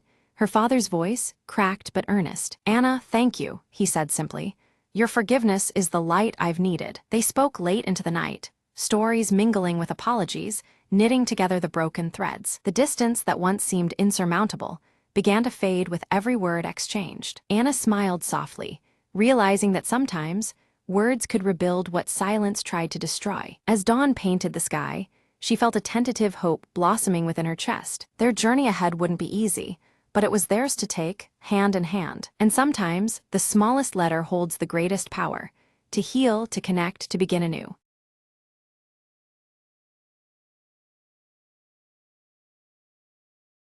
The map was ancient, edges frayed and ink faded, yet it promised a secret buried deep in the hollow wood forest. Lena adjusted her worn leather backpack, the morning mist curling around her as she stepped beneath the daunting canopy of towering oaks. "No turning back now," she whispered, tracing the cryptic symbols carved onto the map's surface. Each step was a soft crunch against the moss-covered ground, the air thick with silence save for a distant, haunting call. The compass in her hand spun wildly, as if caught in a playful magic, refusing to settle on a true north. She followed the compass's restless dance, deeper into the woods where sunlight barely touched the earth. Suddenly, a rustle, a flash of vibrant feathers, then a small, clever fox peered from behind a bush, eyes gleaming with curiosity. "Seems you're not the only one seeking something," Lena murmured, as the fox darted ahead, beckoning her to follow. Through tangles of brambles and over root-strewn paths, the fox led her to a hidden glade shimmering with golden light. At the heart of the clearing stood the Whispering Stone,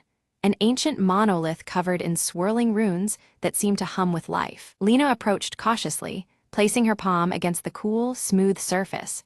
The runes pulsed beneath her fingers. A voice echoed softly in her mind. Only those who listen with their hearts may unlock the forest's secret. Closing her eyes, Lena breathed deeply, attuning herself to the subtle whispers of the wind brushing through the leaves. Images bloomed in her mind. A hidden doorway beside the stone, sealed for centuries, but waiting to be opened. With a gentle press, the ground beside the monolith shifted, revealing a narrow tunnel descending into the earth. Heart pounding with equal parts fear and excitement, Lena stepped inside, the glow from the runes lighting her way. The passage led to a cavern filled with crystals that shimmered like stars, reflecting the dreams of all who sought the forest's heart. Amid the crystals lay a small chest, bound with silver and marked with the same symbols as the map. Opening it, Lena found a simple locket containing a seed pulsating with life, a symbol of new beginnings and harmony with nature. Emerging from the forest, Lena smiled, knowing the true treasure was the journey itself and the bond she'd formed with the whispering winds.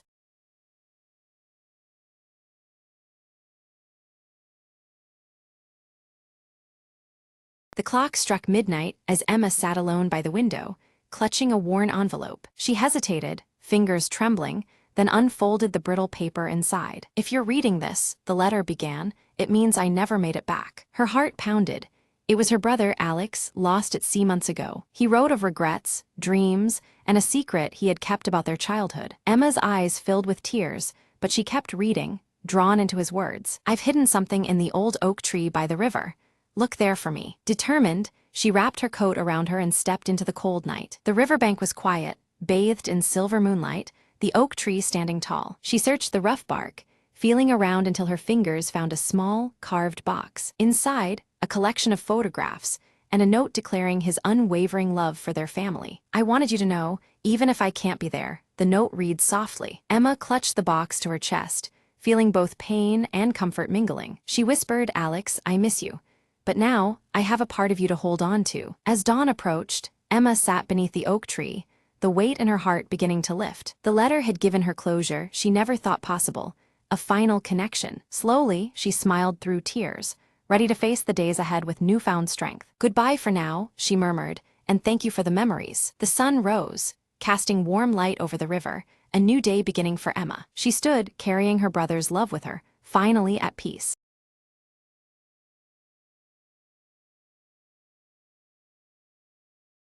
The old lighthouse stood towering against the stormy sky as Meyer approached, her heart racing with anticipation. She clutched a worn leather map, its edges frayed from years of searching for the rumored treasure hidden nearby. Lightning cracked overhead, illuminating the daunting steps spiraling up the lighthouse's narrow shaft. Maya hesitated, but then pressed her hand on the cold metal railing, beginning her ascent. As she climbed, whispers of the past seemed to echo through the walls, urging her forward. At the top, the door creaked open, revealing a dusty lantern and a faded journal resting on a wooden table. She flipped open the journal, discovering entries from a lighthouse keeper who spoke of a secret passage beneath the rocks. Without delay, Maya descended carefully, her boots echoing in the empty tower. Outside, rain battered her face as she followed the journal's directions toward the cliff's edge. A narrow cave entrance lay hidden behind a curtain of ivy, just as the journal described. Lighting her lantern, Maya stepped inside,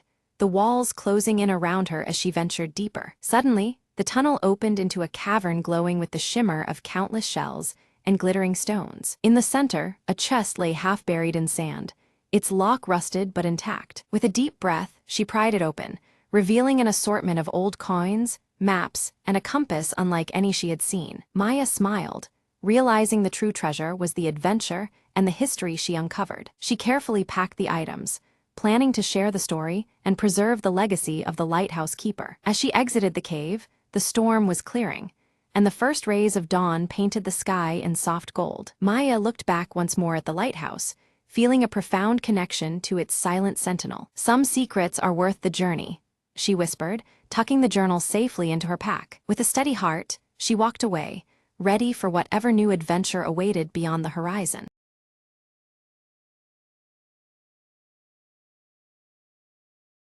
The rain tapped rhythmically against the cracked window of Jake's cluttered office, a pale glow from the street lamp slicing through the fog. Jake lit a cigarette, the smoke curling upwards as he wondered why the dame had walked in looking like trouble with a capital T. She slid a photograph across the desk, eyes darting nervously. "Find him," she whispered, voice trembling more than her hands. Jake examined the photo, a man with a crooked smile, standing in an alleyway Jake knew too well. No questions asked, no promises made, but the cash in her hand decided the rest. The trail led to neon-lit bars and shadowed backstreets, whispers of the crooked smiles, misdeeds crawling through the city's underbelly. A bartender with tired eyes passed a coded note between gritted teeth. "He's not alone." Jake's fingers brushed the cool barrel of his. 38 under the coat, a quiet reassurance in the stormy night. At the docks, moonlight danced on water slick with oil.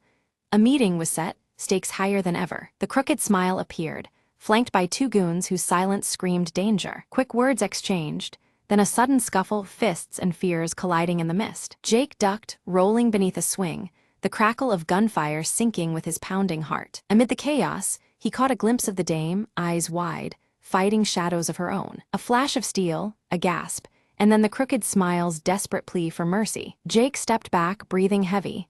"This city's got secrets," he said, "but it's time someone told the truth." With the crooked smile tied up and the dame safe, dawn began to pry open the night's secrets. Jake watched the horizon blush with morning, the rain finally stopping. "Case closed," he muttered, pocketing the last of the damning evidence, the city breathing easier for a moment. As the dame disappeared into the awakening streets, Jake lit another cigarette, ready for whatever night would throw next. "In a city of shadows," he mused, "sometimes the only light is knowing you did the right thing."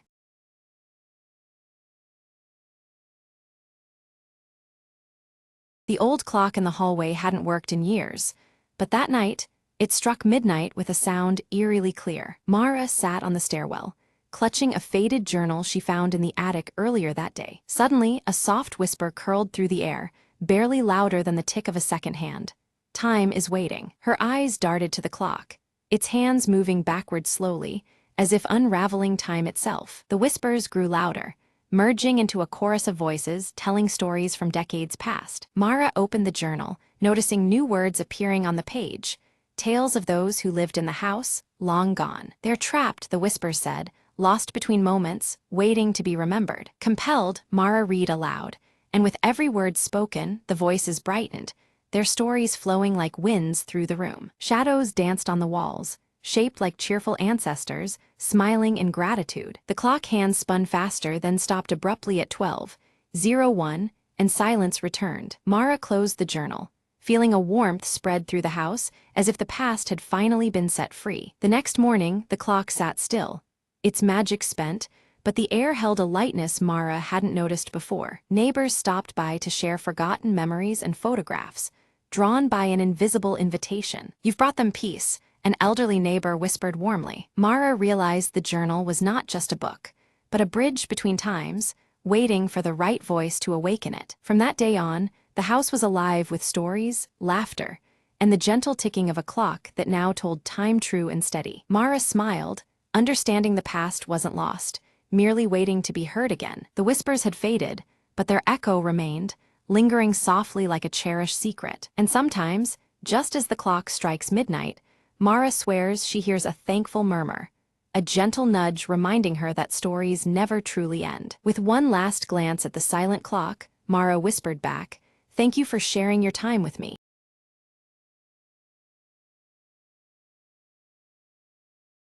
Rain hammered the cracked pavement as Marcus darted down the alley, clutching the stolen briefcase tight. Behind him, footsteps echoed, quick, relentless, closing in with every heartbeat. He ducked into the abandoned warehouse, shadows swallowing his figure. Inside, the stale air whispered dangers.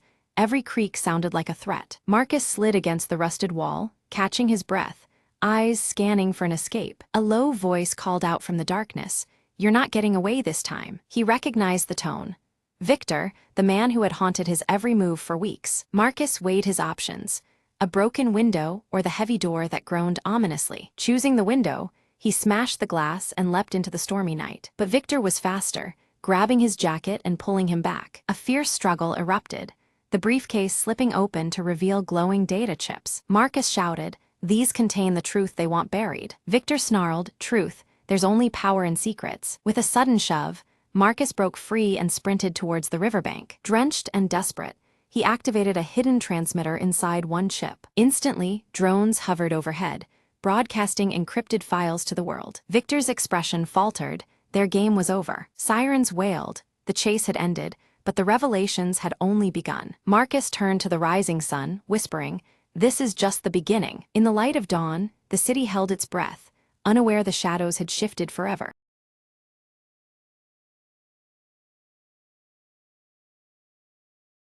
Beneath the ancient oaks where the sunlight barely touched the forest floor, a silent secret stirred. Ira, a curious girl from the nearby village, ventured deeper than ever before, chasing a melody only she seemed to hear. The whispers grew clearer, weaving through the leaves like a forgotten song of old. She paused, heart fluttering, listening to the voices of the woods. Suddenly, a silver stag stepped into a clearing, its eyes glowing with an otherworldly light. "Follow me," it seemed to say, its antlers brushing the low-hanging branches. Entranced, Ira moved forward, feeling the forest pulse around her as if alive. The path twisted and turned, until it opened onto a glade bathed in ethereal light. At its center, an ancient stone stood, covered in runes that shimmered softly. Ira reached out, her fingers tracing the markings, unlocking memories not her own. Visions of forgotten times flooded her mind, the grove as a sanctuary, guardian of balance between worlds. The stag bowed before her, acknowledging her as the new keeper of the sacred trust. "The voices will guide you," the whispering wind seemed to say, "for the forest speaks to those who listen." Ira understood her purpose: to protect the harmony between the village and the wilds beyond. With the dawn's first light, the stag faded back into the shadows, leaving Ira alone but empowered. Returning home, she carried the grove's blessing deep within her spirit. Sometimes, she told herself, the greatest adventures begin with a whisper. Her village thrived as harmony returned, forests flourishing under new care and respect. And whenever the wind rustled the leaves, Ira heard the grove's gentle song, a promise kept. In the heart of the ancient woods, the whispering continued, undying and eternal.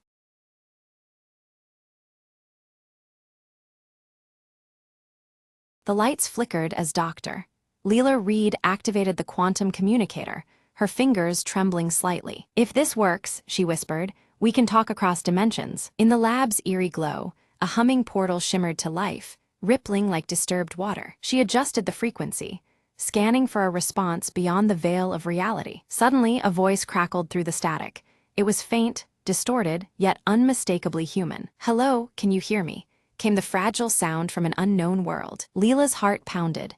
It was the proof she'd sought her entire career, but the signals grew unstable, the communicator straining under an otherworldly energy. She realized the contact wasn't just a message, it was a lifeline. Another transmission arrived, clearer this time.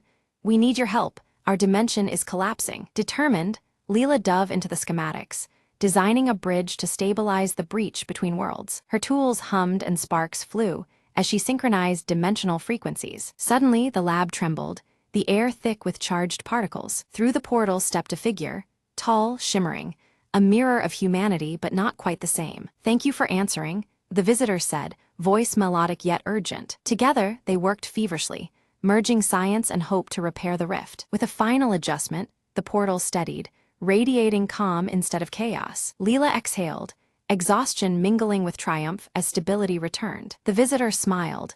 "Our worlds are saved, but this connection, it marks a new beginning." As the portal faded, Leela looked up, whispering, "We're not alone anymore."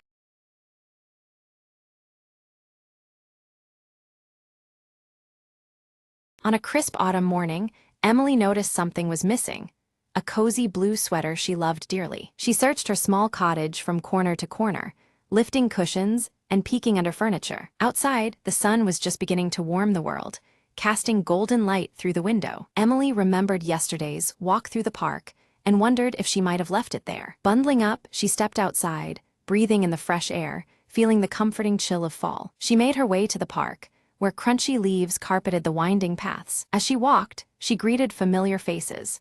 Mr. Jenkins tending his roses and little Mia chasing after a butterfly. Emily asked if anyone had seen her blue sweater. No one had yet, but they promised to keep an eye out. Just as doubt began to creep in, Emily spotted a flash of blue near the old oak tree. She hurried over and found her sweater caught on a low branch, gently swaying in the breeze. Relieved, she laughed softly.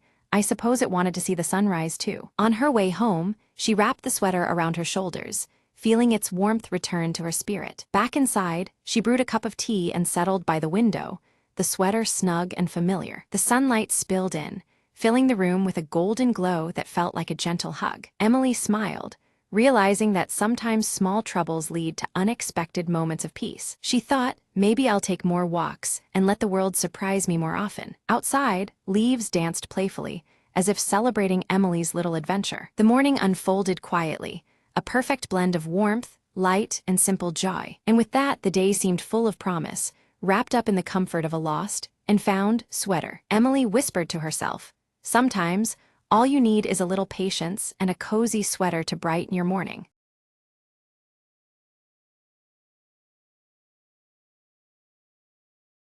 The rain hammered the cracked pavement like a warning, shadows flickering beneath the weak glow of a flickering neon sign. Detective Marlowe lit a cigarette, the smoke curling around his tired face, eyes scanning the empty street beyond the half-open door. Another night, another ghost, he muttered, flicking ash into a rusted ashtray. A soft knock interrupted the silence, followed by a slender figure stepping through the veil of drizzle into his dim office. She wore desperation like a faded perfume, eyes shimmering with secrets and unspoken fears. I need your help, she whispered, sliding an old photograph across the desk. The photo showed a man with a crooked smile, missing from the city's underbelly for weeks. He's tangled with the wrong people, she said, and now I'm next if you don't find him. Marlowe crushed his cigarette, knowing well that some debts didn't pay in cash but in blood. He followed footprints and whispered lies through alleys thick with smoke and regret. Each clue pulled him deeper into a labyrinth of betrayal, beneath flickering streetlights and cold concrete. The city's heartbeat was a dangerous rhythm, but Marlowe played along, tuned to every silent scream. In the back room of a forgotten bar, he found the man, bruised but breathing, shadowed by two dark figures. A standoff flickered like a broken film reel, guns drawn, tensions sharp as razors. You're done hiding, Marlowe said, voice steady amid chaos. Chaos erupted, but Marlowe's quick reflexes carved a path to safety for the man and the woman waiting outside. The rain washed away the grime and gunpowder as they disappeared into the night, leaving only echoes behind. Back at the office, Marlowe stared at the empty chair across from him and sighed. Some shadows never leave, he murmured, lighting another cigarette in the dim light. Outside, the neon buzzed, the city asleep but never quiet, ready for its next secret to surface.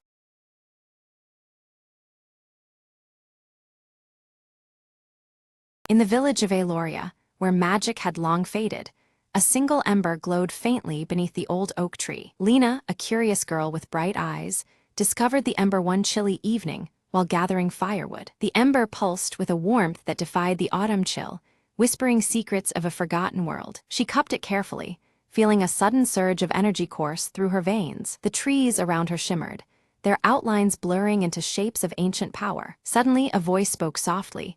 You are the chosen, bearer of the last flame. Startled, Lena looked around, but saw no one, only the ember glowing brighter in her hands. Determined to understand, she sought the village elder, hoping for answers about the ember's origin. The elder's eyes widened as he saw the ember.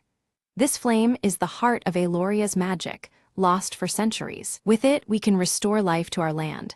But the path is perilous and not without sacrifice, he warned. Lena nodded, feeling the weight of responsibility settle on her shoulders. At dawn, she embarked on a journey beyond the village, following the ember's faint, glowing pulse. Through dense forests and misty valleys, the light led her to a hidden cavern, veiled in shimmering waves of energy. Inside, the air crackled with ancient power, the cavern walls inscribed with glowing runes. The ember's glow intensified as Lena approached an altar at the center, carved from crystalline stone. She placed the ember carefully on its surface, and a radiant light burst forth, flooding the cavern. Magic surged back into the world, revitalizing trees, streams, and creatures long thought lost. Lena felt a profound connection to the earth, her heart beating with newfound strength and hope. "The flame lives on through you," the gentle voice echoed once more, fading into the breeze. Returning to Aloria, Lena smiled as vibrant magic bloomed anew, her village alive with wonder once again.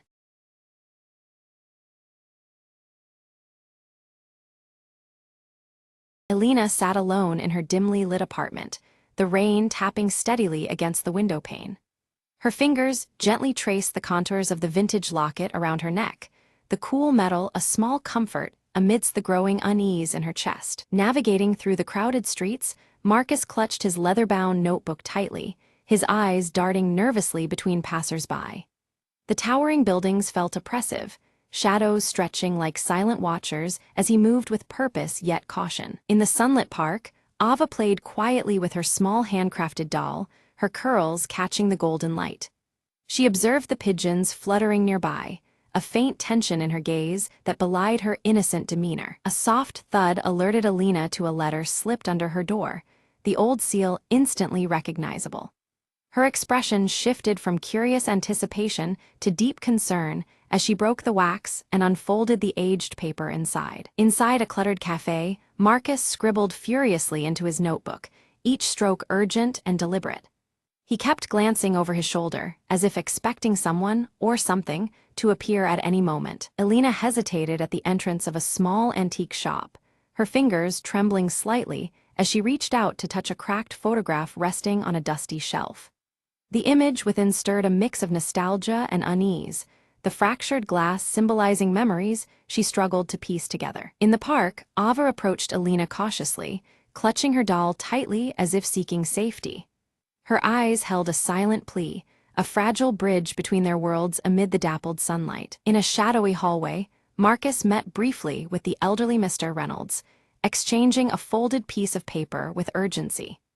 The dim light highlighted the weariness in Mr. Reynolds's silver hair and the weight behind their secretive interaction. Elena stood before a wall plastered with fragmented photographs and newspaper clippings, her gaze intense as she pieced together a complex puzzle. Each torn edge and overlapping image echoed the fractured past she was desperate to understand. Rain intensified as Elena walked along deserted streets, droplets streaking her face as fleeting memories flashed behind her eyes. The storm outside mirrored the turmoil rising within, each step heavy with unspoken questions. Marcus's hands trembled slightly as he unlocked a drawer filled with old letters and faded maps. The worn papers seemed to whisper secrets, invitations to delve deeper into a tangled history. In a quiet room, Ava carefully painted a small symbol onto her doll, glancing nervously toward a distant figure watching from the shadows. The faint line between safety and danger grew more fragile by the moment. Elena's vintage locket clicked open, revealing a hidden photograph of a mysterious figure obscured by faded light. The image sent a ripple of recognition mixed with uncertainty through her heart. With hurried movements, Marcus scribbled a note before slipping it discreetly under Elena's apartment door. The rain masked his footsteps as he vanished into the night, leaving a trail of unanswered questions. Elena unfolded the note, realization dawning on her as the words echoed in the silent room. Across the street, a shadowy silhouette lingered, watching her every move under the relentless drizzle. In the quiet corners of a crowded library, Elena confronted Marcus, voices low but charged with tension. Secrets long buried began to surface, casting long shadows over their strained interaction. A flashback unfolded. Years earlier, Marcus and Elena shared a quiet moment bathed in soft light, their expressions tender yet tinged with an unspoken sorrow. The memory revealed the fragile threads of a broken bond that still haunted them. Panic gripped those who cared for Ava as she disappeared from the park without a trace. The sun seemed to dim, the vibrant life draining away with her sudden absence. Elena and Marcus searched frantically through rain-drenched alleyways, calling Ava's name into the cold, empty air. Each echo replied only with silence, deepening the growing dread between them. Mr. Reynolds appeared suddenly, his worn cane tapping softly as he warned Elena of dangers lurking unseen. He pressed a cryptic key into her hand, his eyes grave with unspoken truths. With shaking hands, Elena unlocked a hidden compartment inside her locket, discovering a worn photograph of Ava's family carefully folded within. The discovery linked their fates in ways she was only beginning to comprehend. By flickering candlelight, Marcus pored over his leather notebook, drawing meticulous connections between the lost girl and Alina's fragmented past. Each revelation pulled them deeper into a mystery few dared to confront. Hidden in an abandoned building, Ava clutched her doll tightly as footsteps drew closer, her breath shallow with fear. The shadows seemed to close in, the silence fractured only by the slow creak of the floor beneath approaching feet. Tempers flared as Alina and Marcus argued fiercely over trust, their shared history casting long, painful shadows. Muted earth tones surrounded them, the weight of unspoken betrayals thick in the air. A mysterious figure left a subtle clue at the park, a silent offer of alliance amidst the chaos. Alina and Marcus discovered it, their search steering toward unexpected allies as the rain began to soften once again. Rain cascades steadily over the city streets as Alina and Marcus weave through twisting alleys, their footsteps echoing softly. Streetlights flicker through the downpour, casting muted earth-toned glows on wet cobblestones as they follow a tenuous trail. Their coats pressed tight against the chill, the urgency in their expressions is only hinted at through fleeting close-ups of clasped hands and focused eyes. Near a locked, weather-worn door, Ava's small handcrafted doll lies abandoned, dampened by rain. The lock is adorned with an unfamiliar symbol, carved deep into the wood, its jagged lines catching droplets that slide down slowly. Alina crouches nearby, hesitant to reach out but compelled by the haunting stillness of the scene. Marcus frowns as a sudden memory surfaces, a phrase half forgotten that pulses with new meaning. He murmurs it aloud, words that once felt meaningless now revealing their connection to Ava's disappearance. The leather notebook at his side seems to hum with dormant significance as he clutches it tighter. Back in her silently lit apartment, Alina carefully moves a painting aside, revealing a faded map hidden behind it. The map is jagged at the edges, marked with cryptic symbols that tug at her memory's edge. Her fingers trace the marks with a mix of confusion and dawning comprehension, the vintage locket at her neck resting heavily against her chest. Mr. Reynolds, seated in a dim corner of a quiet room, leans on his cane as he begins to speak. His voice carries weight as he recounts fragments of a past filled with lost memories and obscured truths. His thick-rimmed glasses catch the low light, shadows deepening the lines of a face etched by time. Alina stands before a derelict building, the fading light making its cracked facade seem both menacing and familiar. A flicker of hesitation crosses her face, a silent struggle with the choice to enter this place tethered to her family's hidden history. The rain has paused, leaving the air thick with anticipation and damp earth scents. Inside the building, Alina's eyes widen upon discovering scattered artifacts, aged photographs, worn letters, and personal items linking Ava's family to hers. Each piece deepens the mystery, weaving their histories into an intricate tapestry of secrets. Dust motes swirl in the shafts of fading sunlight, highlighting the quiet weight of revelation. Seated in a quiet corner, Marcus pores over his leather-bound notebook, the pages filled with scribbled notes and diagrams. His brow furrows as he deciphers patterns that bind recent events into a cohesive whole. The muted tones of the room mirror his intense focus, punctuated by the scratch of pen against paper. Unnoticed, Ava watches Alina and Marcus from a shadowed distance, clutching her doll tightly. Her eyes flicker between fear and hope, torn by the uncertainty of approaching trust. The muted dusk wraps around her, hiding her fragile presence from view. A beam of light catches Alina's vintage locket, its surface reflecting a hidden message visible only from a particular angle. She adjusts it carefully, mesmerized by the faint engravings that emerge and disappear with the shifting light. The locket's subtle glow links past and present in this intimate moment of discovery. A tense confrontation unfolds between Alina and a shadowy figure, voices low but charged with accusation. Layers of past betrayals ripple to the surface as secrets are thrust into the open amidst tight, focused shots of clenched fists and narrowed eyes. The rain begins anew outside, a symbolic backdrop to the emotional thunder within. Chaos erupts as Marcus sprints through narrow, rain-slicked streets, only to have his leather notebook snatched away in a swift, unseen motion. His outstretched hand grasps empty air as the thief disappears into the shadowed alleys, the loss weighing heavily. The damp earth muffles his frustrated breaths as rain blurs the scene. Determined, Alina battles the rising storm, her coat soaked and hair plastered as she retraces Marcus's path. The fierce wind and rain do little to deter her grit as she navigates the slippery streets to reclaim the stolen notebook. Close-ups reveal her unwavering eyes beneath the dripping hood, embodying her resolve. Ava's beloved doll lies damaged, torn cloth and missing stitches, symbolizing the fragility of their situation. The emotional stakes deepen as the doll's brokenness mirrors the tension and vulnerability enveloping the group.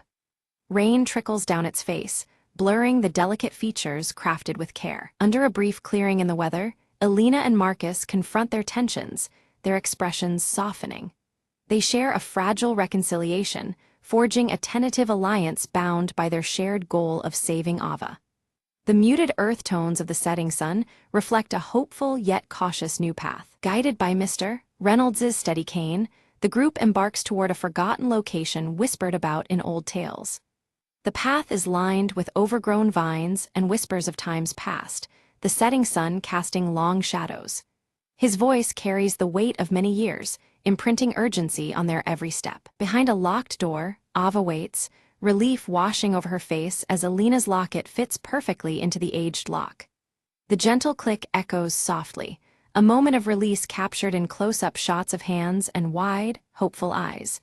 The muted colors around them seem to brighten subtly, signaling a fragile victory. As the building begins to collapse around them, the group escapes amid falling debris, embodying the breaking of long-hidden secrets.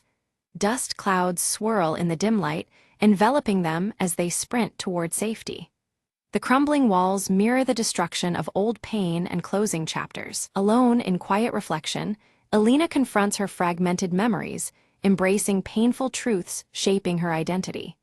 Tears glint in her eyes as she holds the vintage locket close, understanding now the depths of her past.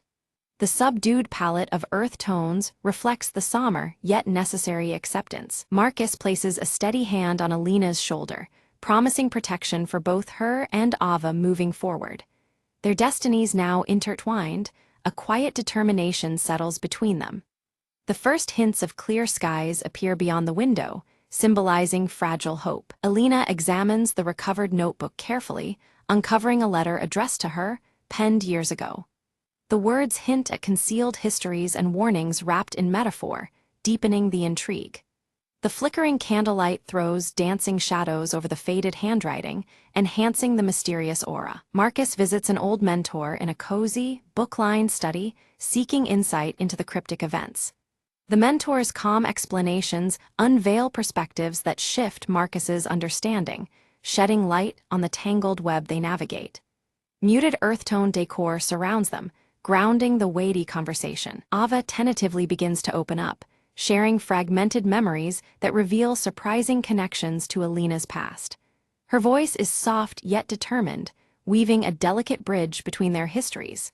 Close-ups focus on Ava's expressive eyes and the worn doll she still cradles. Together, Alina and Marcus uncover evidence suggesting a trusted figure's manipulation of their lives over many years. The revelation cuts deep, casting doubt on previous alliances and infusing their quest with new urgency. Shadows lengthen in the dimly lit room as they piece together the betrayal. The storm finally clears, sunlight breaking through heavy clouds and spilling golden warmth over the cityscape. This shift in weather mirrors a turning point in tone, signaling hope and the possibility of clarity amid chaos. Alina, Marcus, and Ava stand together, their silhouettes etched against the brightening horizon. Alina's trembling hands unfold the fragile letter, her eyes scanning words long concealed. The letter reveals the tangled history of betrayals that shattered their lives, stories stitched in shadows and silence.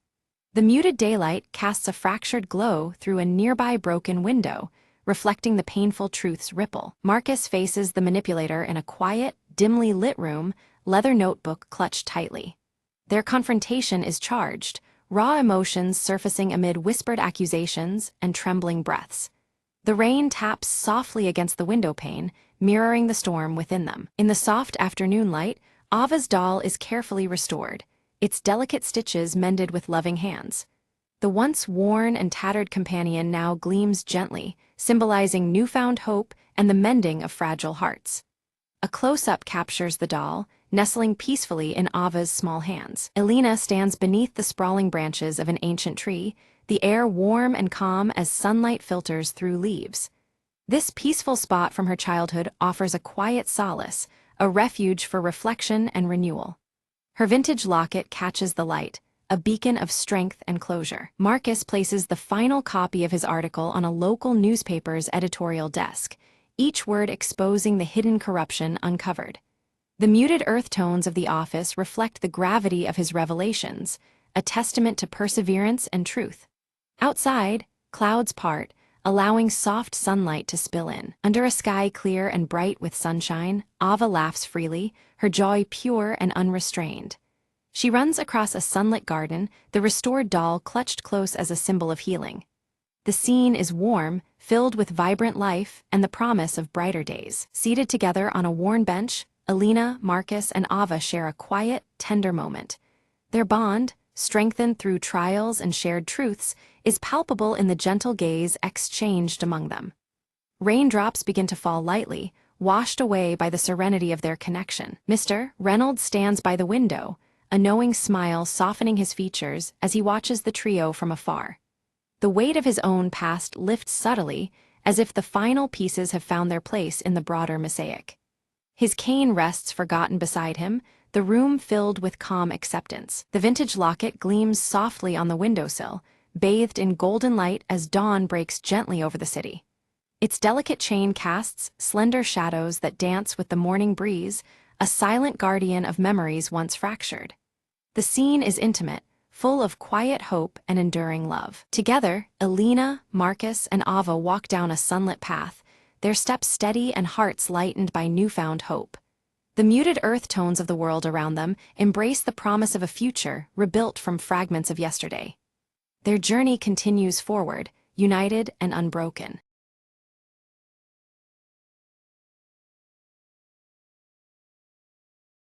In the heart of Grayson Hollow stood a forgotten cottage, its windows dark and its garden overgrown. One stormy evening, Clara, a curious traveler, sought refuge there, unaware of the cottage's eerie reputation. As she lit a candle to ward off the darkness, the flame danced wildly, casting shadows that seemed alive. Whispers floated through the air, soft and beckoning, as if the house itself were telling secrets. Drawn to a dusty old book on a creaking shelf, Clara opened it to find pages filled with strange symbols. Suddenly, the candle flickered out, plunging the room into darkness more profound than the night outside. But then, a faint glow emerged from the book, illuminating a path that twisted beyond reality. Curiosity overcame fear, and Clara stepped into the light, finding herself in a realm woven from memories and dreams. Figures appeared, lost souls bound by sorrow, eyes pleading for release from ancient pain. Realizing the candle was her anchor, Clara relit it, its steady flame promising hope and courage. She recited an incantation from the book, each word unraveling the chains of the trapped spirits. One by one, the phantoms faded, their murmurs turning into grateful sighs as they passed into peace. The cottage brightened, the oppressive weight lifting, replaced by a gentle warmth. Outside, the storm ceased, stars glittering like tiny lanterns guiding her way. Clara stepped back through the shimmer, candle in hand, the boundary between worlds softly sealing behind her. Morning light poured through the now clean windows, revealing a garden revived and vibrant. She smiled, knowing the cottage's tale had changed, from a place of sorrow to one of healing. As she walked away, the candle's flame flickered once, then steadied, a silent guardian's promise. Every darkness holds a light, the narrator mused, and every lost soul a path home. Clara disappeared down the road, leaving behind a cottage that would no longer be forgotten or feared.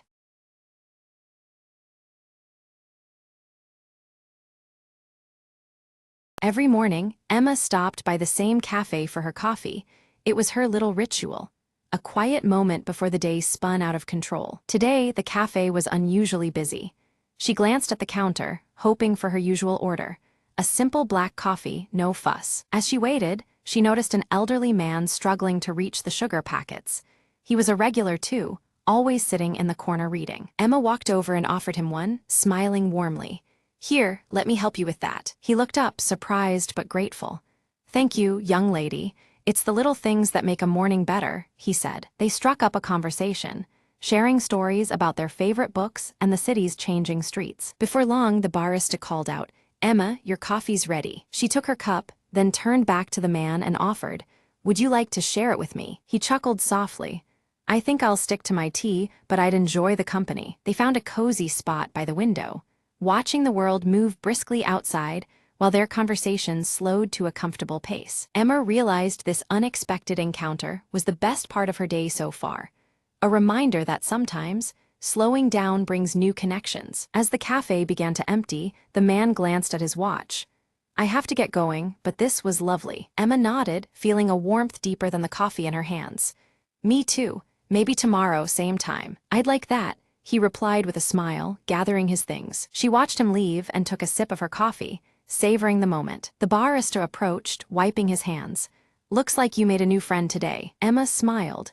"Yeah, sometimes the best part of the morning isn't the coffee, it's the company." She gathered her things, ready to face the day with a lighter heart. As she stepped outside, the sun was climbing higher, and the city seemed a little less hurried, a little more welcoming. And Emma knew that every morning held the promise of something new, something warm, just like this last cup of coffee.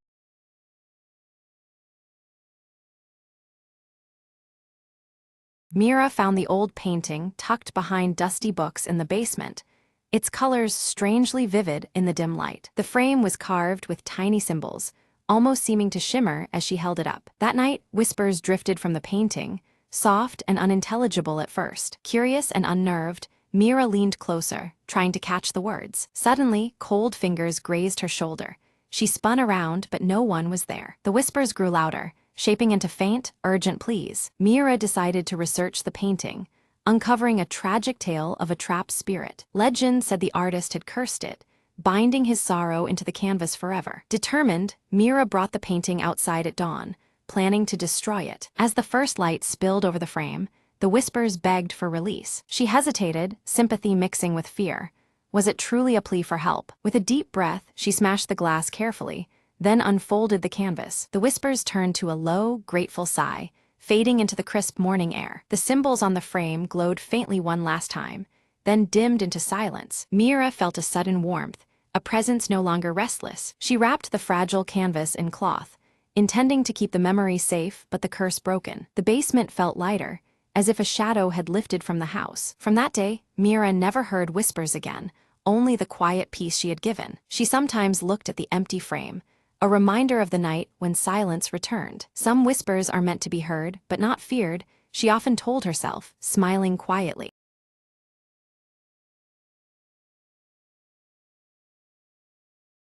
Evelyn steps cautiously into the abandoned village, the evening mist swirling around her feet.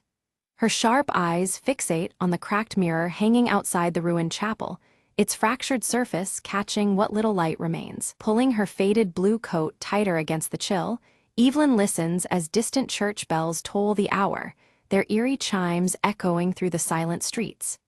The sound sends a shiver down her spine, breaking the unsettling calm. From the shadowed street, Marcus emerges, his tall frame casting a long silhouette. The pale light glints off the deep scar on his cheek as he approaches, holding out an old locket with faded engravings to Evelyn. Suddenly, Nora appears, clutching a small wooden box tightly, her young face mixed with fear and fierce determination. Her presence adds a new energy to the uneasy reunion beneath the flickering candlelight within the chapel. The trio huddles close, exchanging hurried whispers about the hollow entity, the shadowy figure blamed for the village's recent disappearances. Each word weighs heavy as they share their knowledge of the relentless force haunting them. Inside the chapel, the cracked mirror's surface begins to flicker unnaturally, revealing fleeting shapes that do not belong.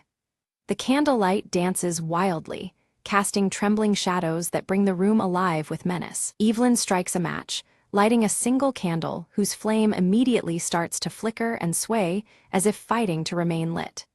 The clock tower's bells ring out again, signaling an ominous moment as the atmosphere tightens around them. Marcus opens a worn journal discovered among the ruins.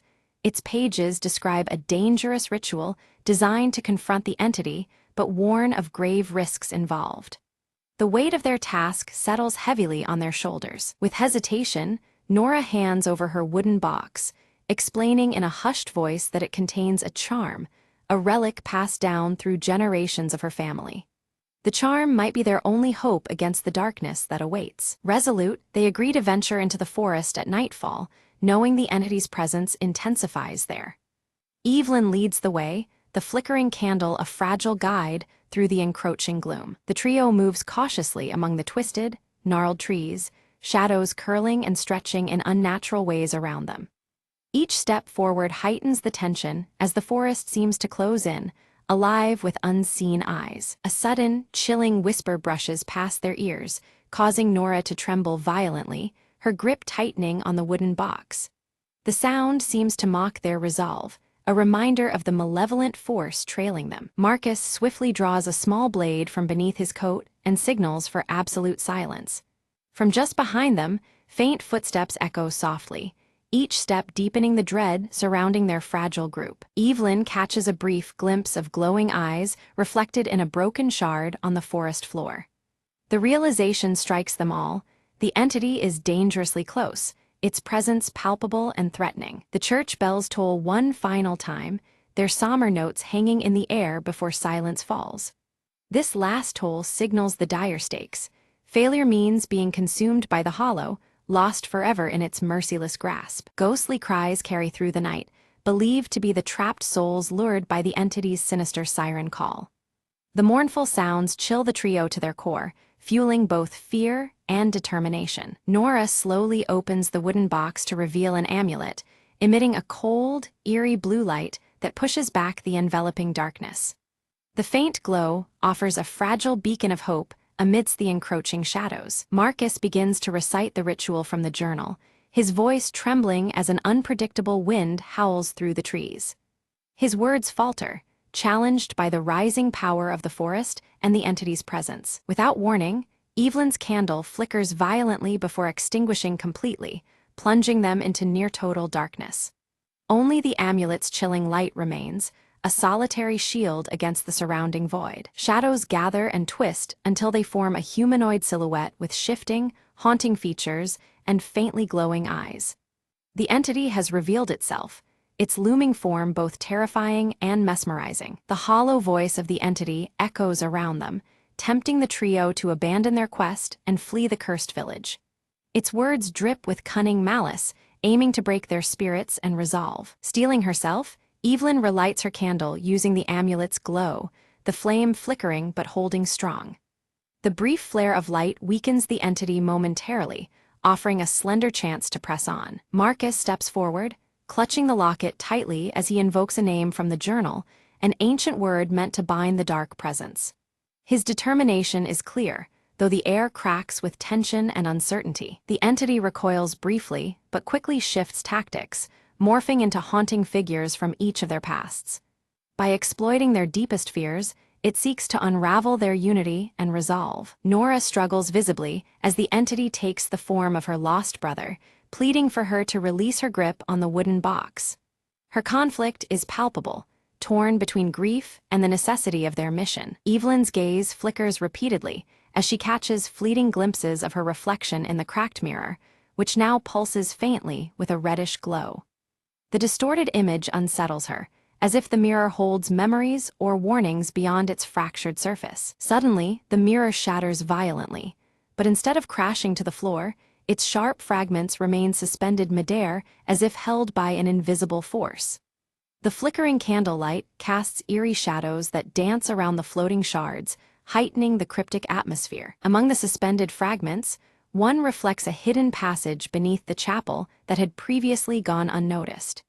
This glimpse into the underground world appears only through the broken glass shards, suggesting a portal forged by shattered realities. Marcus, bruised but resolute, leads the trio toward the concealed entrance beneath the chapel.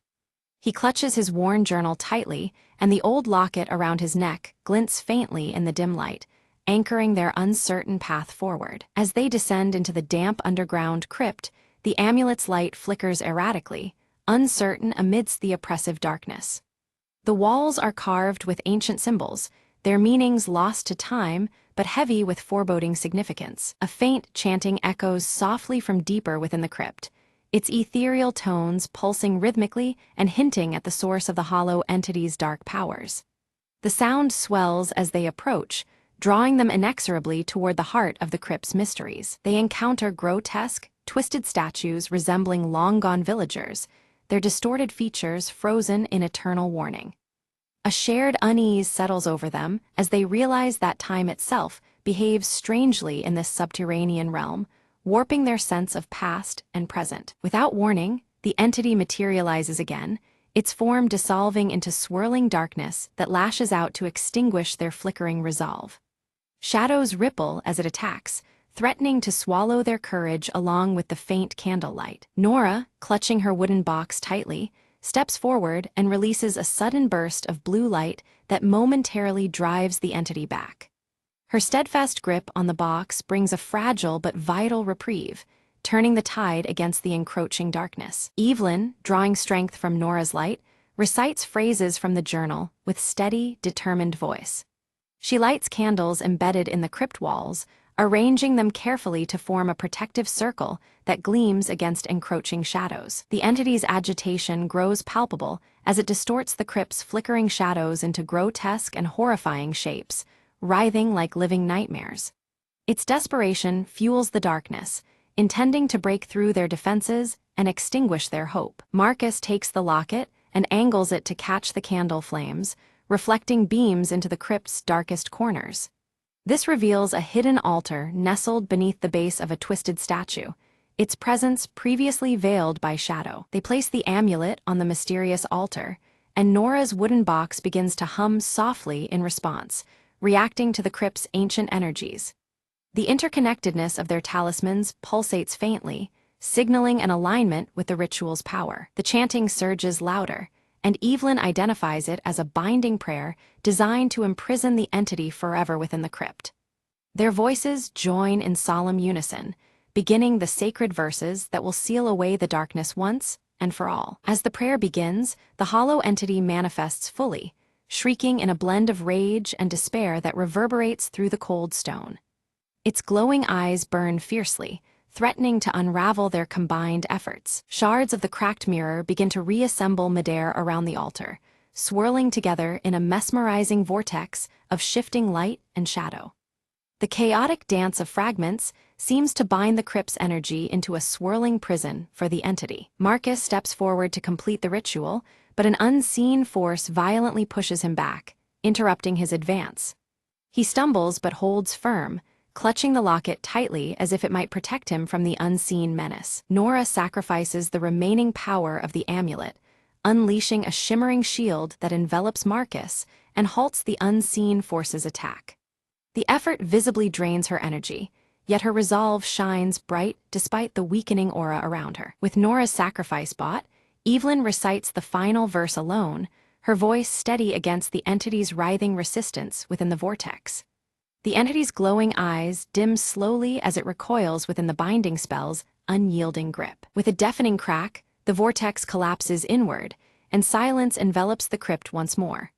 Only the gentle, soft flicker of candlelight remains, marking the end of the entity's menacing presence for now. They ascend from the crypt into the night air, and outside the old church, the bells resume their steady tolling at midnight.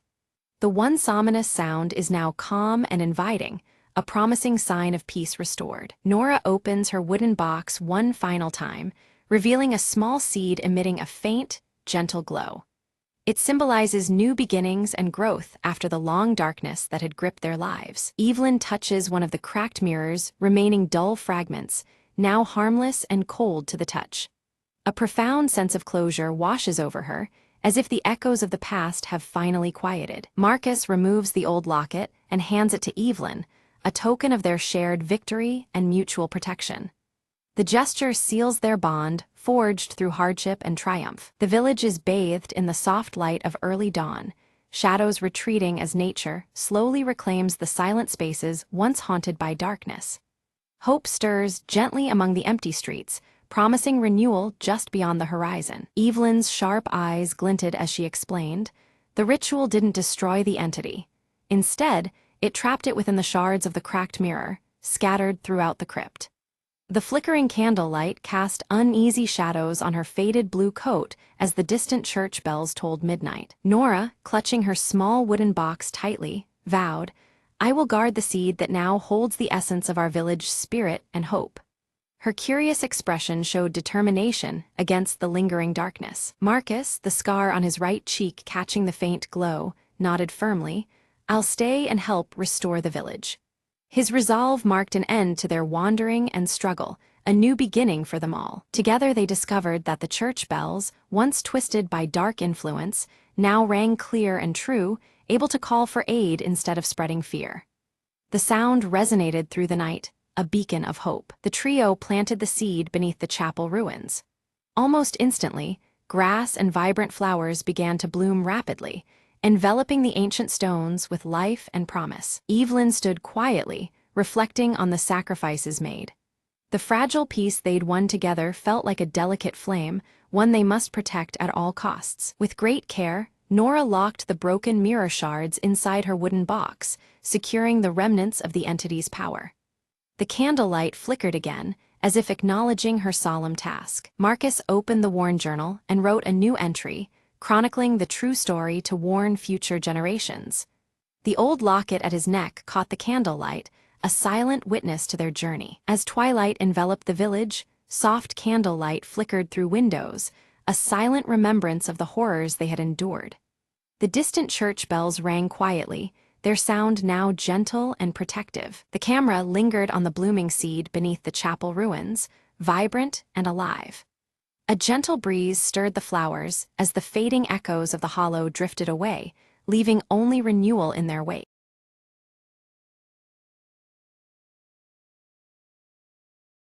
Anna rushed down the street, clutching a crumpled sheet of music tightly in her hand. Her fingers trembled as she reached the old concert hall, its doors cracked open as if waiting for her. Inside, the air was thick with dust and memories.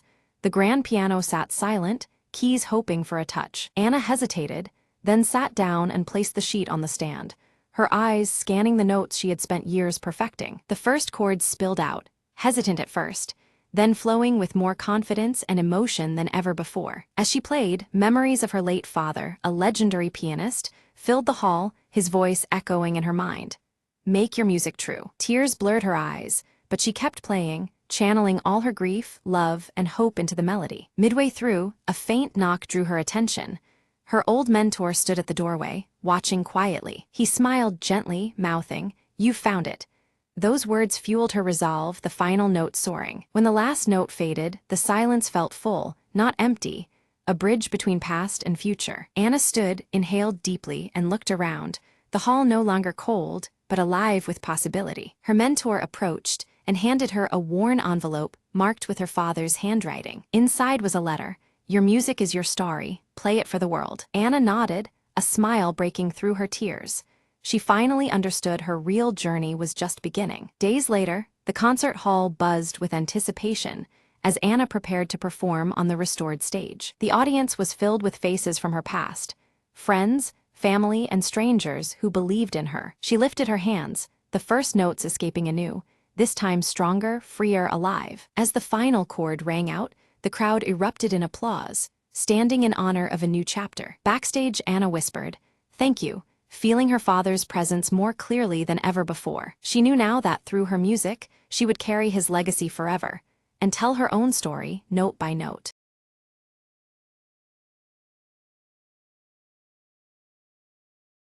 The rain slammed the city streets like a relentless drum, washing secrets away one drop at a time. Inside a dimly lit office, Detective Lane lit a cigarette, smoke curling like silent whispers around his tired face. "Another sleepless night," he muttered, when the door creaked open, revealing a woman drenched in trouble. "I need your help," she said, eyes darting like a trapped animal. "My brother vanished 3 nights ago, no trace." Lane grabbed his trench coat, the city's underbelly calling him out once more into the fog. The alleys smelled of wet concrete and fear, as he followed leads from shadow to shadow. Each clue was a brushstroke painting a bleak portrait. Whispered threats, shattered lives, and long-forgotten debts. In a smoky bar, a bartender slid Lane a glass and a tip. "Look where the light doesn't reach, the docks." The docks were deserted, but danger lurked beneath the flickering lamps. Footsteps echoed behind him. "I wouldn't go any further," warned a gravelly voice from the darkness. Ignoring the warning, Lane pressed on, uncovering a ring trafficking in stolen identities. He found the missing brother locked in a filthy storage room, alive but broken. "You're not just a messenger," the woman whispered when they reunited. There was fire in her eyes now. As dawn cracked the veil of night, Lane confronted the mastermind, a man cloaked in respectability by day. "Everyone has a price," Lane said, "even you." Evidence secured, they handed the villain to the police. But the city's scars ran deep. Back in his office, Lane watched the first sunbeam cut through the gloom. "Another case closed," he said with a weary smile. "But in this town, closure is just the start." The rain stopped, but the shadows lingered, waiting for the next secret to surface. And Detective Lane, cigarette still burning, was already chasing the city's next ghost.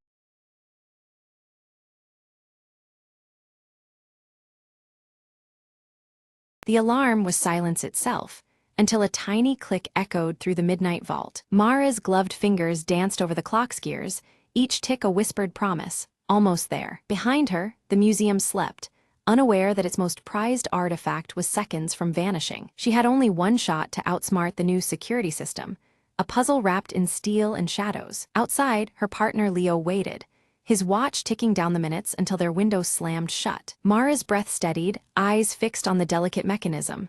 "Almost, now," she muttered. The vault door's bolts began to retract, inch by careful inch, like the slow exhale of a holed breath. Light flooded the chamber as the door creaked open, revealing the legendary clockwork heart. Its intricate cogs seemed to pulse with a life that rivaled the thief's own heartbeat. Suddenly, a soft beep, the secondary alarm triggered from a hidden pressure plate. Quick as a flicker, Mara snatched the artifact and dove for the shadowed exit. Behind her, footsteps, guards rushing, voices slicing through the quiet night. Leo threw open a side door just in time, pulling Mara through the narrow escape tunnel. They didn't speak.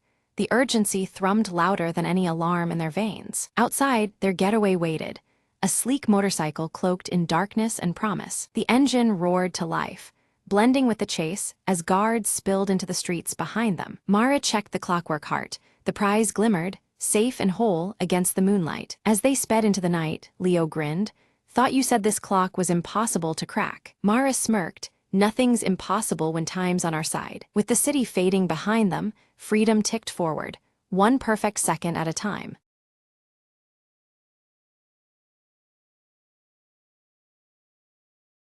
The rain hammered down, painting the city in streaks of silver and shadow. Detective Marlowe lit a cigarette beneath the flickering street lamp, eyes scanning the wet cobblestones. He'd been called to the alley at midnight, another whisper of trouble in a town that never slept. A woman's scream had cut through the damp night earlier, trailing off like a ghostly melody. Now, Marlowe crouched beside a crumpled figure, pale and trembling beneath the garbage bins. "You saw something," he said softly, fingers brushing loose strands of hair from her face. Her eyes flickered with fear, but she nodded.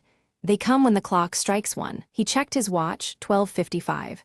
Time was running thin, and the city held its breath. Suddenly, footsteps echoed from the shadowed end of the alley, slow and deliberate. Marlowe pressed his back against the wet brick, heart hammering under the rain's rhythm. A figure stepped forward, coat collar up, face obscured beneath a fedora. "Looking for trouble, detective."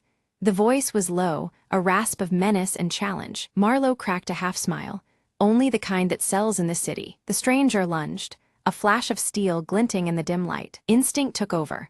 Marlowe twisted, grabbing the attacker's wrist, forcing the knife away. They tumbled, rain mixing with grit and desperation. A flicker of recognition crossed Marlowe's mind, the scar beneath the stranger's eye. "Back off, Kane," Marlowe growled, pushing him against the wall. Kane sneered, then vanished into the labyrinth of alleys, leaving a promise and a warning. Marlowe lit a fresh cigarette, watching the smoke curl upward. The city never sleeps, and neither do its secrets.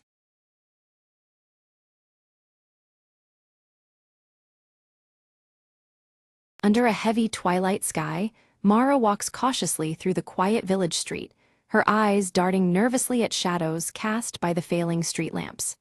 The fading light deepens the ominous mood as her scar pulses faintly, a subtle reminder of the power tied to her. At the aged bookshop, Mara meets Elias, whose piercing blue eyes glint with unspoken knowledge. He hands her an ancient leather-bound book that pulsing faintly with blue light, hinting at secrets long concealed. Mara opens the book, revealing cryptic writings describing a shimmering mist known as the Veil, said to hide unseen realms just beyond the mortal eye. The words seem to shift on the pages, deepening the mystery surrounding the mist's true nature. Suddenly, the room's light dims as a faint mist swirls outside the shop window, its colors undulating and forms shifting eerily. Mara's scar reacts subtly, throbbing as if in resonance with the haunting presence. Stepping outside, Mara catches sight of fleeting figures within the mist, their outlines appearing and vanishing with ghostly speed. The sensation is both chilling and compelling, drawing her attention despite the growing unease. From behind Mara appears Leora, her glowing amber eyes fixed on the veil as she tightly clasps the delicate silver necklace around her neck. The necklace's subtle shine contrasts with the growing darkness surrounding them. Leora's voice is low and urgent as she whispers of the veil's increasing strength and an impending danger looming over the village. Her warning hangs heavy in the air, fraught with an ominous tension. Mara's scar pulses with a faint, awakening rhythm, seemingly stirred by Leora's presence and the swirling mist outside. A magnetic force connects Mara more deeply to the supernatural threat closing around them. Elias explains gravely that the veil is a bridge between their world and a forgotten realm, whose chaotic merging threatens to engulf their village entirely. His words underscore the gravity of the threat they face together. Determined, Mara resolves to explore the village outskirts where the veil's mist thickens most.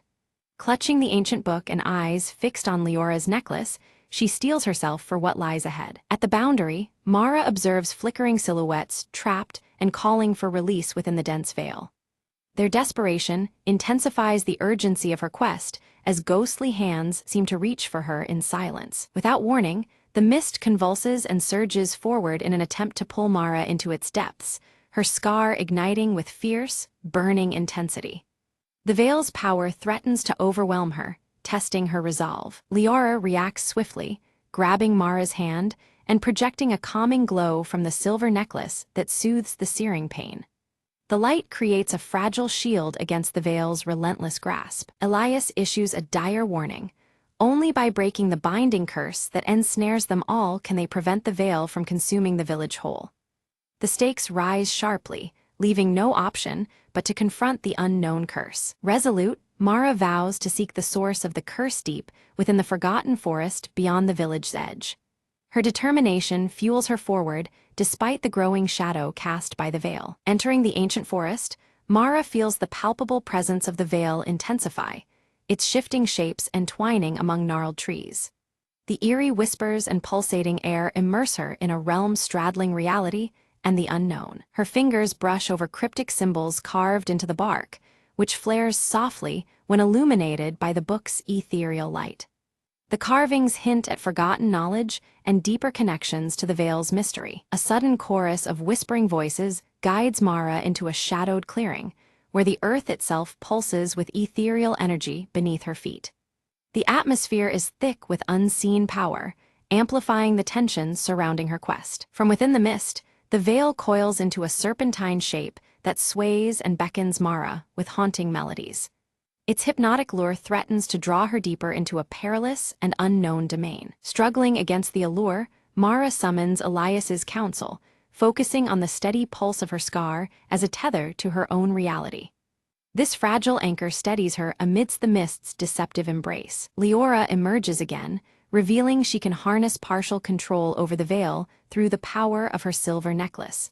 Together, they forge a cautious alliance to navigate the treacherous mist. The trio follows twisting tendrils of the veil to an ancient stone altar half engulfed by creeping roots, a relic long forgotten by time.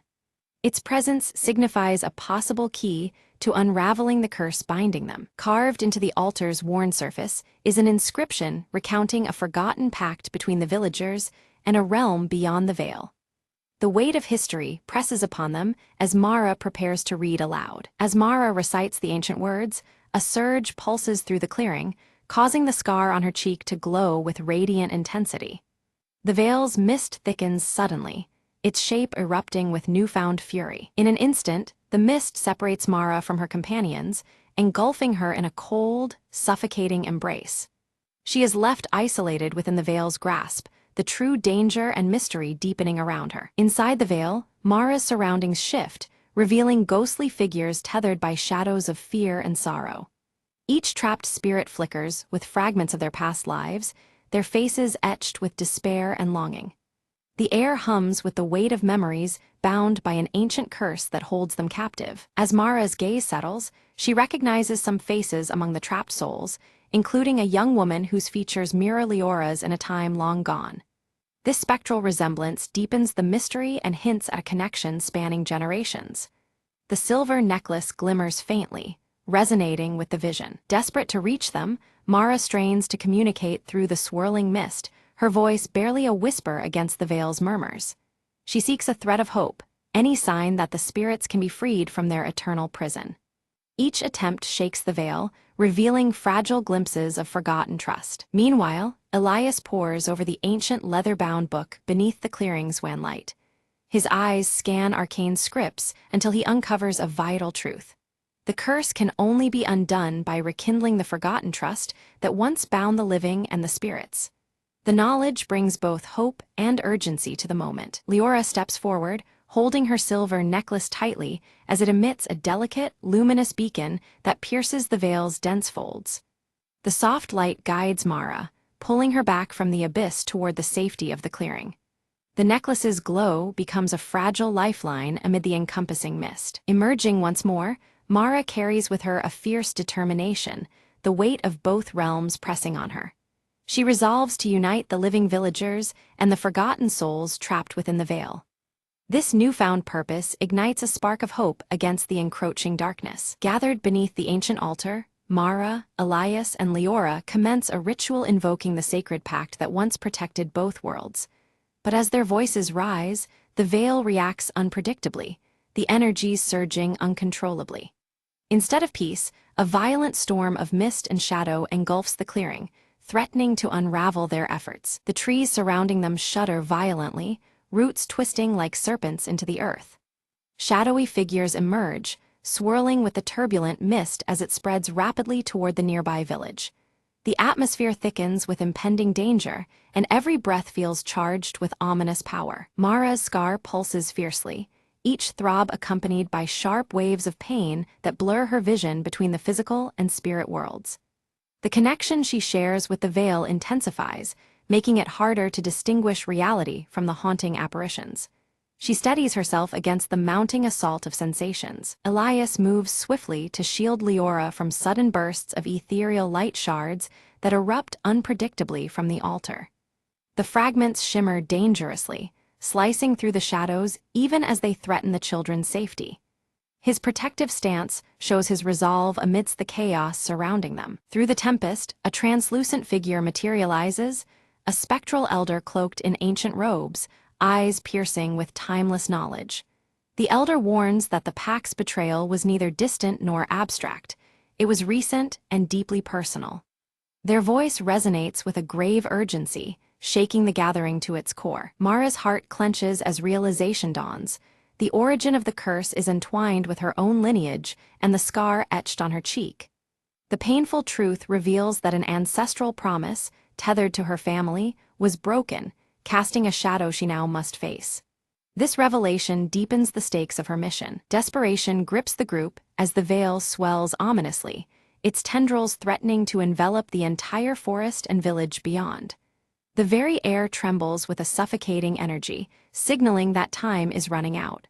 The fragile hope they clung to seems on the verge of collapse. In the midst of turmoil, the spectral elder extends an ancient ring embedded with cryptic runes toward Mara.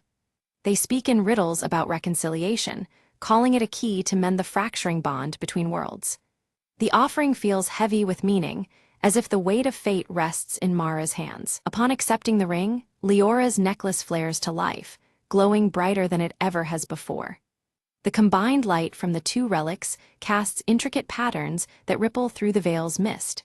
This harmonious reaction hints at a powerful union of forces forming within their grasp. Armed with the ring upon her finger and Leora's necklace around the child's neck, Mara returns to the altar. Her resolve is steely, ready to amend the broken vow that haunted her bloodline. The air buzzes with anticipation as they prepare for the next attempt at the ritual. As the ritual commences anew, opposing energies surge and clash violently. Mara's scar becomes a glowing conduit, channeling power that radiates through her very being. The struggle between darkness and light manifests physically, the veil writhing in response to the escalating forces. Mara confronts a torrent of painful memories tied to her heritage and the consequences of past betrayals. She embraces responsibility and opens her heart with compassion toward the spirits and villagers alike. This emotional reckoning strengthens her connection to the power she wields. Gradually, the veil's chaotic turmoil begins to abate, its once wild energies calming into a gentle ebb. The mist recedes slowly, revealing faint smiles on the faces of the spirits, signaling their relief and gratitude. A fragile peace takes hold, promising healing across realms. Light breaks through the dense, dark canopy overhead, casting the village's edge into clear view once again. The tension that had gripped the clearing eases palpably, replaced by cautious hope. Nature itself seems to breathe easier as balance is tentatively restored. Unexpectedly, Mara's scar transforms, fading into a luminous silver shimmer that glistens softly on her cheek. This visible change links her unmistakably to the veil's essence, marking her as a bridge between worlds. The transformation is both awe-inspiring and humbling. Leora's necklace and the ancient ring merge their luminescence, stabilizing the fragile connection between the realms. Together, they form a radiant symbol of unity and protection. This synthesis promises ongoing harmony where once there was division. Elias steps forward to reveal that their roles are not mere coincidence, but a destined guardianship. They are charged with balancing the delicate peace between the living and the spirit world. His words underscore the profound responsibility that has been entrusted to them all. Mara feels a profound bond deepen with the freed spirits, now released from torment, yet choosing to linger as vigilant watchers over the village. Their presence is no longer a threat but a blessing, a shared guardianship born from mutual trust. She embraces her new role with quiet strength. The surrounding forest seems to inhale a new breath, alive with a gentle, shimmering mist that no longer menaces but protects. Nature and spirit exist in harmonious balance, secured by the sacrifices and courage of those who dared to believe. Hope glows softly as the veil between worlds settles into peaceful coexistence. Around the warming fire, Mara's voice steadies and the villagers lean in, their apprehension giving way to a deep respect. She recounts the tale of the veil and the sacrifices made to protect both realms. Her words carry the weight of truth, transforming fear into understanding within the gathered crowd. The faint glow on Mara's scar pulses softly in the firelight, a subtle yet constant reminder of her unique bond with the veil's power. This mark, once a symbol of pain, now signifies her duty and strength. It connects her intimately to the mysteries that have shaped the village's fate. In the village square, Leora gathers the children beneath the old oak tree, her amber eyes sparkling with warmth. She teaches them about honoring the ties between their world and those unseen, emphasizing kindness and respect across all boundaries. The silver necklace around her neck catches the sun, symbolizing both hope and continuity. Back in the quiet of the bookshop, Elias returns the ancient leather-bound tome to its sacred place on a high shelf. He closes the book carefully, knowing that the knowledge it holds must be protected for future generations. The tome remains a silent guardian of the legacy they have all safeguarded. From a distance, Mara catches a final glimpse of the forest's edge, where a shimmering gateway flickers with calm, radiant light. The veil there is less a barrier and more a gentle threshold, inviting peace rather than fear. It promises a future where connection and understanding prevail. Feeling the strength of unity and the wisdom gained from recent trials, Mara stands taller and more resolute than ever. Her spirit, intertwined with the power of the veil, is fortified against whatever challenges lie ahead. She embraces her role with confidence and hope. That evening, the village bursts into celebration, a harmonious blend of age-old traditions and newfound reverence for the otherworldly. Music and laughter fill the air, binding the community together in respect and joy. The silver necklace and Mara's scar are honored symbols woven into the festivities. As night falls, stars twinkle vividly above while the mist around the now tranquil trees swirls gently in the cool breeze. The veil's shimmer is soft, casting a luminous glow that comforts the village below. The natural world and the supernatural stand in peaceful coexistence under the vast sky. Mara, Elias, and Leora stand side by side at the hillside, their eyes fixed on the horizon where the worlds gently touch. Each carries a quiet sense of purpose and shared destiny, united by trust and the bonds they've restored. Together, they watch as light from the veil bridges their realities with promise and peace. The story closes as the veil continues to shimmer softly, a luminous bridge of light rather than shadow. It heralds a new era of hope and balance, a testament to courage, unity, and the enduring power of connection. The village, forever changed, embraces this dawn with open hearts.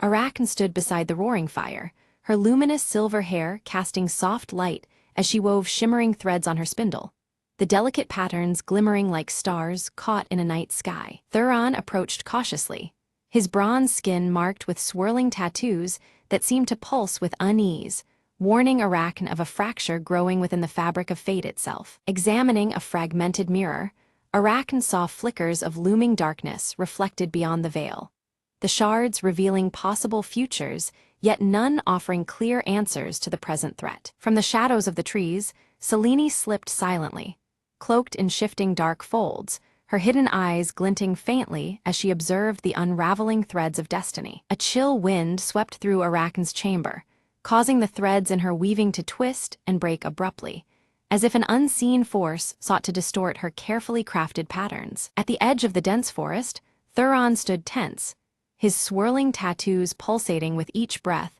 as he sensed the growing distortion in the natural order around him. With trembling fingers, Arachne traced the silver thread that linked her spindle to the shattered mirror, feeling the fragile connection flicker under the strain of unseen forces. From a distance, Selene watched coldly as shadowy tendrils crept from the heart of the forest, creeping relentlessly toward the vulnerable village. A spectral spider, ethereal and shimmering, visited Arachne, weaving a cryptic warning in its intricate web that shimmered with threads of light and shadow alike. Thuron rallied the villagers with urgency, urging them to arm themselves against threats unseen yet palpable, preparing for a battle fought on the edges of light and darkness. Arachne wove a protective talisman from the finest thread, her emerald eyes shimmering with fierce resolve as the talisman glowed softly in her hands. The mirror's fractured pieces pulsed rhythmically, momentarily revealing glimpses of Selene as she maneuvered behind the shifting shadows, plotting her next move. Thuron clashed fiercely with shadowy figures emerging from the forest,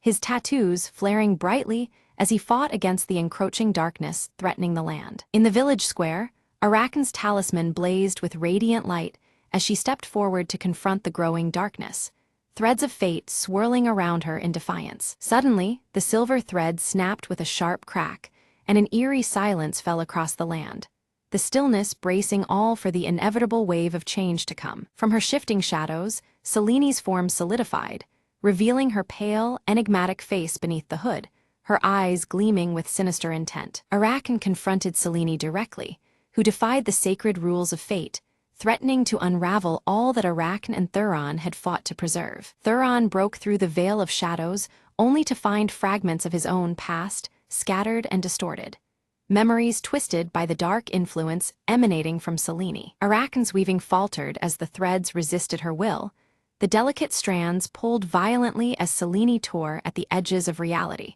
distorting the loom of destiny. Desperately, Arachne reached into the mirror's depths, clutching a glowing shard in her palm as she sought hidden knowledge that might turn the tide. Selene summoned webs of darkness that ensnared villagers, binding their wills to her cause and twisting their hearts with shadow-spun deceit. With fierce determination, Thuron broke free from the suffocating webs, rallying the trapped villagers to fight through the shadowy bindings that sought to consume them. Arachne's luminous silver hair dimmed, reflecting the fierce struggle within her soul, ignited by Selene's relentless challenge to the fabric of fate itself. Selene revealed her true motive: to recreate the tapestry of fate by her own design, shattering the old order and weaving a new world from shadows. Stretching the silver thread taut across the village, Arachne endeavored to mend the damage Selene inflicted, her hands trembling with the fragile hope of restoration. The fragmented mirror shimmered with a chilling vision.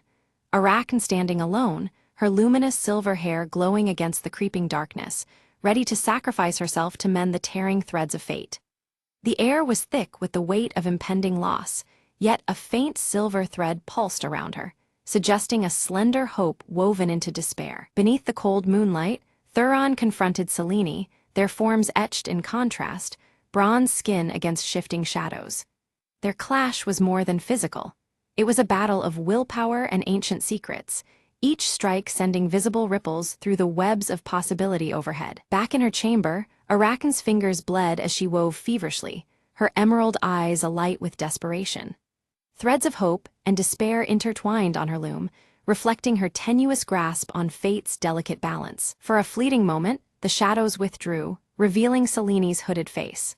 But a sly, knowing smile curled her lips, hinting at deeper plots hidden behind the veil of darkness, layers of intrigue yet to be uncovered. Seeking strength, Arachne whispered to the ancestral spirits embedded within her silk threads, anchoring herself in their ancient wisdom.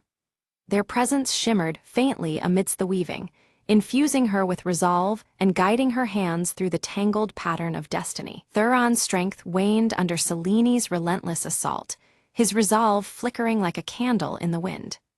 Yet the glowing swirl of his old tattoo flared brightly, a reminder of his sacred duty and buried courage igniting within him anew. Inspired by Arachne's unwavering determination, the villagers gathered their courage, their whispered hopes weaving through the air like fragile threads.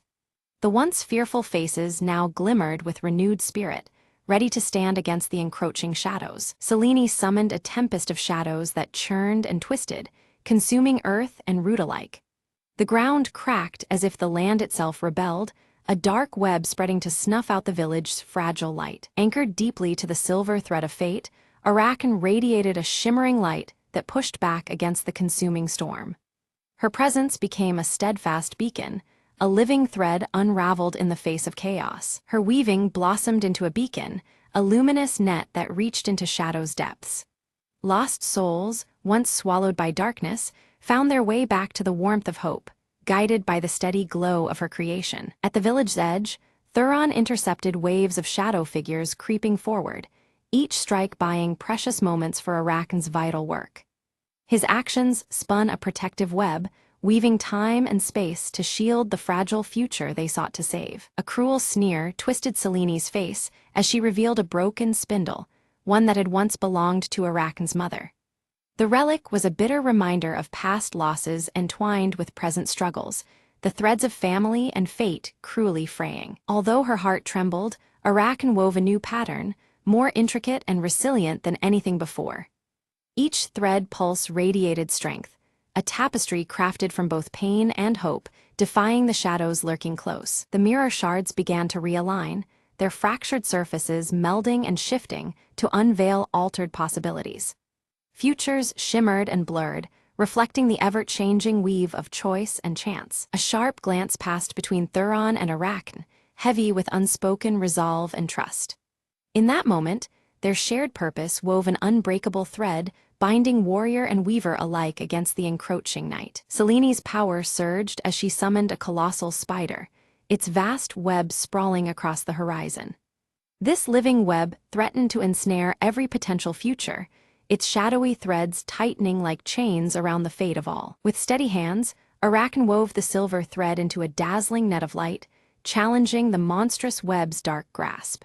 Their struggle was a dance of shadow and radiance, each thread a lifeline in the looming chaos. The giant spider lashed out violently, shards of darkness splintering in every direction.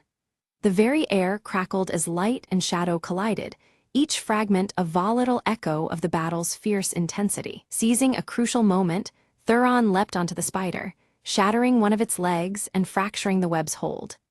The creature's snarls echoed as the integrity of the shadowy snare weakened, opening a fragile path forward. With a decisive cry, Arachne pulled the silver thread taut, preparing to draw the final knot that would bind fate anew. Every muscle strained, every thread humming with the power of culmination as the moment of reckoning neared. Above the village, shadows and light swirled in a maelstrom, fiercely contending for dominance over the land. The fabric of reality itself trembled as threads of dark and luminescence intertwined in a chaotic storm. Seleni's voice rang with desperation and temptation, offering Arachne immense power in exchange for surrendering the spindle and control over fate.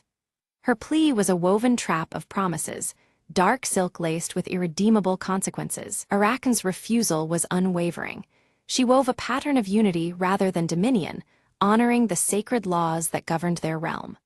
Her tapestry radiated harmony, rejecting control and embracing the bound threads that connected all lives. The spindle pulsed with radiant energy, binding Seleni's shadow once more to the mirror fragments scattered throughout their world.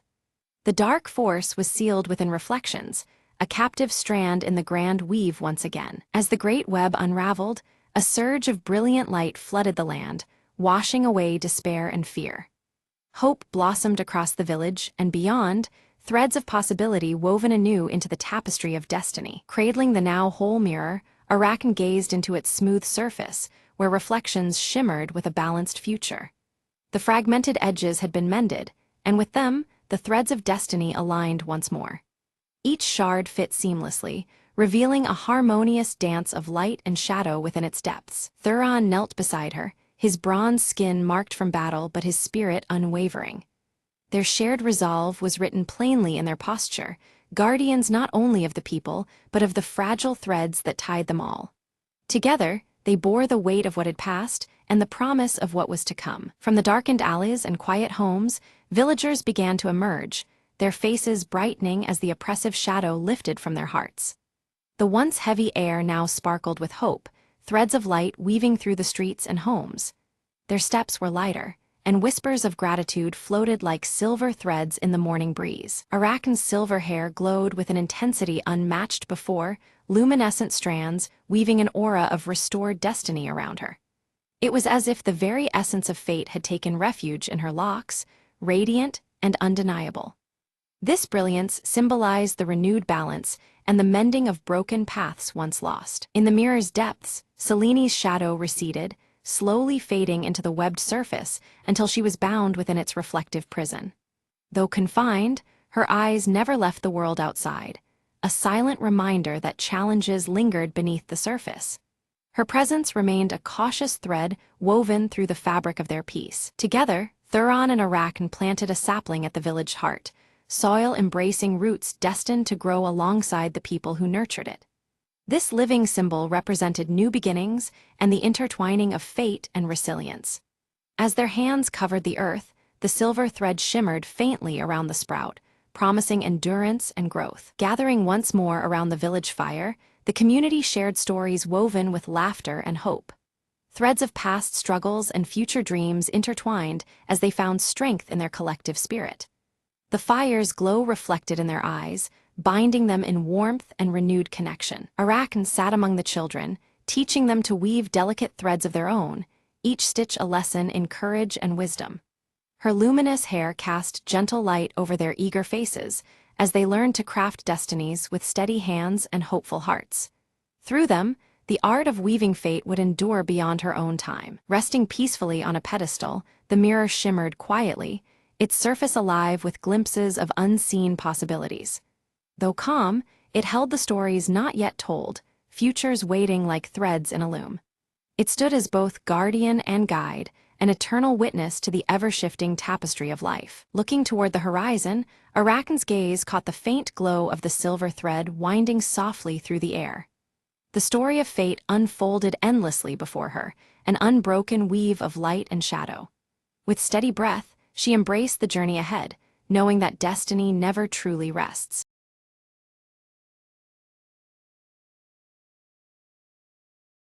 Emma rushed into the bakery, just as the morning sun began to warm the sleepy town. She clutched a crumpled envelope, her heart pounding with anticipation and worry. Behind the counter, Mr. Jenkins smiled, wiping his hands on his apron. "You're early today," he said warmly. Emma nodded, her voice barely above a whisper.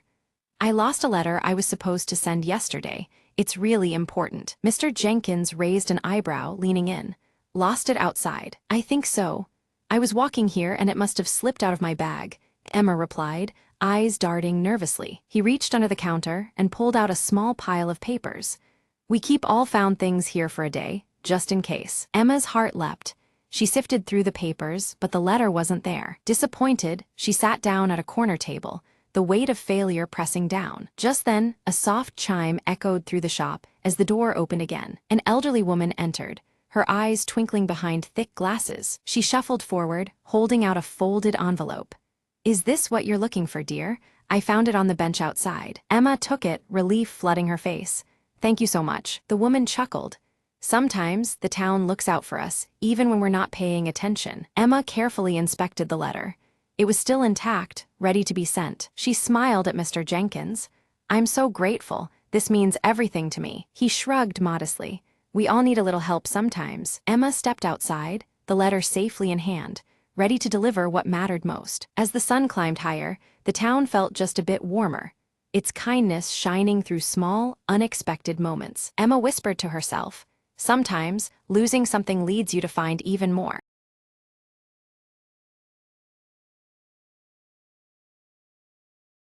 In the village of Eldenbrook, a strange glow flickered one cold evening from the heart of the ancient forest. Leora, a curious young girl with eyes like dawn, couldn't resist following the mysterious light that danced between the trees. As she stepped beneath the gnarled branches, the light pulsed brighter, revealing a lantern suspended by a whisper-thin thread. "Who lingers here at twilight?" Leora called softly, her voice part wonder, part caution. The lantern hummed a melody, a soft vibration that wrapped around her like a gentle breeze. Suddenly, a tiny figure stepped out from behind the tree, a sprite no taller than her hand, its wings shimmering with moonlight. "I am Elen, guardian of this enchanted light," the sprite said, voice tinkling like bells. "This lantern holds the last whispers of forgotten dreams, fading from the world as time passes." Leora listened, heart tightening, as Elen explained that without dreams, hope would one day vanish from Eldenbrook. "But how can we keep dreams alive?" Leora asked, longing to help. Elen smiled. "By sharing stories, lighting fires of imagination in every soul. The lantern feeds on the spark of belief." Determined, Leora gathered the villagers, urging them to tell tales and remember hopes, bright and bold. Night after night, the village square filled with laughter and stories, the lantern glowing ever stronger. The ancient forest seemed to breathe again, its shadows less ominous, its secrets weaving into the fabric of their lives. One evening, Elen whispered, "The light is growing, your stories have rekindled the world's magic." Leora nodded, her own heart alight with the ember of every dream shared. As dawn painted the sky, the lantern lifted from the thread, soaring above the treetops like a tiny sun. "Farewell, dear friend," Leora said, tears glistening. "Carry our dreams wherever you go." Elen winked and disappeared into the morning haze, the glow fading gently, but never gone. And from that day onward, Eldenbrook kept a lantern burning in every window, a beacon for dreams, whispered and cherished forevermore.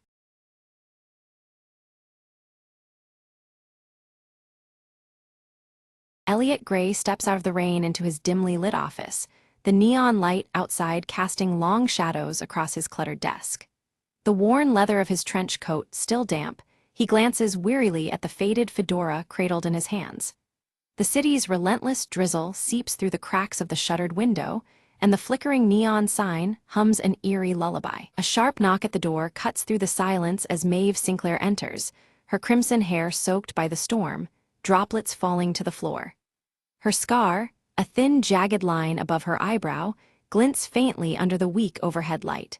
She holds herself with a mix of determination and desperation that unsettles the smoky stillness of the room. With a steady hand, Maeve slides a worn, leather-bound ledger across Elliot's desk, fingers lingering momentarily on its damp surface. Her eyes, alight with urgency and fear, meet his, silently imploring trust.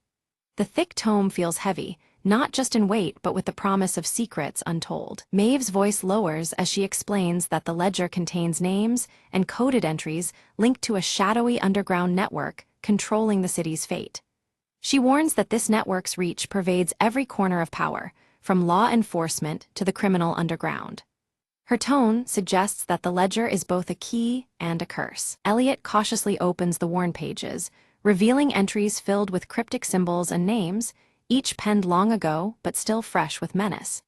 The faded ink coexists with meticulously drawn codes, a tapestry of conspiracies hiding in plain sight. He senses that deciphering it will demand more than just sharp eyes. It will require risking everything. Suddenly, Detective Harris arrives unannounced, his jagged beard casting shadows under the harsh light as he eyes Maeve suspiciously. His toothpick clenched between gritted teeth, he warns Elliot to stay clear of this web, hinting at dangers beyond the usual city grime. The detective's presence thickens the air with apprehension and mistrust. Maeve counters Harris's caution with a steely insistence, revealing that corruption runs far deeper than even the most cynical cop dares admit. She speaks of betrayals and cover-ups, painting a city infected from its core. Her unwavering belief forces Elliot to reconsider the ease of walking away. Clutching the ledger with renewed resolve, Elliot pockets it beneath his trench coat, the worn leather pressing close against his side. Thunder rumbles distantly outside, echoing the storm within his mind. His gaze sharpens, shadows playing along his weathered face as he prepares for the dangers ahead. Across town, Victor Dane sits bathed in smoke, a cigar smoldering between his fingers as the tension of a crooked deal collapsing unfolds before him. His piercing gray eyes narrow with cold calculation, the flickering light casting sharp angles on his sharp features. The city's underworld trembles under his gaze. With a hard slam of his fist on the mahogany table, Victor signals his enforcers to tighten control over his territory. The room bristles with silent menace as his men exchange grim looks, their loyalty sealed by fear and profit. His power surges like the electric neon outside, unyielding and raw. In a shadowed corner, Elliot watches through dim alleyways as Victor's men rough up a frightened street informant. The flickering neon sign casts erratic light on desperate faces and clenched fists. Elliot's heart pounds, the ledger in his coat feels like a ticking bomb. His silver pocket watch ticks ominously in his hand, a coded call alerting him to a covert meeting location. The cold metal contrasts with the warmth of the neon, marking time in an unforgiving city. Elliot slips it back into his vest pocket, eyes scanning for any shadow that moves too quickly. At a neon-lit diner, Maeve confesses her past ties to Victor's syndicate, now a perilous double agent. Her voice quivers with conflicted loyalty and fragile hope as they plot their next moves. The diner's garish lights and humming signs frame their uneasy alliance. Suddenly, footsteps approach, sharp and deliberate under the flickering diner lights. Elliot and Maeve freeze, their breaths shallow, instincts sharpened. The anticipation of danger hangs heavy in the air, time seeming to freeze along with the trembling neon. In a swift motion, Elliot slips the ledger into his coat as they silently retreat into the misty night.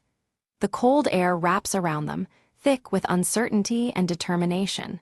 The stakes have never been higher, and the city's shadows refuse to part easily. An ambush erupts in a dark alley, forcing Elliot and Maeve to separate in desperate flight. Gunfire echoes off damp brick walls as they each fight through the claustrophobic maze of alleys. Their paths diverge, bound by survival and the promise to reunite. Elliot relies on his cunning to evade Victor's relentless men, darting through the city's labyrinth with the ledger clutched tightly. Narrow escapes mask close calls as he navigates familiar shadows, the flickering neon guiding and deceiving in equal measure.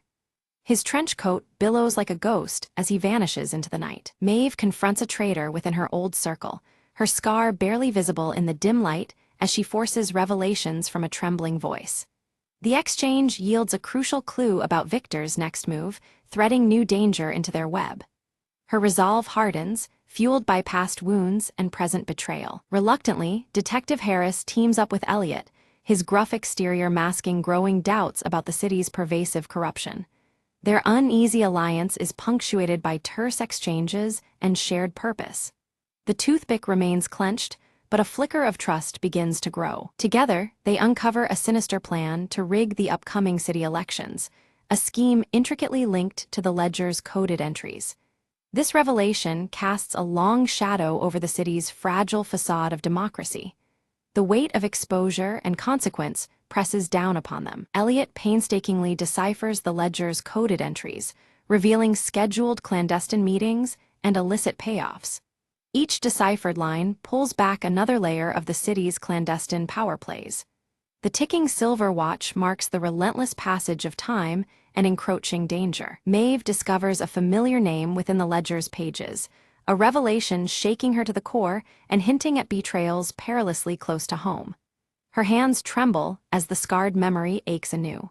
Trust becomes a scarce currency in a city of shadows. While tailing a suspect through rain-soaked streets, Elliot becomes caught in a violent shootout, bullets tearing the night apart. He escapes by mere seconds, heart pounding against his ribs as danger brushes past like a phantom. The ledger remains safe, swaddled beneath his coat. An old friend at the city's newspaper agrees to publish their findings, but cautions of ruthless enemies lurking in the darkness. The promise of exposure comes with a whispered warning of consequences. Neon lights outside flicker like the fragile line between truth and survival. Maeve's scar, usually hidden beneath fiery strands of hair, is revealed in a rare moment of vulnerability as a mark from past violence inflicted by Victor's henchmen. The pain etched in its jagged line deepens her motivation to bring him down. In that scar lies a story of loss, defiance, and unyielding courage. In the shadows of an abandoned warehouse, rain streamed through shattered windows, casting streaks of silver across the cracked concrete. Elliot Gray adjusted his faded trench coat, his sharp eyes meeting Maeve Sinclair's for a brief moment of mutual resolve amidst the desolation. Maeve's crimson hair clung damply against her face, the scar above her eyebrow tightening as they exchanged whispered plans to move forward carefully. Meanwhile, in a smoke-filled back room, Victor Dane's piercing gray eyes flashed with fury as he barked orders to his cotter. "Find Elliot Gray, no stone unturned, no alley unchecked," he demanded, his voice cutting through the haze of cigar smoke. The city's underworld seemed to pulse with tension as a manhunt was set in motion, placing everyone on precarious edge. Taking advantage of the chaos, Elliot slipped a forged note into a worn leather ledger, planting false intel about a shipment near the docks. Victor's men pursued the lead eagerly, falling into a carefully crafted trap beneath flickering neon lights. The trap was sprung, but the danger was far from over in the maze of shadowy alleys. Behind closed doors, Maeve's guarded expression faltered as she faced her deepest fears. With a voice barely above a whisper, she confided a secret she had long cloaked from Elliot, her scar seeming to burn with renewed pain.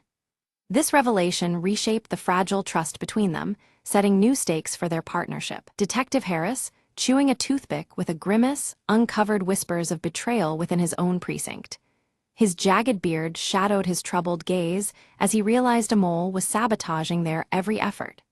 The trust that once held the police force together began to unravel, plunging the city deeper into suspicion. Unseen in the guttering glow of streetlights, a mysterious figure watched Elliot's every move from the shadows. The silhouette remained motionless, silent, but the weight of their unseen presence added an ominous thread to the night's unfolding peril. Elliot's instincts prickled.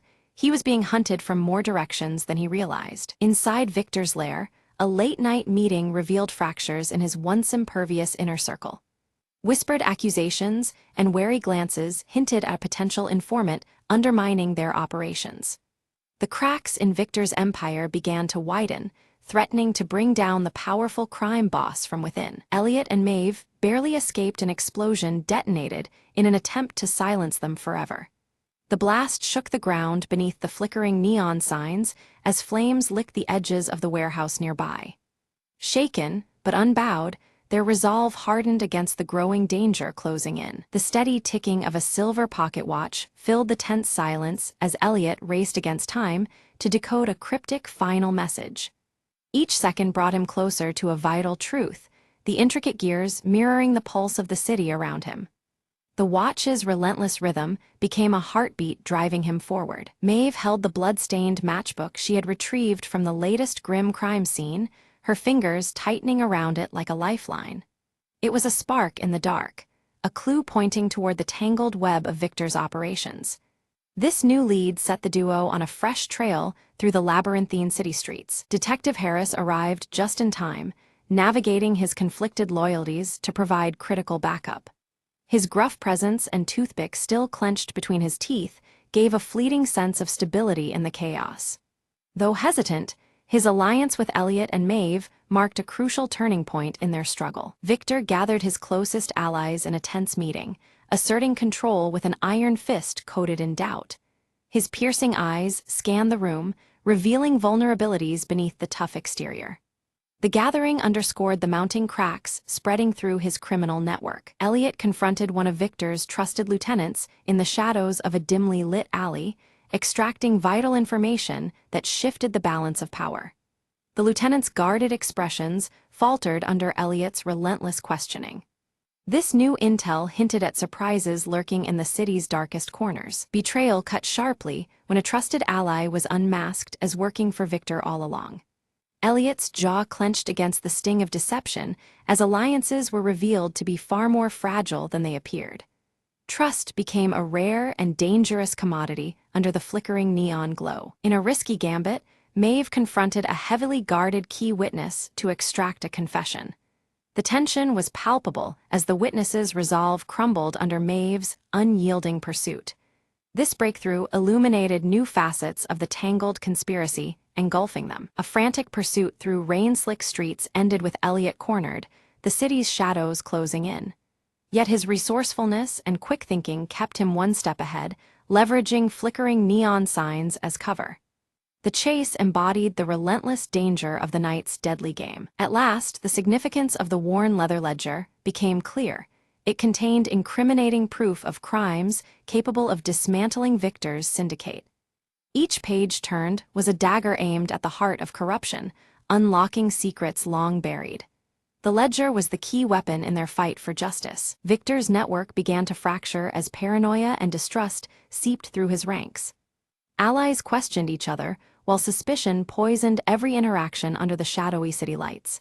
His empire's foundation trembled as enemies within gathered strength. Elliot planted fabricated evidence implicating corrupt officials who stood complicit in Victor's schemes.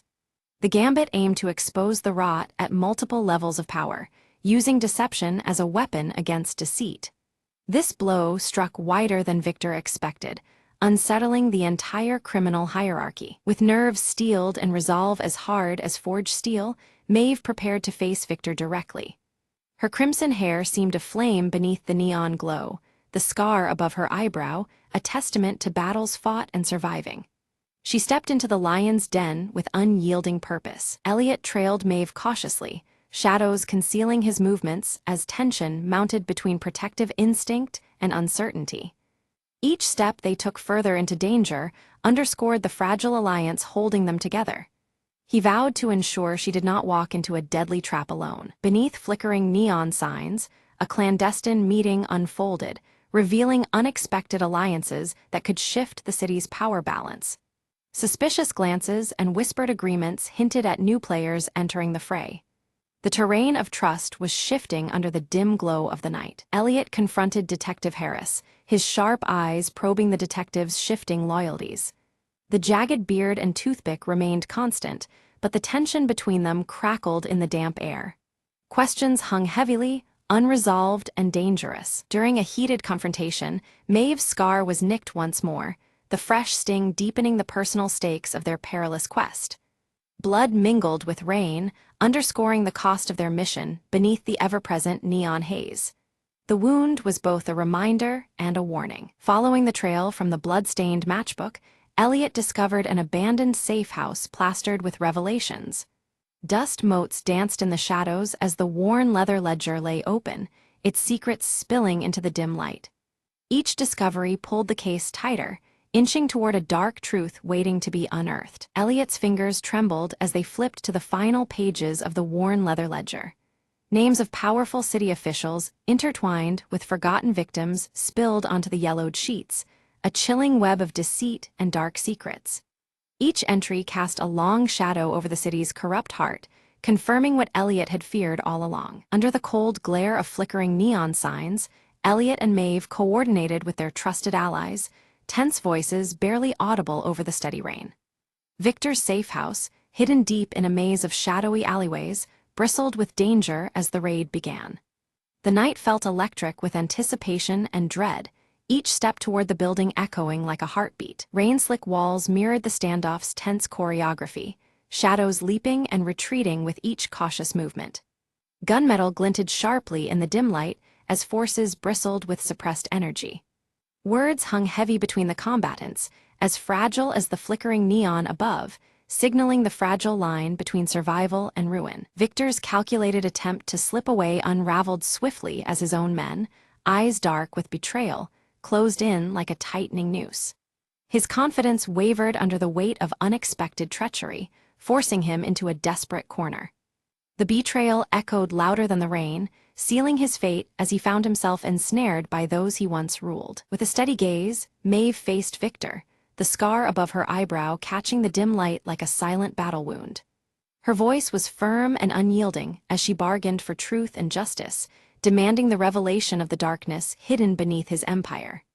In that moment, past and present collided, her calm resolve challenging his fading power. Detective Harris, the jagged beard taut with emotion, stepped out from the shadows and broke ranks publicly, his voice cutting through the tension. He tore open the veil of police corruption, exposing allies turned adversaries in a city tangled in lies. His bold defiance sparked a turning point, lighting a path toward redemption amid the encroaching night. As dawn crept forward, the city's neon lights flickered back to life, piercing through the remnants of night's oppressive cloak. The renewed glow painted the rain-washed streets in hues of hope and renewal, symbolizing a fragile new dawn free from fear. Each bulb's steady blaze whispered promises of change under the clearing sky. Elliot closed the worn leather ledger with reverence, the tome now heavy with hard-fought victory and painful truths. It rested like a silent witness to the city's dark underbelly and the courage it took to bring its secrets into the light. In his hands, it became more than a book. It was a testament to resolve amid the shadows. Maeve melted into the misty streets, a ghost carriage of faded scars and whispered stories. Her crimson hair vanished into the dawn's pale light, reclaiming freedom with a quiet, enigmatic grace. The scar above her eyebrow remained a silent emblem of battles fought and freedom won, a legacy etched in shadow and light. Alone on the rain-washed pavement, Elliot clutched the silver pocket watch, its steady ticking a metronome for the city's uncertain future. The fading echoes of last night's struggle settled around him as he prepared for whatever came next. In the cool morning air, beneath the blinking neon, he stood ready, a solitary sentinel guarding the fragile dawn.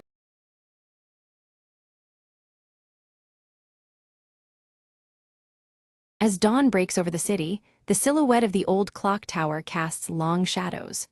Mara walks the quiet streets, her mind clouded with memories as the tower's chimes echo in the stillness. Stepping into a cramped workshop crowded with ticking clocks, Mara's fingers brush over a familiar broken pocket watch resting on a cluttered table.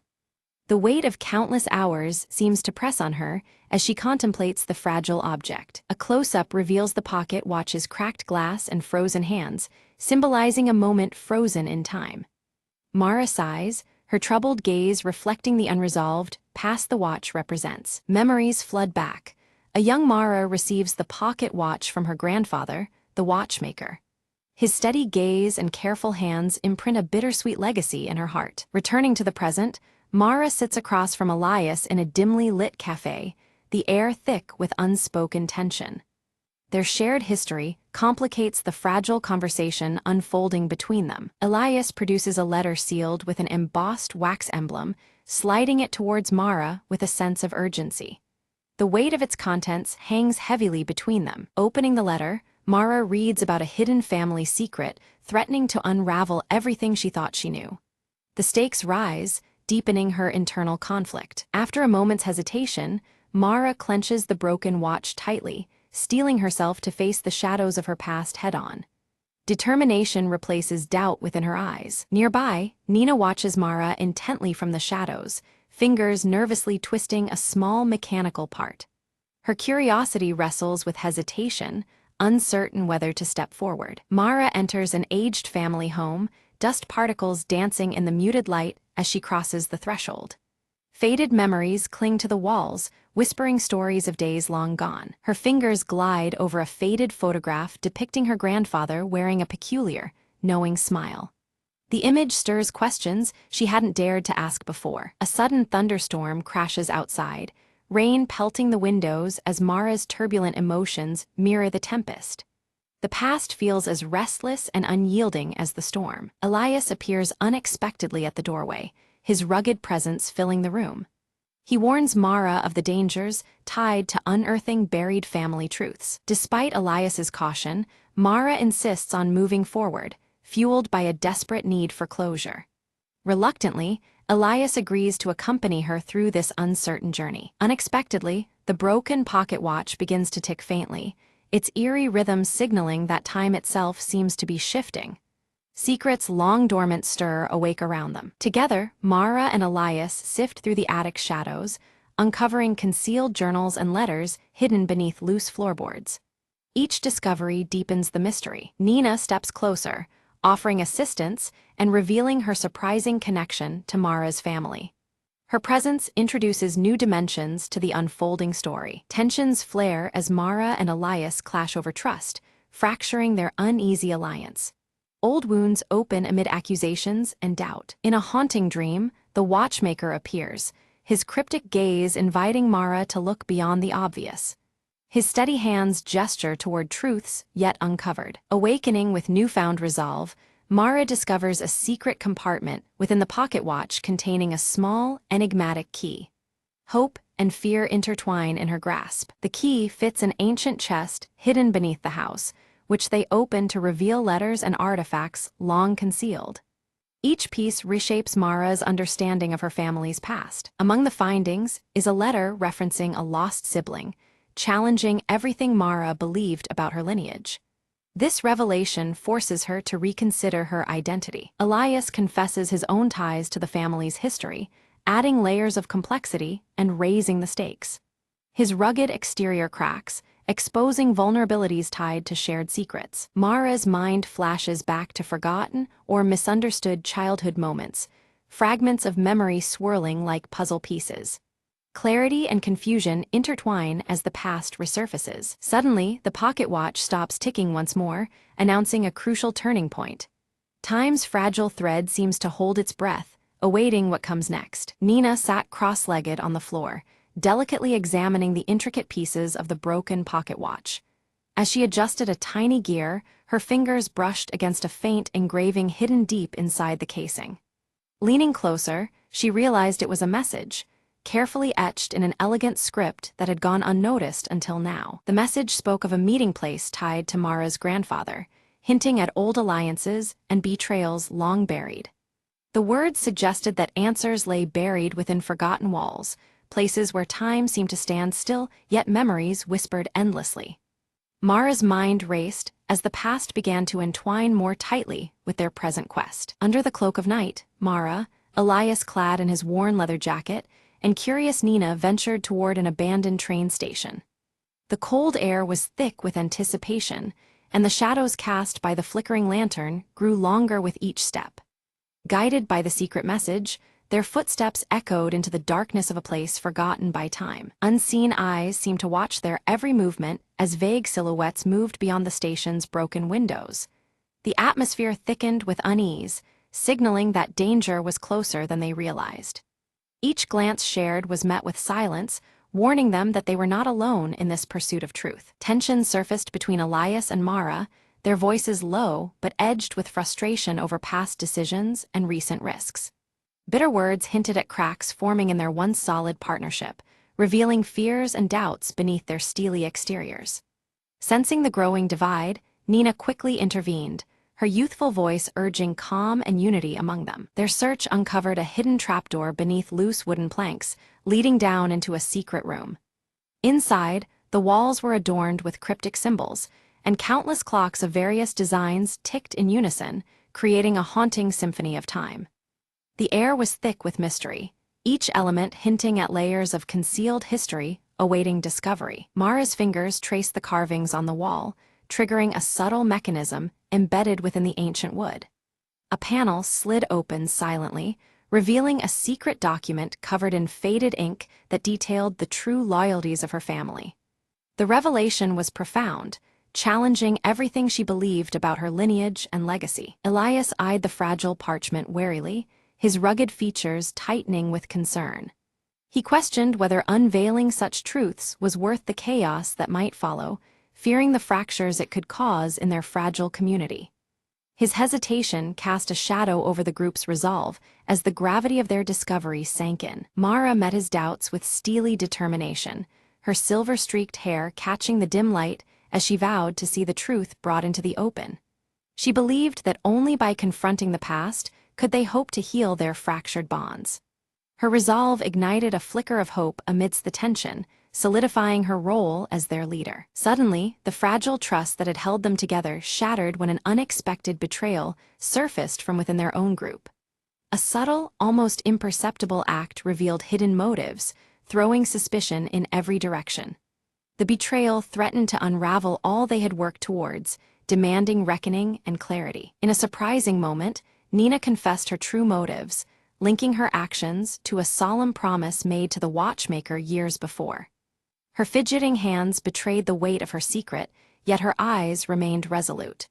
This revelation added a new layer of complexity, binding their fates even tighter with threads woven long ago. The watchmaker's voice seemed to echo through the shadows, guiding them with a riddle that wove together themes of time and memory.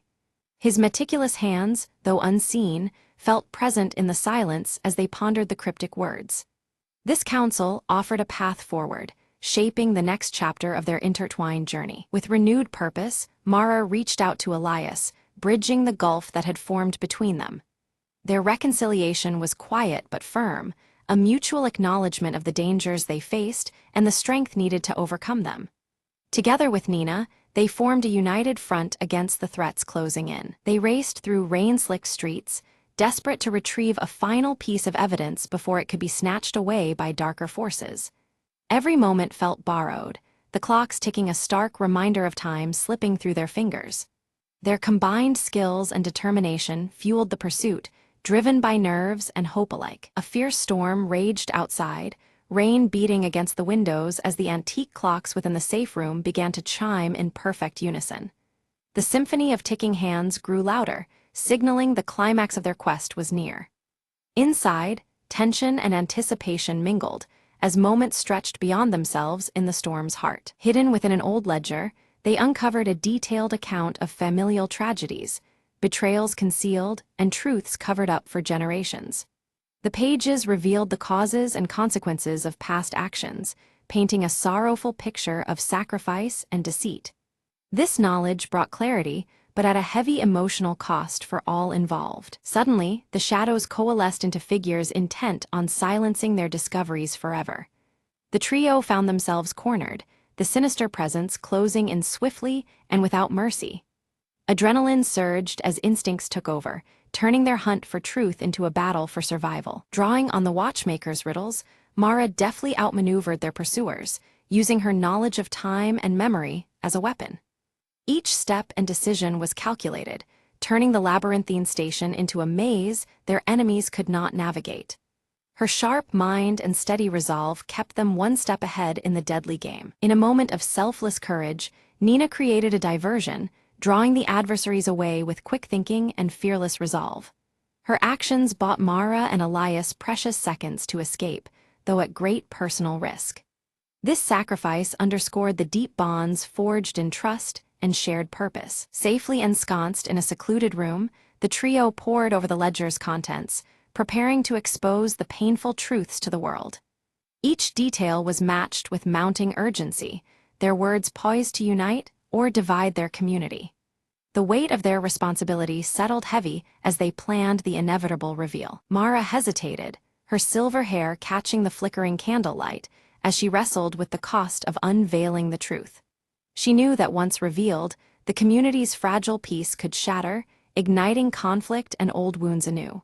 Her inner turmoil reflected the difficult balance between transparency and protection. Flashbacks unfolded, revealing the watchmaker's past efforts to shield the family from ruin through careful silence and guarded secrets. His meticulous hands had crafted more than just clocks, they held time's fragile story within, preserving legacies through subtle measures. These memories cast a new light on his guidance and sacrifices. With renewed clarity, Mara reconciled her protective instinct with her commitment to honesty. Her resolve strengthened, embracing the painful necessity of revelation as a path to healing and reconciliation. This inner peace fortified her for the challenging road ahead. Together, Elias aided Mara in drafting a heartfelt letter intended to unite the fractured family and their community through truth and compassion. Their joint effort symbolized a tentative truce, a bridge built with trust and understanding. Each word was chosen with care, carrying the weight of hope for a reconciled future. At last, the broken pocket watch was carefully repaired, its steady ticking resonating through the quiet room. The rhythm symbolized restored balance and mercy, a tangible sign that time could heal even the deepest wounds. The watch's heartbeat marked a new beginning, threading together past and present with cautious optimism. In the town square, Mara stands before a gathered crowd, her voice steady yet filled with emotion. She recounts the long-hidden family history, unveiling truths wrapped in pain and regret, and asks for understanding and forgiveness. The broken pocket watch in her hand glints in the fading light, symbolizing the fragments of time now pieced together. As Mara's words settle, the community's reactions ripple through the crowd. Some people nod slowly, their faces softening with empathy, while others tighten their jaws, recoiling in shock and denial. Whispers spread, mixing acceptance with doubt, reflecting the complexity of embracing a complicated past. Through the murmurs, Elias steps forward beside Mara, his weathered leather jacket catching the evening breeze. His quiet support is palpable, a protective presence that reveals both loyalty and the vulnerability of standing firm amid judgment. His gaze meets Mara's, silently conveying strength and shared burden. Nina fiddles nervously with a small gear, then reveals she has been quietly preserving the family's legacy in her own way. Her role as keeper of the overlooked truths earns her cautious respect from those previously doubtful. The community begins to see her curiosity not as trouble, but as a bridge toward healing. Later, Mara visits the shaded grave of the watchmaker, the man who once taught her to value time's intricate layers. She places the broken pocket watch gently on the weathered stone, a tribute to the past and those who guide from beyond. The watchmaker's grave seems to hold the silent wisdom of countless hours and secrets shared. As twilight turns into night, the old clock tower in the heart of the town chimes, its sound clear and true. Miraculously, all the clocks in town align with its rhythm, their hands moving in synchronized harmony. This resonance breathes new life into the community, symbolizing unity restored after long discord. Walking through familiar streets, Mara senses a subtle transformation around her. The air carries a quiet promise, as neighbors exchange tentative smiles and old rifts begin fading like shadows at dawn. Her heart swells with hope, recognizing the first threads of rebuilding woven through everyday moments. In a moment of shared silence, Mara and Elias stand side by side beneath the glow of the clock tower. They acknowledge the scars etched by the past, but also the new beginning forged from honest surrender. Their connection deepens, a testament to enduring resilience amid change. Back in the dusty workshop, Nina carefully begins mending aged clocks, her nimble fingers coaxing life back into broken mechanisms. Her curiosity has shifted from restless questions to a healing craft, bridging the community's fractured timeline. Each ticking clock she restores is a quiet melody of renewal and hope. The story closes on the restored pocket watch, its delicate hands moving steadily and softly marking time. Its gentle ticking echoes the endless cycles of life, memories, and truths that layer one upon another. In this sound lies the subtle promise of forgiveness,